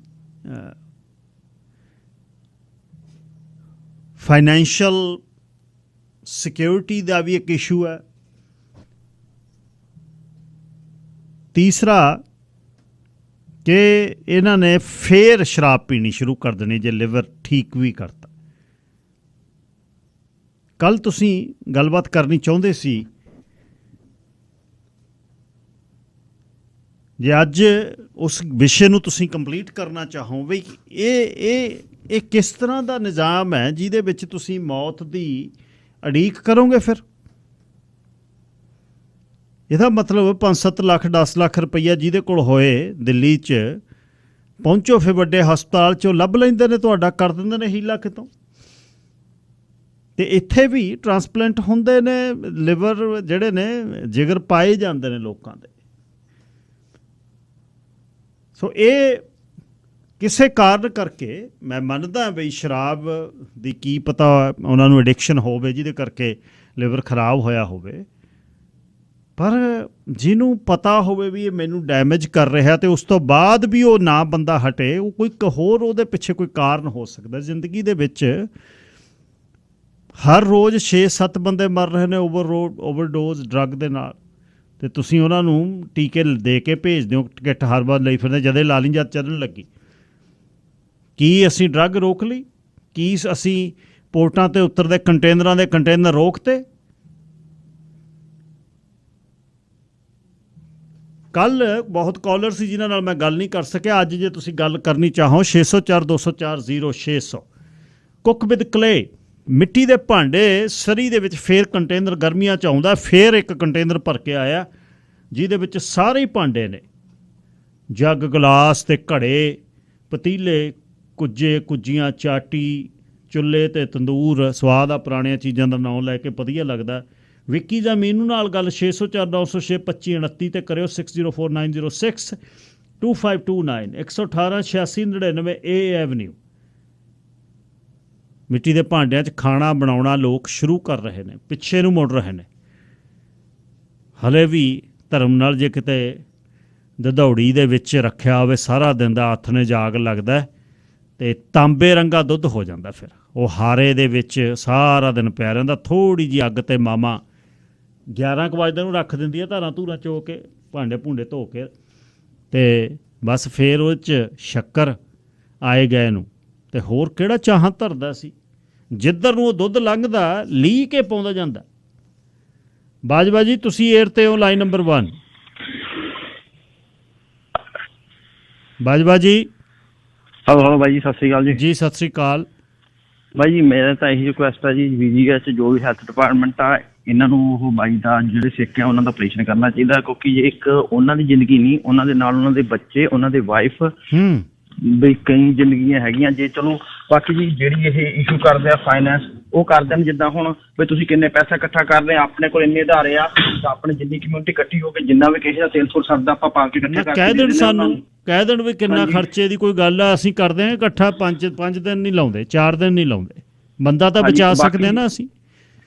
ਬਾਕੀ ਜੀ ਗਿੱਲ ਸਾਹਿਬ, ਇਹ ਜਿਹੜਾ ਮੈਡੀਕਲ ਹੁੰਦਾ ਨਾ ਇਨਫਿਊਜ਼ਨ ਦਾ, ਇਹ ਫਰੋਮ ਦਾ ਫੈਡਰਲ ਗਵਰਨਮੈਂਟ ਹੁੰਦਾ। ਜਿੰਨੀਆਂ ਵੀ ਇਹਨਾਂ ਦੇ ਡੰਡਾ ਨਾ, ਜਿਹਦੇ ਇਹ ਆਪਣੇ ਆਪ ਨੂੰ ਖੋਤੀ ਡੈਮੋਕ੍ਰੈਟਿਕ ਕੰਟਰੀ ਕਹਿੰਦੇ ਆ, ਜਿਹੜਾ ਡੰਡਾ ਨਾ ਇਹਨਾਂ ਨੇ ਜਨੇਵਾ ਕਨਵੈਨਸ਼ਨ ਇਹਨਾਂ ਨੇ ਸਾਈਨ ਕੀਤਾ ਵੀ ਅਸੀਂ ਕੰਟਰੀਬਿਊਸ਼ਨ ਕੋਈ ਵੀ ਕਿਤੇ ਆਫਤ ਆਉਂਦੀ ਆ, ਕੋਈ ਵਾਰ ਕਰਾਂਗੇ, ਕੋਈ ਸਾਨ ਨਹੀਂ ਕਰ ਰਿਹਾ। ਇਹੀ ਡੰਡਾ ਇਹ ਯੂਜ਼ ਕਰਦੇ ਆ ਜਦੋਂ ਇੱਕ ਘੁੱਗ ਵਸਦੇ ਦੇਸ਼ਾਂ ਨੂੰ, ਲੀਬੀਆ, ਇਰਾਕ ਨੂੰ ਇਹ ਯੂਜ਼ ਕਰਦਾ ਜੀ। ਡੈਮੋਕ੍ਰੇਸੀ ਨਹੀਂ ਹੈਗੀ, ਤੁਸੀਂ ਆਪਣੇ ਕੰਟਰੀ ਦੇ ਜਿਹੜੇ ਤੁਹਾਡੇ ਸ਼ਹਿਰੀ ਆ ਉਹਨਾਂ ਨੂੰ ਮੌਲਿਕ ਅਧਿਕਾਰ ਨਹੀਂ ਦਿੰਦੇ ਨਾ, ਤਾਂ ਇਹ ਤੈਅ ਕਰਦੇ ਆ ਇੱਕ ਡੰਡਾ ਆ। ਇਹ ਡੰਡਾ ਇੱਥੇ ਕਿਉਂ ਨਹੀਂ ਯੂਜ਼ ਕਰਦੇ? ਬਾਕੀ ਜਿਹੜੀ ਇਹ ਐਲੀਗੇਸ਼ਨ ਲਾ ਰਿਹਾ ਜੀ ਇਹਨਾਂ ਨੇ, ਫਿਰ ਅਲਕੋਹਲ ਪੀਣੀ ਆ, ਹੈ ਨਾ ਜੀ। ਮੈਨੂੰ ਗਿੱਲ ਸਾਹਿਬ, ਮੈਂ ਤਾਂ ਮੈਂ ਜੋ ਅੰਦਰ ਆ ਉਹ ਬਾਹਰ, ਮੈਂ ਤੁਹਾਨੂੰ ਸੱਚ ਦੱਸਾਂ, ਮੈਂ ਜੀ ਰੋਜ਼ ਅੱਧੀ ਬੋਤਲ ਸਕੌਚ ਦੀ ਪੀਂਦਾ ਹੁੰਦਾ ਸੀ 25 ਈਅਰ ਕੰਟੀਨਿਊਸ।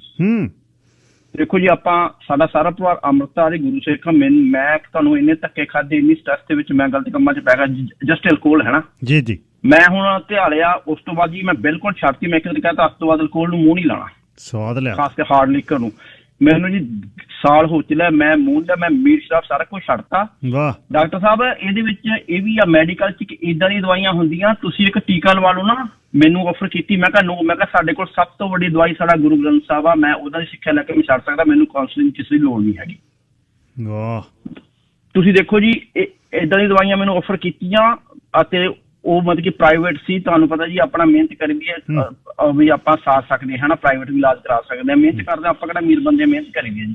ਤੇ ਉਹਦੇ ਵਿੱਚ ਉਹ ਕਹਿੰਦੇ ਟੀਕਾ ਲਾ ਦਿੰਦੇ ਆ। ਜਦੋਂ ਤੁਸੀਂ ਦਵਾਈ ਨੂੰ ਇੱਕ ਅਲਕੋਹਲ ਵਿੱਚ ਕਿੱਦਾਂ ਦੀ ਸਮੈਲ ਹੁੰਦੀ, ਜਦੋਂ ਲੈ ਲਓ ਨਾ, ਤੁਹਾਨੂੰ ਨਾ ਤੁਹਾਡੇ ਅੱਖਾਂ ਦੇ ਵਿੱਚੋਂ ਸੇਕ, ਤੁਹਾਡੇ ਸਕਿਨ 'ਚ ਪ੍ਰੋਬਲਮ ਹੋਣ ਲੱਗ ਪੈਂਦੀ ਆ। ਜੇ ਕਿਸੇ ਬੰਦਾ ਨਹੀਂ ਸਾਰ ਸਕਦਾ, ਬਹੁਤ ਰੂਡ ਆ। ਇੱਕ ਜੀ ਨੈਚੁਰਲ ਵੀ ਤਰੀਕਾ ਹੈਗਾ ਆ, ਉਹ ਮੈਂ ਇਹ ਤੇ ਦੱਸ ਨਹੀਂ ਸਕਦਾ, ਪਰ ਉਹ ਨੈਚੁਰਲ ਤਰੀਕਾ ਅੱਜ ਕੱਲ੍ਹ ਜੋ ਡਾਕਟਰ ਗਿੱਲ ਸਾਹਿਬ, ਜਿਹੜੇ ਇਹ ਸੈਲੀਬ੍ਰਿਟੀ ਲੋਕੀ ਜਿਹੜੇ ਮੈਡੀਸਨ ਲੈਂਦੇ ਹੁੰਦੇ ਸੀ ਨਾ, ਅੱਜ ਕੱਲ੍ਹ ਆਪਾਂ ਨੂੰ ਇੱਥੇ ਅਵੇਲੇਬਲ ਆ, ਆਪਾਂ ਨੂੰ ਆਮ ਲੋਕਾਂ ਕੋਲ ਹੈ ਨਹੀਂ ਸੀ, ਜਿਹੜੇ ਨੈਚੁਰਲ ਤਰੀਕੇ ਨਾਲ ਅਲਕੋਹਲ ਡਰੱਗ ਤੁਸੀਂ ਛੱਡ ਸਕਦੇ ਹੋ। ਇਹਦੇ ਕਰਕੇ ਕੋਈ ਇਸ਼ੂ ਨਹੀਂ। ਬਾਕੀ ਜੇ ਆਪਾਂ ਸਪੋਰਟ ਆ, ਆਪਾਂ ਇਹੀ ਅਰਦਾਸ ਕਰਦੇ ਸੱਚੇ ਪਾਤਸ਼ਾਹ ਬਈ ਇਹਨਾਂ ਨੂੰ ਸਿਹਤਮੰਦ ਕਰੇ, ਤੇ ਜਿਹਨਾਂ ਦੇ ਬਾਲ ਬੱਚੇ, ਕਿਉਂਕਿ ਆਪਾਂ ਨੂੰ ਇਹ ਸੋਚਣਾ ਚਾਹੀਦਾ ਨਾ, ਚਲੋ ਇੱਕ ਬੰਦੇ ਨੂੰ, ਹੁਣ ਦੇਖੋ ਕਈ ਕਮਿਊਨਿਟੀ ਸੋਚਦੇ ਆ ਯਾਰ ਉਹ ਬੰਦਾ ਸ਼ਰਾਬ ਪੀਂਦਾ, ਲੀਵਰ ਖਰਾਬ ਹੋ ਗਿਆ, ਇਹ ਸੋਚੋ ਨਾ ਦੇਖੋ ਜੀ, ਇੱਕ ਬੰਦਾ ਕਹਿੰਦਾ ਰਿਫਿਊਜੀ, ਜਦੋਂ ਤੁਸੀਂ ਰਿਫਿਊਜੀ ਆਉਂਦੇ ਨਾ, ਤੁਸੀਂ ਮੈਂਟਲੀ ਤੌਰ ਤੇ ਤੁਹਾਡੇ ਕੋਲ ਸਾਰਾ ਕੁਝ ਆ, ਤੁਸੀਂ ਜਦੋਂ ਕੇਸ ਫਾਈਲ ਕਰਦੇ, ਇਹਦਾ ਮਤਲਬ ਉਹ ਕੰਟਰੀ ਦਾ ਅਧਿਕਾਰ ਬਣਦਾ ਹੈ। ਉਹ ਸ਼ਾਇਦ ਯੂ ਨੈਵਰ ਨੋ, ਉਹ 2 ਸਾਲ ਇੱਥੇ ਰਹਿੰਦੇ ਆ, ਸ਼ਾਇਦ ਇੱਥੇ ਆ ਕੇ ਉਹਨਾਂ ਦਾ এনवायरमेंटਲ ਸੋਸ਼ਲ ਸਿਸਟਮ ਇਦਾਂ ਦਾ ਹੋਵੇ, ਸ਼ਾਇਦ ਅਲਕੋਹਲ ਪੀਣ ਲੱਗ ਪੈਣ। ਬਿਲਕੁਲ ਠੀਕ ਹੈ, ਪ੍ਰੈਸ਼ਰ ਚ ਆ ਕੇ ਬਿਲਕੁਲ ਠੀਕ ਹੈ। ਹਾਂ ਪ੍ਰੈਸ਼ਰ। ਬਾਕੀ ਜੀ ਮੈਂ ਲਾਸਟ ਗੱਲ ਕਰਨਾ ਸਕਦਾ ਜੀ, ਗਗਨ ਸਿੰਘ ਦਾ ਆਪਾਂ ਦੇ ਨਹੀਂ ਦੇ ਸਕਦੇ। ਮੈਂ ਵੀ ਟੈਕਸੀ ਇੰਡਸਟਰੀ, ਚਲੋ ਮੇਰੀ ਆਪਣੀ ਟੈਕਸੀ, ਪਰ ਹੁਣ ਪਾਰਟ ਟਾਈਮ ਕਰਦਾ। ਗਗਨ ਸਿੰਘ ਦਾ ਨਾਮ ਲੈਣਾ ਦੇਣਾ ਟਰੱਕਿੰਗ ਟੈਕਸੀ, ਉਹ ਵਿਚਾਰਾ ਕਦੀ ਕਿਤੇ ਲੈ ਕਰਦਾ।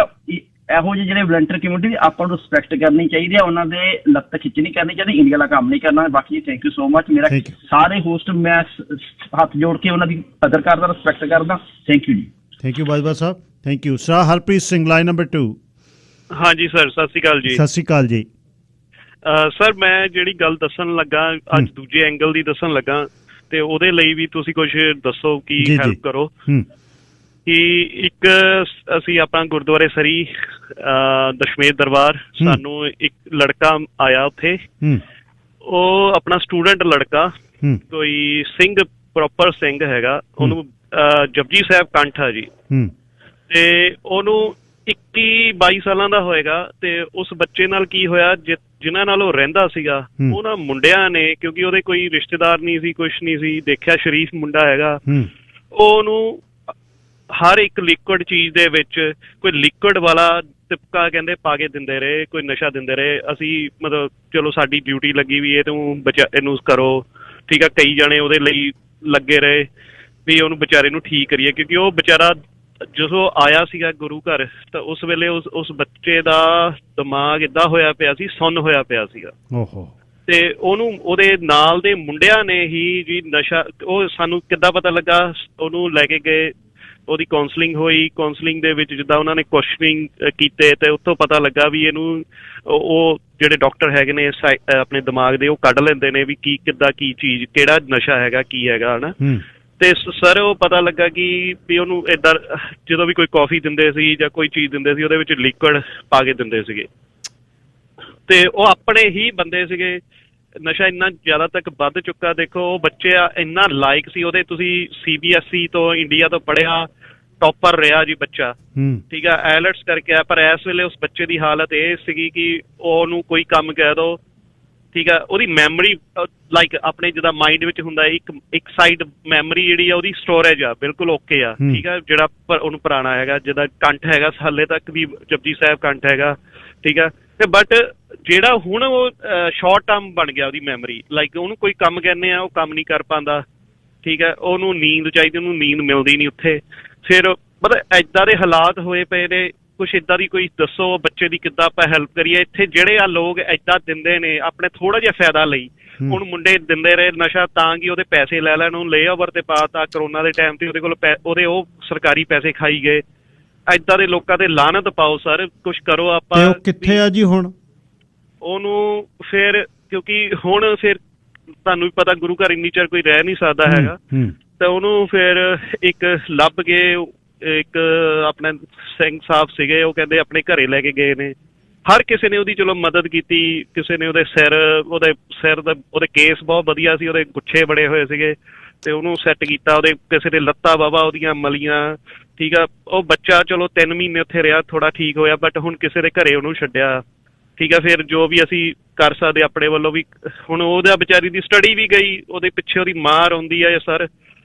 ਮਤਲਬ ਜੇ ਕੁਛ ਹੈ, ਕੁਛ ਇਹਦੇ ਬਾਰੇ ਬਿਲਕੁਲ ਹੋਏਗਾ, ਸਭ ਕੁਛ ਹੋਏਗਾ। ਸਾਨੂੰ ਕੋਈ ਪਤਾ ਹੈ, ਕੋਈ ਹੈ ਵੀ ਆਪਾਂ ਨੂੰ ਉਹਦਾ ਮਾਈਂਡ ਨੂੰ ਸੈੱਟ ਕਰ ਸਕੀਏ। ਹੁਣ ਜਿਨ੍ਹਾਂ ਦੇ ਘਰੇ ਛੱਡਿਆ, ਇਹ ਐਟਲੀਸਟ ਅਸੀਂ ਉਹਨਾਂ ਦੇ ਕਾਲ ਕਰੀ ਦੀ, ਐਵਰਸਪੋਰਟ ਛੱਡਿਆ ਜੀ, ਕਿਉਂਕਿ ਉੱਥੋਂ ਪਤਾ ਲੱਗ ਰਿਹਾ ਵੀ ਹੁਣ ਉਹ ਸੌਂਦਾ ਆ ਲਗਾਤਾਰ। ਉਹਨੂੰ ਅਸੀਂ ਕਿਹਾ ਵੀ ਨੀਂਦ ਚਲੋ ਮਿਲੇ, ਕਿਉਂਕਿ ਉੱਥੇ ਤੁਹਾਨੂੰ ਪਤਾ ਹੁਣ ਸਾਰੇ ਜਣੇ ਕਹਿੰਦੇ ਵੀ ਚੱਲ ਸੇਵਾ ਕਰ। ਉਹ ਵਿਚਾਰਾ ਥੋੜਾ ਜਿਹਾ ਕੋਈ ਕੰਮ ਕਰ ਰਿਹਾ, ਉਹ ਤੋਂ ਕੰਮ ਹੀ ਨਹੀਂ ਹੁੰਦਾ ਸੀਗਾ ਜੀ। ਆਪਾਂ ਮਤਲਬ ਕੋਸ਼ਿਸ਼ ਕਰਦੇ ਹਾਂ ਹਰਪ੍ਰੀਤ ਸਿੰਘ, ਕੋਸ਼ਿਸ਼ ਕਰਦੇ ਹਾਂ। ਤੁਹਾਡਾ ਨੰਬਰ ਮੈਂ ਲੈ ਲਿਆ, ਕੋਸ਼ਿਸ਼ ਕਰਦੇ ਹਾਂ, ਆਪਾਂ ਕਰਦੇ ਹਾਂ। ਹਾਂਜੀ ਸਰ, ਪਲੀਜ਼ ਸਰ, ਕਿਉਂਕਿ ਅਸੀਂ ਜੋ ਪੈਸੇ ਜੋੜੇ ਸੀ, ਅਸੀਂ ਇੱਦਾਂ ਕੀਤਾ ਹੈਗਾ ਕਿ ਇਹ ਵੀ ਗੱਲ ਦੱਸ ਦਿੰਦਾ ਵੀ ਅਸੀਂ ਪਹਿਲਾਂ ਚਲੋ ਵੀ ਇਹਨੂੰ ਇੰਡੀਆ ਭੇਜ ਦਈਏ, ਪਰ ਉਹਦੀ ਵਿਚਾਰੀ ਮਾਂ ਇੰਨਾ ਰੋਂਦੀ ਹੈ, ਕਹਿੰਦੀ ਇੰਨਾ ਔਖੇ ਹੋ ਕੇ ਭੇਜਿਆ ਸੀ ਅਸੀਂ, ਠੀਕ ਆ ਜੀ। ਤੇ ਤੁਸੀਂ ਸੋਚ ਸਕਦੇ ਆ ਕਿ ਅਸੀਂ ਕਿਹਾ ਵੀ ਚੱਲ ਇਹਨੂੰ ਕੁਛ ਹੋ ਨਾ ਜਾਵੇ, ਆਪਣੇ ਵੱਲੋਂ ਪੂਰੀ ਕੋਸ਼ਿਸ਼ ਕੀਤੀ ਵੀ ਹਨਾ, ਤੇ ਪੈਸੇ ਜਿਹੜੇ ਜੋੜੇ ਸੀ ਵੀ ਚੱਲ ਇਹਨੂੰ ਭੇਜਣ ਲਈ। ਫਿਰ ਹੁਣ ਜਿਨ੍ਹਾਂ ਦੇ ਘਰੇ ਛੱਡਿਆ, ਅਸੀਂ ਉਹਨਾਂ ਨੂੰ ਇਹ ਕਿਹਾ ਵੀ ਅਸੀਂ ਤੁਹਾਨੂੰ ਥੋੜੇ ਪੈਸੇ ਦਿਆ ਕਰਾਂਗੇ ਹਰ ਮਹੀਨੇ, ਹਨਾ, ਆਪਣੇ ਵੱਲੋਂ ਜਿੰਨੇ ਵੀ। ਇੱਕ ਇੱਥੇ ਆਪਣੀ ਸਿਸਟਰ ਹੈਗੀ ਆ ਲਵਪ੍ਰੀਤ, ਉਹ ਵਿਚਾਰੀ ਨੇ ਇੰਨਾ ਉਹਦਾ ਕਰਿਆ, ਬਹੁਤ ਸਰ, ਪਰ ਏਦਾਂ ਦੀ ਤੁਸੀਂ ਜੋ ਹਾਲਤ ਸੀਗੀ ਨਾ ਉਹ ਬੱਚੇ ਦੀ, ਮੈਂ ਮਤਲਬ ਹੋਪ ਯੂ ਅੰਡਰਸਟੈਂਡ। ਗੱਲ ਕਰਦੇ ਮੇਰੇ ਰੌਂਗਟੇ ਖੜੇ ਹੋ ਰਹੇ ਨੇ, ਮਤਲਬ ਸੀਰੀਅਸਲੀ। ਹੁਣ ਇਹ ਏਦਾਂ ਦੇ ਬੰਦਿਆਂ ਨੂੰ ਲਾਹਨਤਾਂ ਪਾਓ ਸਰ, ਵੀ ਨਾ ਕਰੋ। ਥੋੜੇ ਜਿਹੇ ਪੈਸੇ ਲਈ ਤੁਸੀਂ ਕੀ ਕਰ ਲੂੰਗੇ ਆਪਣੇ। ਮੈਂ ਗੱਲ ਕਰਦਾ ਹਰਪ੍ਰੀਤ ਸਿੰਘ, ਸੌਰੀ, ਕੁਲਵੀਰ ਲੇਲ ਜੀ। ਹਾਂਜੀ, ਸਤਿ ਸ਼੍ਰੀ ਅਕਾਲ ਜੀ। ਇਹ ਜਿਹੜੀ ਗੱਲ ਚੱਲਦੀ ਆ ਮੁੰਡੇ ਦੀ ਬਾਰੇ, ਇਹਦੇ ਬਾਰੇ ਥੋੜਾ ਪਤਾ ਹੈ ਇਹਦੇ ਬਾਰੇ। ਇਹ ਮੁੰਡਾ ਗੁਰਪ੍ਰਤਾਪ ਸਿੰਘ ਦਾ ਨਾਂ ਹੈ ਮੁੰਡੇ ਦਾ ਜੀ। ਅੱਛਾ ਜੀ। ਮੁੰਡਾ ਬਹੁਤ ਵਧੀਆ ਸੀਗਾ, ਪਰ ਉਹਦੇ ਹੁਣ ਜਦੋਂ ਨਾ ਆਪਾਂ ਕੋਈ ਕੰਮ ਕਹਿੰਦੇ ਆ ਉਹਨੂੰ, ਹਨਾ, ਉਹ ਖੜਾ ਜਾਂਦਾ। ਦੱਸ ਰਹੇ ਸੀ ਜੀ ਉਹ ਗੱਲ। ਹਾਂ, ਤੇ ਮੇਰੇ ਨਾਲ ਇੱਕ ਦਿਨ ਮੈਨੂੰ ਕਹਿੰਦੇ ਇਹਨੂੰ ਲੈ ਜਾ, ਸੜਕ ਮਾਫਰਾ ਲਿਆ ਨਾ। ਤੇ ਮੈਂ ਇੱਕ ਦਿਨ ਲੈ ਗਿਆ ਨਾਲ, ਕਹਿੰਦੇ ਕੰਮ ਤੇ। ਮੈਂ ਕੰਮ ਦਾ ਵੀ ਯਾਰ ਕੀ ਕਹਿੰਦਾ, ਉਦੋਂ ਜਦੋਂ ਘੁੰਮ ਫਿਰ ਆਊਗਾ ਨਾ। ਸਾਡੇ ਨਾਲ ਚੱਲ ਗਿਆ ਤੇ ਖੜਾ ਰਿਹਾ। ਤੇ ਮੈਂ ਕਿਹਾ ਹੋਣਾ ਨਹੀਂ ਕੁਛ ਵੀ, ਤੂੰ ਬਹਿ ਜਾ ਨਾ। ਉਹ ਸੌ ਗਿਆ ਉੱਥੇ ਬੱਟਿਆਂ ਤੇ, ਸੁੱਤਾ ਰਿਹਾ ਸਾਰਾ ਦਿਨ। ਫਿਰ ਮੈਨੂੰ ਕਹਿੰਦਾ ਮੈਂ ਰੋਟੀ ਖਾਣੀ। ਮੈਂ ਕਿਹਾ ਰੋਟੀ ਸਾਰਾ ਕੁਝ ਤੈਨੂੰ ਖਿਲਾਉਂਦੇ ਆ। ਤੇ ਫਿਰ ਕਹਿੰਦਾ ਮੈਂ ਕੌਫੀ ਪੀਣੀ ਆ, ਕੌਫੀ ਪਿਲਾਈ। ਪਰ ਉਹਦੇ ਜਿਹੜਾ ਸਾਂਭਣ ਲਈ ਉਹਨੂੰ ਕੋਈ ਬੰਦਾ ਏਦਾਂ ਚਾਹੀਦਾ ਉਹ ਬੱਚੇ ਲਈ। ਉਹਦੀ ਜਿੱਦਾਂ ਆਪਾਂ ਕਹਿੰਦੇ ਵੀ ਇੱਥੇ ਨੂੰ ਆਉਣਾ ਔਖਾ ਆ, ਇੱਥੋਂ ਬੈਗ ਭੇਜਣਾ ਤਾਂ ਬਹੁਤ ਸੌਖਾ ਆ। ਮੈਨੂੰ ਵੀ ਬਹੁਤ ਦਰਦ ਆਇਆ ਉਹਦੇ ਬੰਦੇ ਦੇ, ਵੀ ਉਹ ਜੇ ਇੰਡੀਆ ਨੂੰ ਚਲ ਗਿਆ ਤਾਂ ਮੁੜ ਕੇ ਆਉਣਾ ਬਹੁਤ ਔਖਾ ਹੈ। ਹੁਣ ਜੇ ਉਹਦਾ ਇੱਥੇ ਕੋਈ ਸਬੱਬ ਬਣਿਆ ਤੇ ਆਪਾਂ ਸਾਰੇ ਜਣੇ ਰਲ ਕੇ ਉਹਨੂੰ ਬਣਾਈਏ ਕੋਈ ਨਾ। ਕਰਦੇ ਆ ਬਾਈ ਜੀ, ਕਰਦੇ ਆ। ਬਸ ਇੱਕ ਚੀਜ਼ ਮੁੱਕਦੀ ਆ, ਦੂਜੀ ਸ਼ੁਰੂ ਹੋ ਜਾਂਦੀ ਆ। ਮਤਲਬ ਕਰੀਏ ਕੀ? ਲਿਮਟਿਡ ਜੀਆਂ ਗੱਲਾਂ ਜ਼ਿੰਦਗੀ ਦੇ ਵਿੱਚ ਹਰ ਰੋਜ਼ ਇਹਦੇ 'ਚ ਸਵੇਰੇ ਸ਼ੁਰੂ ਹੋ ਜਾਂਦੇ ਆ 8 ਵਜੇ, ਮਤਲਬ ਰਾਤ ਤੱਕ ਇਹੀ ਗੱਲਾਂ। ਕਮਿਊਨਿਟੀ ਬਹੁਤ ਵੱਡੀ ਆ ਤੇ ਪਤਾ ਨਹੀਂ ਹੁਣ ਇਹਨੂੰ ਕਿਹਦੇ ਮੋਢਿਆਂ ਤੇ ਪਾਈਏ, ਕੀ ਕਰੀਏ। ਰਾਜ ਨਿੱਜਰ ਜੀ, ਲਾਈਨ ਨੰਬਰ 3। ਭਾਜੀ ਵਾਹਿਗੁਰੂ ਜੀ ਕਾ ਖਾਲਸਾ, ਵਾਹਿਗੁਰੂ ਜੀ ਕਾ ਖਾਲਸਾ, ਵਾਹਿਗੁਰੂ ਜੀ ਫਤਿਹ ਜੀ। ਭਾਜੀ ਮੈਂ ਸਿਰਫ ਆ ਜਿਹੜੇ ਬੱਚੇ ਦੀ ਗੱਲ ਸੁਣ ਰਿਹਾ ਸੀ ਜੀ, ਮੈਂ ਇਹੀ ਗੱਲ ਪੁੱਛਣੀ ਸੀ ਕਿ ਆਪਾਂ ਨੂੰ ਸਭ ਤੋਂ ਪਹਿਲੇ ਚਲੋ ਬੱਚੇ ਦੀ ਕੇਅਰ ਕਰਨ ਲਈ ਜੋ ਵੀ ਫਿਗਰ ਆਊਟ ਕਰਨਾ ਸਾਰੀ ਕਮਿਊਨਿਟੀ ਰਲ ਕੇ ਕਰਨਾ ਚਾਹੀਦਾ। ਪਰ ਉਸ ਤੋਂ ਵੀ ਵੱਡੀ ਗੱਲ ਹੈ ਕਿ ਅਗਰ ਇਸ ਚੀਜ਼ ਦਾ ਪਤਾ ਕਿ ਉਹਨੂੰ ਉਹ ਏਦਾਂ ਦਿੰਦੇ ਸੀ, ਉਹਨੂੰ ਅਡਿਕਟ ਕਰਦਾ, ਸਿਰਫ ਦੈਟ ਅਗਰ ਇਹ ਵੀ ਪਤਾ ਕਿ ਕੌਣ ਸੀ ਉਹਦੇ ਨਾਲ, ਮੁੰਡੇ ਕੌਣ ਸੀ, but that is a criminal offence. That should be the first step taken, right? ਤਾਂ ਕਿ ਇਹ ਤਾਂ ਇੱਕ ਬੱਚੇ ਦੀ ਜ਼ਿੰਦਗੀ, ਚਲੋ ਹੁਣ ਉਹਦੀ ਟੇਕ ਕੇਅਰ ਕਰਨੀ ਪੈਣੀ ਆ। ਕਮ ਸੇ ਕਮ ਉਹ ਜਿਹੜੇ ਲੋਕ ਨੇ ਉਹ ਤਾਂ ਸਰ ਇਹੋ ਜਿਹੇ, ਫਿਰ ਅਗਰ ਉਹਨਾਂ ਨੂੰ ਲੱਗੀ ਹੋਈ ਆ ਕਿ ਉਹ ਇੱਕ ਦਾ ਕਰ ਸਕਦੇ, ਹੋਰ ਕਿਸ ਦਾ ਕਰਨ, ਇਹੋ ਜਿਹੇ ਜੀਵਨ ਖਰਾਬ ਕਰਨਗੇ, ਉਹ ਪਹਿਲਾਂ ਤਾਂ ਸਰ ਬਾਕੀਆਂ ਨੂੰ ਆਪਾਂ ਨੂੰ ਸੇਫ ਕਰਨਾ ਚਾਹੀਦਾ ਇਹੋ ਜਿਹੇ ਲੋਕਾਂ ਤੋਂ। ਮੈਂ ਤਾਂ ਇਹੀ ਕਹਿਣਾ ਸੀ, ਪਲੀਜ਼ ਉਹਦੇ ਇਸ ਸਾਈਡ ਦੇ ਵਿੱਚ ਜੀ ਥੋੜਾ ਜਿਹਾ ਕੋਈ ਉਪਰਾਲਾ ਕੀਤਾ ਜਾਵੇ ਤਾਂ ਕਿ ਹੋਰ ਬੱਚਿਆਂ ਨੂੰ ਵੀ ਇਸ ਚੀਜ਼ ਤੋਂ ਬਚਾਇਆ ਜਾ ਸਕੇ ਜੀ। Thank you Raj, thank you.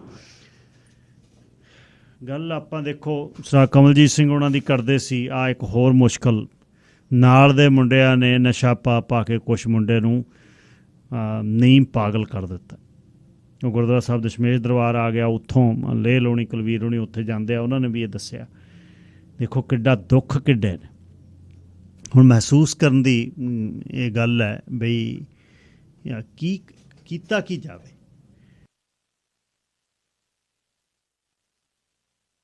ਇਸ ਵਾਰ ਮੀਰੀ ਪੀਰੀ ਦਿਵਸ 'ਤੇ ਜਿਹੜਾ ਨਗਰ ਕੀਰਤਨ ਹੋ ਰਿਹਾ ਗੁਰੂ ਨਾਨਕ ਸਿੰਘ ਗੁਰਦੁਆਰਾ ਸਾਹਿਬ ਦੇ ਵਿੱਚ 31 ਜੁਲਾਈ ਨੂੰ ਇਹ ਨਗਰ ਕੀਰਤਨ ਹੋਣਾ ਜੀ। ਅਤੇ ਇਸ ਵਾਰ ਰੂਟ ਇਸ ਦਾ ਬੜਾ ਵੱਡਾ ਲੱਗ ਰਿਹਾ ਮੈਨੂੰ, ਜਿਹੜੀ ਹੁਣੇ ਮੈਨੂੰ ਇਨਫੋਰਮੇਸ਼ਨ ਆਈ ਹੈ ਵੀ ਗੁਰਦੁਆਰਾ ਸਾਹਿਬ ਤੋਂ ਸਕਾਟ ਰੋਡ ਪੈ ਕੇ ਫਿਰ ਠਾਠ 'ਤੇ ਲੈਫਟ ਕਰਕੇ ਜਦ ਇੱਧਰੋਂ ਜਾਣਾ 124 ਤੇ ਫਿਰ ਰਾਈਟ ਕਰਕੇ 66 ਤੇ ਫਿਰ ਰਾਈਟ ਕਰਕੇ 66 ਐਵਨਿਊ 'ਤੇ ਆ ਕੇ 120 ਤੇ ਫਿਰ ਰਾਈਟ ਕਰਕੇ ਫਿਰ ਗੁਰਦੁਆਰਾ ਸਾਹਿਬ ਆਉਣਾ। ਵੱਡਾ ਰੂਟ ਹੈ ਇਹ।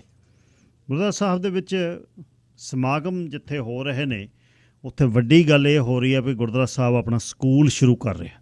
ਪ੍ਰੀ ਸਕੂਲ ਦੀ ਪਲੈਨਿੰਗ ਕਰ ਦਿੱਤੀ ਹੈ, ਸਤੰਬਰ ਤੋਂ ਸਕੂਲ ਸ਼ੁਰੂ ਹੋ ਰਹੇ ਨੇ। ਅਤੇ ਸਰਦਾਰ ਹਰਦੀਪ ਸਿੰਘ ਨਿੱਜਰ ਮੁੱਖ ਸੇਵਾਦਾਰ ਅਤੇ ਸਾਰੀ ਨਾਲ ਸੇਵਾਦਾਰਾਂ ਦੀ ਜਿਹੜੀ ਟੀਮ ਹੈ ਵੱਡੇ ਉਹ ਕੰਮ ਕਰ ਰਹੇ ਨੇ। ਲੰਗਰ ਦੀ ਜਿਹੜੀ ਇਮਾਰਤ ਵੱਡੀ ਬਣਾਈ ਹੈ, $1 ਮਿਲੀਅਨ ਦੇ ਕਰੀਬ ਉਹਦੇ 'ਤੇ ਖਰਚਾ ਹੈ ਅਤੇ $1 million the line of credit approve ਕੀਤੀ ਸੀ, ਪਰ ਉਹ ਚੱਕੀ ਨਹੀਂ। ਇਸ ਤਰ੍ਹਾਂ ਹੀ ਸੇਵਾ ਲੋਕ ਸੰਗਤ ਨੇ ਕੀਤੀ ਹੈ। ਹੁਣ ਇੱਕ ਵੱਡਾ ਹਾਲ ਬਿਲਕੁਲ ਲੰਗਰ ਦੇ ਪਿੱਛੇ ਬਣ ਰਿਹਾ, ਜਿਹਦੇ ਥੱਲੇ ਵੱਡਾ ਹਾਲ ਹੋਏਗਾ ਵਿਆਹ ਸ਼ਾਦੀ ਲਈ, ਅਤੇ ਨਾਲ ਹੀ ਉਸ ਦੇ ਉੱਪਰ ਸਕੂਲ ਜਿਹੜਾ ਐਲੀਮੈਂਟਰੀ ਸਕੂਲ ਸ਼ੁਰੂ ਹੋਏਗਾ। ਤਾਂ ਵਿੱਚ ਬੇਸਿਕਲੀ ਵੱਡੀ ਜਿਹੜੀ ਬਿਲਡਿੰਗ ਹੈ ਉਹ ਬਾਹਰਲਾ ਜਿਹੜਾ ਸਟੇਜ ਆ ਬਾਹਰ, ਉਹਦੇ ਸਾਹਮਣੇ ਜਿਹੜੀ ਜਗ੍ਹਾ ਪਈ ਹੈ ਉੱਥੇ ਸਕੂਲ ਜਿਹੜਾ ਪੂਰਾ 2-3 ਸਾਲਾਂ ਦੇ ਵਿੱਚ ਬਿਲਡਿੰਗ ਉਹਦੀ ਬਣੇਗੀ। ਨਾਲ ਦੇ ਜਿਹੜੇ ਸਿਟੀ ਦੇ ਗਰਾਊਂਡ ਨੇ ਉਹ ਗਰਾਊਂਡ ਸਕੂਲ ਲਈ ਵਰਤੇ ਜਾਣਗੇ ਅਤੇ ਇਸ ਦੀ ਸ਼ੁਰੂਆਤ ਜਿਹੜੀ ਹੋ ਰਹੀ ਹੈ। ਸੋ ਇਹ ਸੇਵਾ ਕਰਨੀ ਬਹੁਤ ਔਖੀ ਆ, ਕੰਮ ਛੱਡ ਕੇ ਆਪਣਾ ਅਤੇ ਕੰਮ ਉੱਥੇ ਕਰਨਾ ਇਹ ਬਹੁਤ ਔਖਾ। ਇਸ ਦੇ ਲਈ ਸਾਰੀ ਜਿਹੜੀ ਹੁਣ ਸੇਵਾਦਾਰਾਂ ਦੀ ਸਲੇਟ ਹੈ, ਜਿਹੜੀ ਸੇਵਾਦਾਰ ਨੇ ਸਲੇਟ ਨਾ ਕਹਾਂ, ਉਹ ਵਧਾਈ ਦੇ ਪਾਤਰ ਨੇ ਕਿ ਬਿਨਾਂ ਗੁਰਦੁਆਰਾ ਸਾਹਿਬ ਦੇ ਕੋਈ ਵੀ ਫੰਡ ਵਰਤਿਆਂ ਜਿਹੜੇ ਵੱਡੇ ਜਿਹੜੇ ਖਾਸ ਤੌਰ 'ਤੇ ਲੰਗਰ ਦੀ ਬਿਲਡਿੰਗ ਜਿਹੜੀ ਬਹੁਤ ਵੱਡੀ ਸ਼ਾਨਦਾਰ ਬਣੀ ਆ, ਉੱਪਰ ਜਿਹੜਾ ਗਲਿਆਰਾ ਸੀ ਜਿਹੜਾ ਕਿ ਜਿਸ ਨੂੰ ਸ਼ੁਰੂ ਕਰਕੇ ਇੱਕ ਪੰਗਾ, ਮੈਂ ਤਾਂ ਕਹਾਂ ਉਹ ਪੰਗਾ ਸੀ, ਉਨੀ ਕਮਾਈ ਦੇ ਨਾਲ ਤਾਂ ਇੱਕ ਬਿਲਡਿੰਗ ਬਰਾਬਰ ਬਣ ਜਾਣੀ ਸੀ ਪੂਰੀ, ਜਿਹਦੇ ਵਿੱਚ ਦਰਬਾਰ ਹਾਲ ਬਣ ਸਕਦਾ ਹੈ ਵਿਆਹ ਸ਼ਾਦੀਆਂ ਲਈ ਹੋਰ, ਪਰ ਉਹ ਸ਼ੁਰੂ ਹੋ ਗਿਆ ਸੀ, ਉਸ ਨੂੰ ਕੰਪਲੀਟ ਕਰਨਾ ਸੀ ਬਿਨਾਂ ਪਰਮਿਟਾਂ ਦੇ, ਅਤੇ ਇੱਧਰ ਵੱਢ ਇੱਧਰ ਟੁੱਕ। ਇਹ ਜਿਹੜੇ ਪ੍ਰੋਜੈਕਟ ਨੇ ਬਿਨਾਂ ਅਕਲਾਂ ਤੋਂ ਥੋੜ੍ਹਾ ਚੱਲਦੇ ਨੇ, ਵੀ ਚੱਕ ਦਿਆਂਗੇ, ਇਹ ਪੰਜਾਬੀ ਸਟਾਈਲ ਇਹ ਨਹੀਂ ਚੱਲਦਾ ਕਿਤੇ। ਮਸਾਂ ਜਾ ਕੇ ਉਸ ਨੂੰ ਸੂਤ ਕੀਤਾ, ਨਵੇਂ ਇੰਜੀਨੀਅਰ ਹਾਇਰ ਹੋਏ ਅਤੇ ਜਾ ਕੇ ਸਿਟੀ ਨਾਲ ਗੱਲਾਂ ਕਰਕੇ ਉਸ ਨੂੰ ਸਹੀ ਕਰਾਇਆ। ਅਤੇ ਇਹ ਹੁਣ 31 ਜੁਲਾਈ ਨੂੰ ਵੱਡੇ ਸਮਾਗਮ ਜਿਹੜੇ ਨੇ ਮੀਰੀ ਪੀਰੀ ਦਿਵਸ ਜਿਹੜਾ ਮਨਾਇਆ ਜਾ ਰਿਹਾ, ਭਗਤੀ ਅਤੇ ਸ਼ਕਤੀ ਦਾ ਦਿਨ। ਸੋ ਨਗਰ ਕੀਰਤਨ ਬਹੁਤ ਵੱਡੇ ਹੋਣਗੇ ਇਸ ਵਾਰ। ਅਸਲ ਤਾਂ ਇਹ ਪਹਿਲਾ ਗੁਰਦੁਆਰਾ ਸਾਹਿਬ ਹੈ ਸਰੀ ਡੈਲਟਾ ਦਾ, ਸਾਡਾ ਸਾਂਝਾ ਗੁਰਦੁਆਰਾ ਸਾਹਿਬ ਹੈ। ਇਸ ਦੇ ਜਿਹੜਾ ਨਗਰ ਕੀਰਤਨ ਦਾ ਰੂਟ ਇਹ ਵੱਡਾ ਚਾਹੀਦਾ, ਜੇ ਸਕਾਟ ਰੋਡ 'ਤੇ ਜਾਣ, ਗਾਹਾਂ 80 ਤੋਂ ਮੁੜਨ ਅਤੇ 128 ਮੁੜੇ ਆਉਣ, ਜਾਂ ਇਹਦੇ ਲਈ ਸਿਟੀ ਨੂੰ ਕਹਿਣਾ ਚਾਹੀਦਾ। ਆਹ ਹੁਣ ਵੋਟਾਂ ਵਾਲਿਆਂ ਨੇ ਸਾਰਿਆਂ ਨੇ ਆਉਣਾ, ਹੁਣ ਮਨਵਾ ਲਿਓ ਵੀ ਵੱਡਾ ਰੂਟ ਚਾਹੀਦਾ ਸਾਨੂੰ। ਚਾਹੀਦਾ ਤਾਂ ਇਸ ਤਰ੍ਹਾਂ ਵੀ ਸੰਗਤ ਨੂੰ ਆਰਾਮ ਹੋਵੇ, ਦੋਨੇ ਗੁਰਦੁਆਰਾ ਸਾਹਿਬ ਦਸ਼ਮੇਸ਼ ਦਰਬਾਰ ਅਤੇ ਇਹ ਗੁਰਦੁਆਰਾ ਸਾਹਿਬ ਸਾਂਝਾ ਨਗਰ ਕੀਰਤਨ ਕੱਢਣ, ਇੱਕ ਵਾਰ ਇੱਧਰੋਂ ਉੱਧਰ ਨੂੰ ਜਾਵੇ, ਦੂਜੇ ਸਾਲ ਉੱਧਰੋਂ ਇੱਧਰ ਨੂੰ ਆ ਜਾਵੇ, ਅਤੇ ਨਾਲੇ ਜਿਵੇਂ ਟੋਰਾਂਟੋ 'ਚ ਨਿਕਲਦਾ। ਨਹੀਂ, ਜੇ ਨਹੀਂ ਮੰਨਣਾ ਅਲੱਗ-ਅਲੱਗ ਕੱਢਣਾ, ਤਾਂ ਇਸ ਗੁਰਦੁਆਰਾ ਸਾਹਿਬ ਨੂੰ ਜਿਹੜਾ ਪਹਿਲਾ ਸਾਡਾ ਗੁਰਦੁਆਰਾ ਹੈ, ਸੰਗਤ ਦਾ ਗੁਰਦੁਆਰਾ, ਇਸ ਨੂੰ ਇਹਦਾ ਰੂਟ ਵੱਡਾ ਹੋਣਾ ਚਾਹੀਦਾ, ਚਾਹੇ ਸਕਾਟ ਰੋਡ 'ਤੇ ਜਾਵੇ, ਚਾਹੇ 124 ਅਤੇ 128 'ਤੇ, ਤਾਂ ਘੱਟੋ ਘੱਟ ਪੂਰੀ ਸ਼ਾਨ ਦੇ ਨਾਲ ਮੀਰੀ ਅਤੇ ਪੀਰੀ ਦਾ ਇਹ ਦਿਵਸ ਮਨਾਇਆ ਜਾਵੇ। ਸੋ 31 ਜੁਲਾਈ ਨੂੰ ਤਿਆਰੀ ਕਰੋ ਜੀ, ਆਲੇ ਦੁਆਲੇ ਜਿੰਨੇ ਸੁਣਦੇ ਹੋ ਉਹ ਜ਼ਰੂਰ ਪਹੁੰਚਿਓ। ਬਹੁਤ ਵੱਡੇ ਨਗਰ ਕੀਰਤਨ 31 ਜੁਲਾਈ ਨੂੰ ਹੋਣੇ ਨੇ, ਅਤੇ ਇਹ ਜਾਣਕਾਰੀ ਤੁਹਾਨੂੰ ਮੈਂ ਦੇਣੀ ਸੀ ਅਤੇ ਬੜੀ ਵਧੀਆ ਲੱਗੀ। ਪਹਿਲਾਂ ਜਿਹੜਾ ਰੂਟ ਅੰਦਰ 124 ਵਾਲਾ ਅਤੇ ਗਾਹਾਂ 66 ਤੋਂ ਮੁੜ ਕੇ 125 ਜੀ ਤੋਂ ਮੁੜ ਕੇ ਅਤੇ 68 'ਤੇ ਆ ਕੇ ਉਹ ਬੜਾ ਟਾਈਟ ਹੋ ਜਾਂਦਾ ਸੀ। ਹੁਣ ਜਿਸ ਤਰ੍ਹਾਂ ਮੈਨੂੰ ਹੁਣੇ ਮੈਪ ਮਿਲਿਆ ਕਿ ਸਕਾਟ ਰੋਡ 'ਤੇ ਆਉਣਾ, 68 ਤੋਂ ਲੈਫਟ ਹੋ ਜਾਣਾ, 124 ਤੋਂ ਰਾਈਟ ਹੋ ਜਾਣਾ, 66 'ਤੇ ਫਿਰ ਰਾਈਟ ਹੋ ਜਾਣਾ, ਸਕਾਟ 'ਤੇ ਫਿਰ ਰਾਈਟ ਹੋ ਜਾਣਾ। ਇਹ ਵੱਡਾ ਐਨ ਗੇੜਾ ਜਿਹੜਾ ਹੋਏਗਾ। ਦਿਨ ਨਿਖਰ ਜਾਣੇ ਨੇ ਅਤੇ ਦਿਨ ਵਧੀਆ ਹੋਣਗੇ। ਸੇਵਾਦਾਰ ਜਿਹੜੇ ਨੇ ਸਲੇਟਾਂ ਜਿੰਨੀਆਂ ਸਟਾਲਾਂ ਵਾਲੇ ਨੇ, ਉਹਨਾਂ ਨੂੰ ਹੁਣੇ ਹੀ ਇਸ ਦੀ ਤਿਆਰੀ ਕਰਨੀ ਚਾਹੀਦੀ ਹੈ। ਇਸ ਵਾਰ ਵੱਡਾ ਇਕੱਠ ਹੋਏਗਾ। ਅਤੇ ਜਿਹੜਾ ਇਹ ਸਾਡੀ ਮੁਸ਼ਕਿਲ ਸਾਨੂੰ ਸ਼ੁਰੂ ਹੁੰਦੀ ਹੈ ਨਾ ਕੋਈ ਆਉਂਦੀ ਹੈ, ਇਹਦਾ ਪੱਕਾ ਕੁਝ ਨਾ ਕੁਝ ਸਾਨੂੰ ਇੰਤਜ਼ਾਮ ਜਾਂ ਤਾਂ ਇੱਕ ਪ੍ਰੈਸ਼ਰ ਗਰੁੱਪ ਕਮਿਊਨਿਟੀ ਦੇ ਵਿੱਚੋਂ ਤਿਆਰ ਹੋਵੇ ਜਿਹੜੀਆਂ ਸਾਂਝੀਆਂ ਚੀਜ਼ਾਂ ਨੂੰ ਲੈ ਕੇ ਜਾਵੇ, ਅਤੇ ਇੱਕ ਸਾਡੇ ਫੰਡ ਜਿਹੜੇ ਨੇ $2-4 ਮਿਲੀਅਨ ਸਾਡੇ ਕੋਲ ਪਿਆ ਹੋਵੇ। ਜਿਵੇਂ ਆਪਾਂ ਸ਼ੁਰੂ ਗੱਲ ਕਰਨ ਦੀ ਕੀਤੀ ਨੇ ਵੀ ਸ਼ੇਰੇ ਪੰਜਾਬ ਦਾ ਰਿਲੀਫ ਫੰਡ ਆਪਾਂ ਸ਼ੁਰੂ ਕਰੀਏ, ਲੂਨੀ ਏ ਡੇ ਜਿਹੜੀ $30 ਇੱਕ ਬੰਦੇ ਦੇ ਮਹੀਨੇ ਦੇ, ਚਾਹੇ 30 ਇਕੱਠੇ ਦੇ ਦੇਵੇ, ਚਾਹੇ $1 ਦੇ ਦੇਵੇ। ਇਸ ਤਰ੍ਹਾਂ ਜੇ 1000 ਬੰਦਾ ਬਣ ਗਿਆ, ਮੈਂਬਰ ਬਣ ਗਿਆ, ਤਾਂ 30,000 ਮਹੀਨੇ ਦਾ ਹੋ ਗਿਆ, ਬਹੁਤ ਪੈਸੇ ਜਮ੍ਹਾਂ ਹੋ ਜਾਣੇ ਨੇ। ਸੋ ਇਸ ਤਰ੍ਹਾਂ ਦਾ ਕੁਛ ਆਪਾਂ ਨੂੰ ਕਰਨਾ ਪੈਣਾ। ਹਰ ਰੋਜ਼ ਮੁਸ਼ਕਿਲਾਂ ਆਉਂਦੀਆਂ ਨੇ। ਅੱਜ ਸਵੇਰੇ ਹੀ ਤੁਹਾਨੂੰ ਯਾਦ ਹੈ ਇੱਕ ਕਲੋਨਾ ਦੇ ਵਿੱਚ ਸਾਡੇ ਏਰੀਏ ਦੇ ਮੁੰਡੇ ਦੀ ਡੈਥ ਹੋ ਗਈ। ਉਹਦੇ ਬਿਲਕੁਲ ਸਰਾਣੇ ਦੇ ਕੋਲ ਉਹਦਾ ਕੰਪਿਊਟਰ ਪਿਆ, ਕੰਪਿਊਟਰ ਦੇ ਵਿੱਚੋਂ ਬੈਟਰੀ ਐਕਸਪਲੋਡ ਹੋ ਗਈ, ਅੱਗ ਲੱਗ ਗਈ। ਅੱਗ ਲੱਗਣ ਦੇ ਨਾਲ ਮੁੰਡੇ ਦੀ ਡੈਥ ਹੋ ਗਈ, ਸਾਰਾ ਕੁਛ ਉੱਜੜ ਗਿਆ। ਤੁਹਾਨੂੰ ਯਾਦ ਹੋਏਗਾ। ਪਰਿਵਾਰ ਨੂੰ ਸਾਂਭਿਆ, ਪਰਿਵਾਰ ਨੂੰ ਸੱਦਿਆ, ਕੇਸ ਚੱਲ ਰਿਹਾ ਸੀ, ਕੰਪਨਸੇਸ਼ਨ ਦੀ ਗੱਲ ਚੱਲ ਰਹੀ ਸੀ। ਹੁਣ ਉਹ ਪਰਿਵਾਰ ਇੱਥੇ ਨਹੀਂ ਰਹਿੰਦਾ। ਜਿਹੜੀ ਕੰਪਿਊਟਰ ਬਣਾਉਣ ਵਾਲੀ ਕੰਪਨੀ ਸੀ ਉਹ 'ਤੇ ਕੇਸ ਸੀ, ਅਤੇ ਕੰਪਨਸੇਸ਼ਨ ਖਾਸੀ ਵੱਡੀ ਦੀ ਗੱਲ ਚੱਲ ਰਹੀ ਸੀ। ਹੁਣ ਵਕੀਲ ਸਾਹਿਬ ਉਹਨਾਂ ਦੇ ਕਹਿ ਰਹੇ ਨੇ ਬੰਦਾ ਇੱਥੇ ਹੈ ਨਹੀਂ ਸੀ, ਉਹ ਪਰਿਵਾਰ ਕਹਿੰਦਾ ਨਾ ਇਹ ਤਾਂ ਹੋਇਆ ਹੀ ਨਹੀਂ ਇਸ ਤਰ੍ਹਾਂ, ਬੈਟਰੀ ਐਕਸਪਲੋਡ ਹੀ ਨਹੀਂ ਹੋਈ, ਪੈਰਵਾਈ ਹੋਈ ਨਹੀਂ, ਕਿਸੇ ਦੀ ਜ਼ਿੰਮੇਵਾਰੀ ਲੱਗੀ ਨਹੀਂ, ਉਹ ਖਰਾਬ ਹੋ ਗਿਆ ਕੰਮ। ਹਰ ਰੋਜ਼ ਐਡੀ ਵੱਡੀ ਕਮਿਊਨਿਟੀ 'ਚ ਕੁਛ ਨਾ ਕੁਛ ਹੋਣਾ, ਅਤੇ ਇਹਦੇ ਲਈ ਸਾਡਾ ਨਾ ਕੋਈ ਗਰੁੱਪ ਜਿਹੜਾ ਨਾਨ ਪਾਰਟੀਜ਼ਨ ਹੋਵੇ, ਕੋਈ ਕਿਸੇ ਵੀ ਪਾਰਟੀ ਦਾ ਨਾ ਹੋਵੇ, ਬੰਦੇ 10 ਜਿਹੜੇ ਕਮਿਊਨਿਟੀ ਦੇ ਵਿੱਚੋਂ ਆਪ ਵਲੰਟੀਅਰ ਜਿਹੜੇ ਨੇ ਨਾਂ ਦੇਣ ਵੀ ਯਾਰ ਆਪਾਂ ਬਣਾਈਏ ਇੱਕ, ਅਤੇ ਜਿਹੜਾ ਕਮਿਊਨਿਟੀ ਦੇ ਵਿੱਚ ਜਿਹਦਾ ਨੰਬਰ ਦਿੱਤਾ ਹੋਵੇ ਵੀ ਜਿਹੜਾ ਕੋਈ ਫੋਨ ਕਰੇ ਉਹਦੇ ਲਈ ਖੜਿਆ ਜਾਵੇ, ਇਸ਼ੂ ਨਾ ਹੋਵੇ, ਇਹਦੇ ਲਈ ਕੋਈ ਗ੍ਰਾਂਟ ਨਾ ਲਈ ਜਾਵੇ, ਕੁਛ ਨਾ ਲਈ ਜਾਵੇ, ਉਹ ਕੰਮ ਕਰਨ ਜਿਹੜੇ ਕੋਲੋਂ ਘਰੋਂ ਖਰਚ ਸਕਦੇ ਨੇ। ਫਾਹੇ ਪੈਂਦੇ ਨੇ ਗ੍ਰਾਂਟਾਂ ਦੇ, ਇਹਨੂੰ ਗ੍ਰਾਂਟ ਉਹਨੂੰ ਗ੍ਰਾਂਟ, ਫਿਰ ਗ੍ਰਾਂਟਾਂ ਦਾ ਰੌਲਾ, ਚੰਗਾ ਭਲਾ ਚੱਲਦਾ ਕੰਮ ਖਰਾਬ ਹੋ ਜਾਂਦਾ। ਕੋਈ ਪੈਸਾ ਨਾ ਆਵੇ ਇਸ ਗਰੁੱਪ ਕੋਲ, ਹਾਂ ਸਾਡੇ ਸਾਂਝੇ ਕੀਤੇ ਹੋਣ ਪੈਸੇ ਜਿਹੜੇ ਉਹ ਹੋਵੇ, ਉਹ ਫੰਡ ਕਿਤੇ ਕਿਸੇ ਦੇ ਹੋਰ ਕੰਟਰੋਲ 'ਚ ਹੋਵੇ, ਇਸ ਪ੍ਰੈਸ਼ਰ ਗਰੁੱਪ ਦੇ ਕੰਟਰੋਲ 'ਚ ਨਾ ਹੋਵੇ। ਫਿਰ ਇਹ ਪ੍ਰੈਸ਼ਰ ਗਰੁੱਪ ਕੰਮ ਕਰੇ ਅਤੇ ਉਹ ਕਹੇ ਵੀ ਇਹਦੀ ਲੋੜ ਹੈ, ਫਿਰ ਉੱਥੋਂ ਮਨੀ ਰਿਲੀਜ਼ ਹੋਵੇ ਜਿਹਨੂੰ ਜ਼ਰੂਰਤ ਹੈ।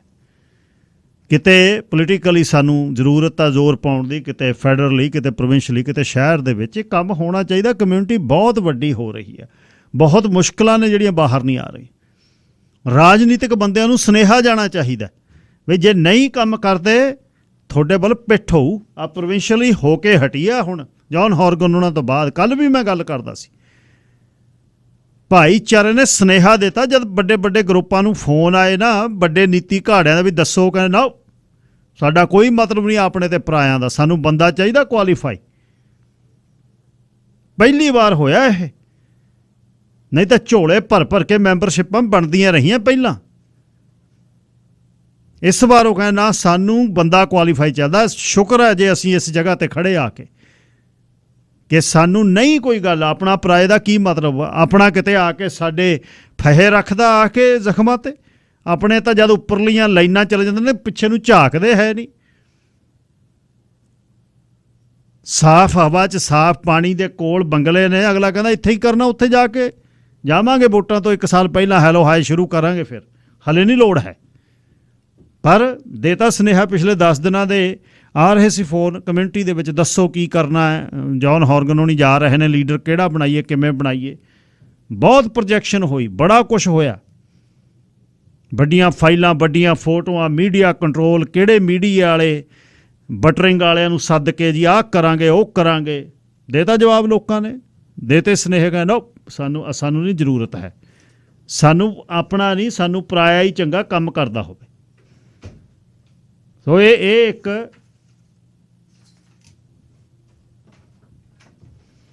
ਨਵੀਂ ਜਿਹੜੀ ਚੀਜ਼ ਜਿਹੜੀ ਸ਼ੁਰੂ ਹੋਈ ਹੈ, ਜਿਹਨੇ ਬਹੁਤ ਖੁਸ਼ੀ ਦਿੱਤੀ ਹੈ ਬਈ ਸ਼ੁਕਰ ਹੈ ਅਸੀਂ ਇਸ ਜਗ੍ਹਾ 'ਤੇ ਆਈਏ ਕਿ ਕੋਈ ਆਪਣੇ ਪਰਾਏ ਵਾਲੀ ਗੱਲ ਨਹੀਂ, ਸਾਡੇ ਲਈ ਜਿਹੜਾ ਚੰਗਾ ਹੈ ਉਹਨੂੰ ਅਸੀਂ ਵੋਟਾਂ, ਉਹਨੂੰ ਅਸੀਂ ਲੀਡਰਸ਼ਿਪ ਰੇਸ 'ਚ ਜਿਤਾਵਾਂਗੇ। ਜਿਹਨੇ ਕੰਮ ਕੀਤਾ, ਜਿਹੜਾ ਖੜਦਾ ਰਿਹਾ, ਉਹ ਆਉਣ ਵਾਲੇ ਦਿਨਾਂ 'ਚ ਸਾਫ਼ ਹੋ ਜਾਣੀ ਹੈ ਗੱਲ। ਮੈਨੂੰ ਜਿਸ ਤਰ੍ਹਾਂ ਹੁਣ ਤੱਕ ਪਤਾ ਲੱਗ ਰਿਹਾ ਡੇਵਿਡ ਈਬੀ ਦਾ ਨਾਂ ਸਭ ਤੋਂ ਉੱਪਰ ਹੈ। ਡੇਵਿਡ ਈਬੀ ਹੋਣੀ ਮੈਨੂੰ ਇਉਂ ਲੱਗਦਾ ਵੀ ਅਗਲੇ ਪ੍ਰੀਮੀਅਰ ਬਣਨਗੇ, ਜਿਸ ਤਰ੍ਹਾਂ ਉਹਨਾਂ ਦੇ ਨਾਂ ਦੇ ਨਾਲ, ਜਿਸ ਤਰ੍ਹਾਂ MLA ਕੌਕਸ ਨਾਲ ਆ ਉਹਨਾਂ ਦੇ, ਜਿਸ ਤਰ੍ਹਾਂ ਭਾਈਚਾਰੇ ਨੇ ਉਹਨਾਂ ਦੇ ਨਾਂ 'ਤੇ ਸਹੀ ਪਾਈ ਹੈ। ਜਸਵੀਰ ਸਿੰਘ ਜੀ ਤੁਸੀਂ ਏਅਰ 'ਤੇ ਹੋ। ਮਿਹਰਬਾਨੀ ਸਰਦਾਰ ਜੀ, ਮੈਂ ਸੁਣ ਰਿਹਾ ਸੀਗਾ ਅੱਜ ਤੁਹਾਡੇ ਸਰਦਾਰ ਗਗਨ ਸਿੰਘ ਹੋਣੀ ਬੋਲਦੇ ਸੀ ਜੀ, ਜਿਹੜੀ ਬਾਅਦ 'ਚ ਇੱਕ ਬੱਚੇ ਦੀ ਕਹਾਣੀ ਕੋਈ ਬੱਚਾ ਸੁਣਾ ਕੇ ਗਿਆ ਨਾ, ਬੜੀ ਪੀੜਾ ਹੋਈ ਆ ਉਹਦੇ ਤੇ। ਵੈਸੇ ਤਾਂ ਮੇਰਾ ਇਹਦੇ ਨਾਲ ਤੁਹਾਡੇ ਏਰੀਏ ਦੇ ਨਾਲ ਕੋਈ ਬਹੁਤੀ ਜਾਣਕਾਰੀ ਨਹੀਂ ਮੈਂ ਰੱਖਦਾ, ਪਰ ਇਹੋ ਜਿਹੀ ਇਨਸਾਨੀਅਤ ਮੈਨੂੰ ਲੱਗਦਾ ਵੀ ਜਦੋਂ ਦੋ ਗੱਲਾਂ ਮੈਂ ਕਰਨੀਆਂ ਚਾਹੁੰਦਾ। ਇੱਕ ਤਾਂ ਤੁਸੀਂ ਵੈਸੇ ਮੈਂ ਪਹਿਲਾਂ ਵੀ ਕਈ ਵਾਰੀ ਕੀਤੀ ਹੈ, ਤੁਸੀਂ ਉਹਨੂੰ ਅੱਜ ਬਿਲਕੁਲ ਨਕਾਰ ਕੇ ਕਰਨ ਦੀ ਕੋਸ਼ਿਸ਼ ਕੀਤੀ ਆ ਵੀ ਜਿੰਨੀ ਦੇਰ ਤੱਕ ਮਨੁੱਖਵਾਦੀ ਸੋਚ ਦੇ ਕੁਝ ਲੋਕ ਜਿਹੜੇ ਇਹ ਦਰਦ ਮਹਿਸੂਸ ਕਰਦੇ ਨੇ ਉਹਨਾਂ ਨੂੰ ਅੱਗੇ ਆਉਣਾ ਪੈਣਾ, ਬਿਨਾਂ ਅੱਗੇ ਆਇਆ ਤੋਂ ਇਹ ਮਸਲੇ ਹੱਲ ਨਹੀਂ ਹੋਣੇ। ਪਰ ਇੱਕ ਗੱਲ ਉਹਦੇ ਨਾਲ ਬਿਲਕੁਲ ਕਲੀਅਰ ਹੈ ਬਈ ਉਹਦੇ ਵਿੱਚੋਂ ਮਿਲਣੀ ਖੁਸ਼ੀ ਕੋਈ ਨਹੀਂ, ਉਹਦੇ 'ਚੋਂ ਲੋਕ ਗਾਲਾਂ ਵੀ ਕੱਢਣਗੇ ਔਰ ਲੋਕ ਬਦਨਾਮੀ ਵੀ ਕਰਨਗੇ। ਇਹ ਇੰਨਾ ਜੀਰਾ ਰੱਖ ਕੇ ਤੁਰਨਾ ਪੈਣਾ ਕਿ ਜਿਹੜੇ ਲੋਕ ਪਹਿਲਾਂ ਚੰਗਾ ਚੰਗਾ ਕਹਿੰਦੇ ਨੇ ਉਹ ਬਾਅਦ ਦੇ ਵਿੱਚ ਦਰਵਾਜ਼ੇ ਬੰਦ ਕਰ ਲੈਂਦੇ ਹੁੰਦੇ ਆ। ਤੋ ਇਸ ਕਰਕੇ ਇਹਦੂ ਬਿਨਾਂ ਗੱਲ ਬਣਨੀ ਨਹੀਂ, ਪਰ ਇਹ ਕਰਨੀ ਪੈਣੀ ਹੈ। ਉਹਦਾ ਵੱਡਾ ਕਾਰਨ ਇਹ ਹੈ, ਹੁਣ ਦੇਖੋ ਕਈ ਸਰਦਾਰਾਂ ਨੇ ਸਰਦਾਰ ਗਗਨ ਦੀ ਸਿਫਤ ਕੀਤੀ ਹੈ ਜੀ, ਇਹਨਾਂ ਦਾ ਧੰਨਵਾਦ ਇਹ ਕਰਦੇ ਨੇ। ਮੈਂ ਇਹ ਸੋਚਦਾ ਸੀ ਵੀ ਜੇ ਇੱਕ ਬੰਦਾ ਇਹ ਕੰਮ ਨਿਰਸਵਾਰਥ ਹੋ ਕੇ ਕਰ ਸਕਦਾ, ਜਿਹੜੇ ਮੈਂ ਧੰਨਵਾਦ ਕਰਨ ਲੱਗਿਆ ਹੋਇਆ, ਮੈਨੂੰ ਕੀ ਸਮੱਸਿਆ, ਮੈਂ ਕਾਹਤੋਂ ਨਹੀਂ ਕਰ ਸਕਦਾ। ਸੋ ਆਪਣੇ ਗਰੀਬਾਨ ਮੇ ਸਰ ਨੀਮਤ ਕਰ ਵੇਖ। ਦੇਖੋ ਸਾਨੂੰ ਦੂਸਰਿਆਂ ਤੋਂ ਆਸ ਰੱਖਣ ਦੀ ਬਜਾਏ ਗੁਰੂ ਸਾਹਿਬ ਸਾਨੂੰ ਇਹ ਗੱਲ ਬਿਲਕੁਲ ਕਹਿੰਦੇ ਨੇ ਕਿ ਬੰਦਿਆ ਜੇ ਤੂੰ ਸਿੱਖ ਮਹਿਸੂਸ ਕਰਦਾ ਹੈ ਤੇ ਜੇ ਗੁਰੂ ਨੂੰ ਆਪਣਾ ਗੁਰੂ ਸਮਝਦਾ ਤੇ ਆਪਣਾ ਯੋਗਦਾਨ ਪਾਉਣ ਦੀ ਕੋਸ਼ਿਸ਼ ਤਾਂ ਕਰ। ਜੀ ਆਪਣੀ ਤਾਂ ਯੋਗਦਾਨ ਪਾਈਏ ਨਾ, ਅਸੀਂ ਥੋੜਾ ਪਾਈਏ ਬਹੁਤਾ ਪਾਈਏ। ਇੱਕ ਬੰਦਾ ਜ਼ਿਆਦਾ 10 ਘੰਟੇ ਲਾ ਸਕਦਾ, ਕੋਈ 2 ਘੰਟੇ ਵਾਲਾ ਵੀ ਆਵੇ ਨਾਲ। ਸੋ ਇਹ ਸਮੱਸਿਆ ਦਾ ਹੱਲ ਤਾਂ ਸਰਦਾਰ ਬਹਾਦਰ ਇਸੇ ਢੰਗ ਨਾਲ ਹੀ ਹੋਣੀ ਆ। ਬਾਕੀ ਇਕੱਲੇ ਦਾ ਸਟੈਮਿਨਾ ਹੁੰਦਾ, ਜੇ ਇਕੱਲਾ ਬੰਦਾ ਕੋਈ ਕਰਦਾ ਉਹਦਾ ਸਟੈਮਿਨਾ ਹੁੰਦਾ, ਕਿੰਨਾ ਕੁ ਜ਼ੋਰ ਲਾ ਸਕਦਾ, ਕਿੰਨਾ ਕੁ ਬੋਝ ਚੱਕ ਸਕਦਾ, ਮੁੜ ਕੇ ਲੱਤਾਂ ਕਈ ਵਾਰੀ ਫਿਰ ਥੱਕ ਜਾਂਦੀਆਂ ਨੇ। ਬਿਲਕੁਲ ਠੀਕ। ਸੋ ਕੌਮੀ ਤੌਰ ਦੇ ਉੱਤੇ ਜਾਂ ਕਮਿਊਨਿਟੀ ਦੇ ਤੌਰ ਦੇ ਉੱਤੇ ਸਾਨੂੰ ਇਹ ਉਪਰਾਲਾ ਕਰਨਾ ਹੀ ਪੈਣਾ। ਹੁਣ ਉਹ ਬੱਚੇ ਦਾ ਜੀਵਨ ਕਿਸੇ ਨੇ ਖਰਾਬ ਕਰਤਾ। ਮੈਂ ਤਾਂ ਇਹ ਵੀ ਸੁਣਨ ਵਾਲੇ ਨੂੰ ਗੁਰਜਾਸ ਕਰਦਾ, ਬੱਚਿਆਂ ਨੂੰ ਵੀ ਕਰਦਾ ਵੀ ਜੇ ਤੁਸੀਂ ਇਦਾਂ ਦੀ ਇਲੀਗਲ ਐਕਟੀਵਿਟੀ ਕੋਈ ਕਰਨ ਵਾਲਾ ਵਿਅਕਤੀ ਤੁਹਾਨੂੰ ਨਜ਼ਰ ਆਉਂਦਾ, ਚਾਹੇ ਤੁਸੀਂ ਪੱਕੇ ਹੋ ਚਾਹੇ ਕੱਚੇ ਹੋ, ਡਰੋ ਨਾ, ਤੁਹਾਨੂੰ ਨਹੀਂ ਚੜਾਉਣਾ।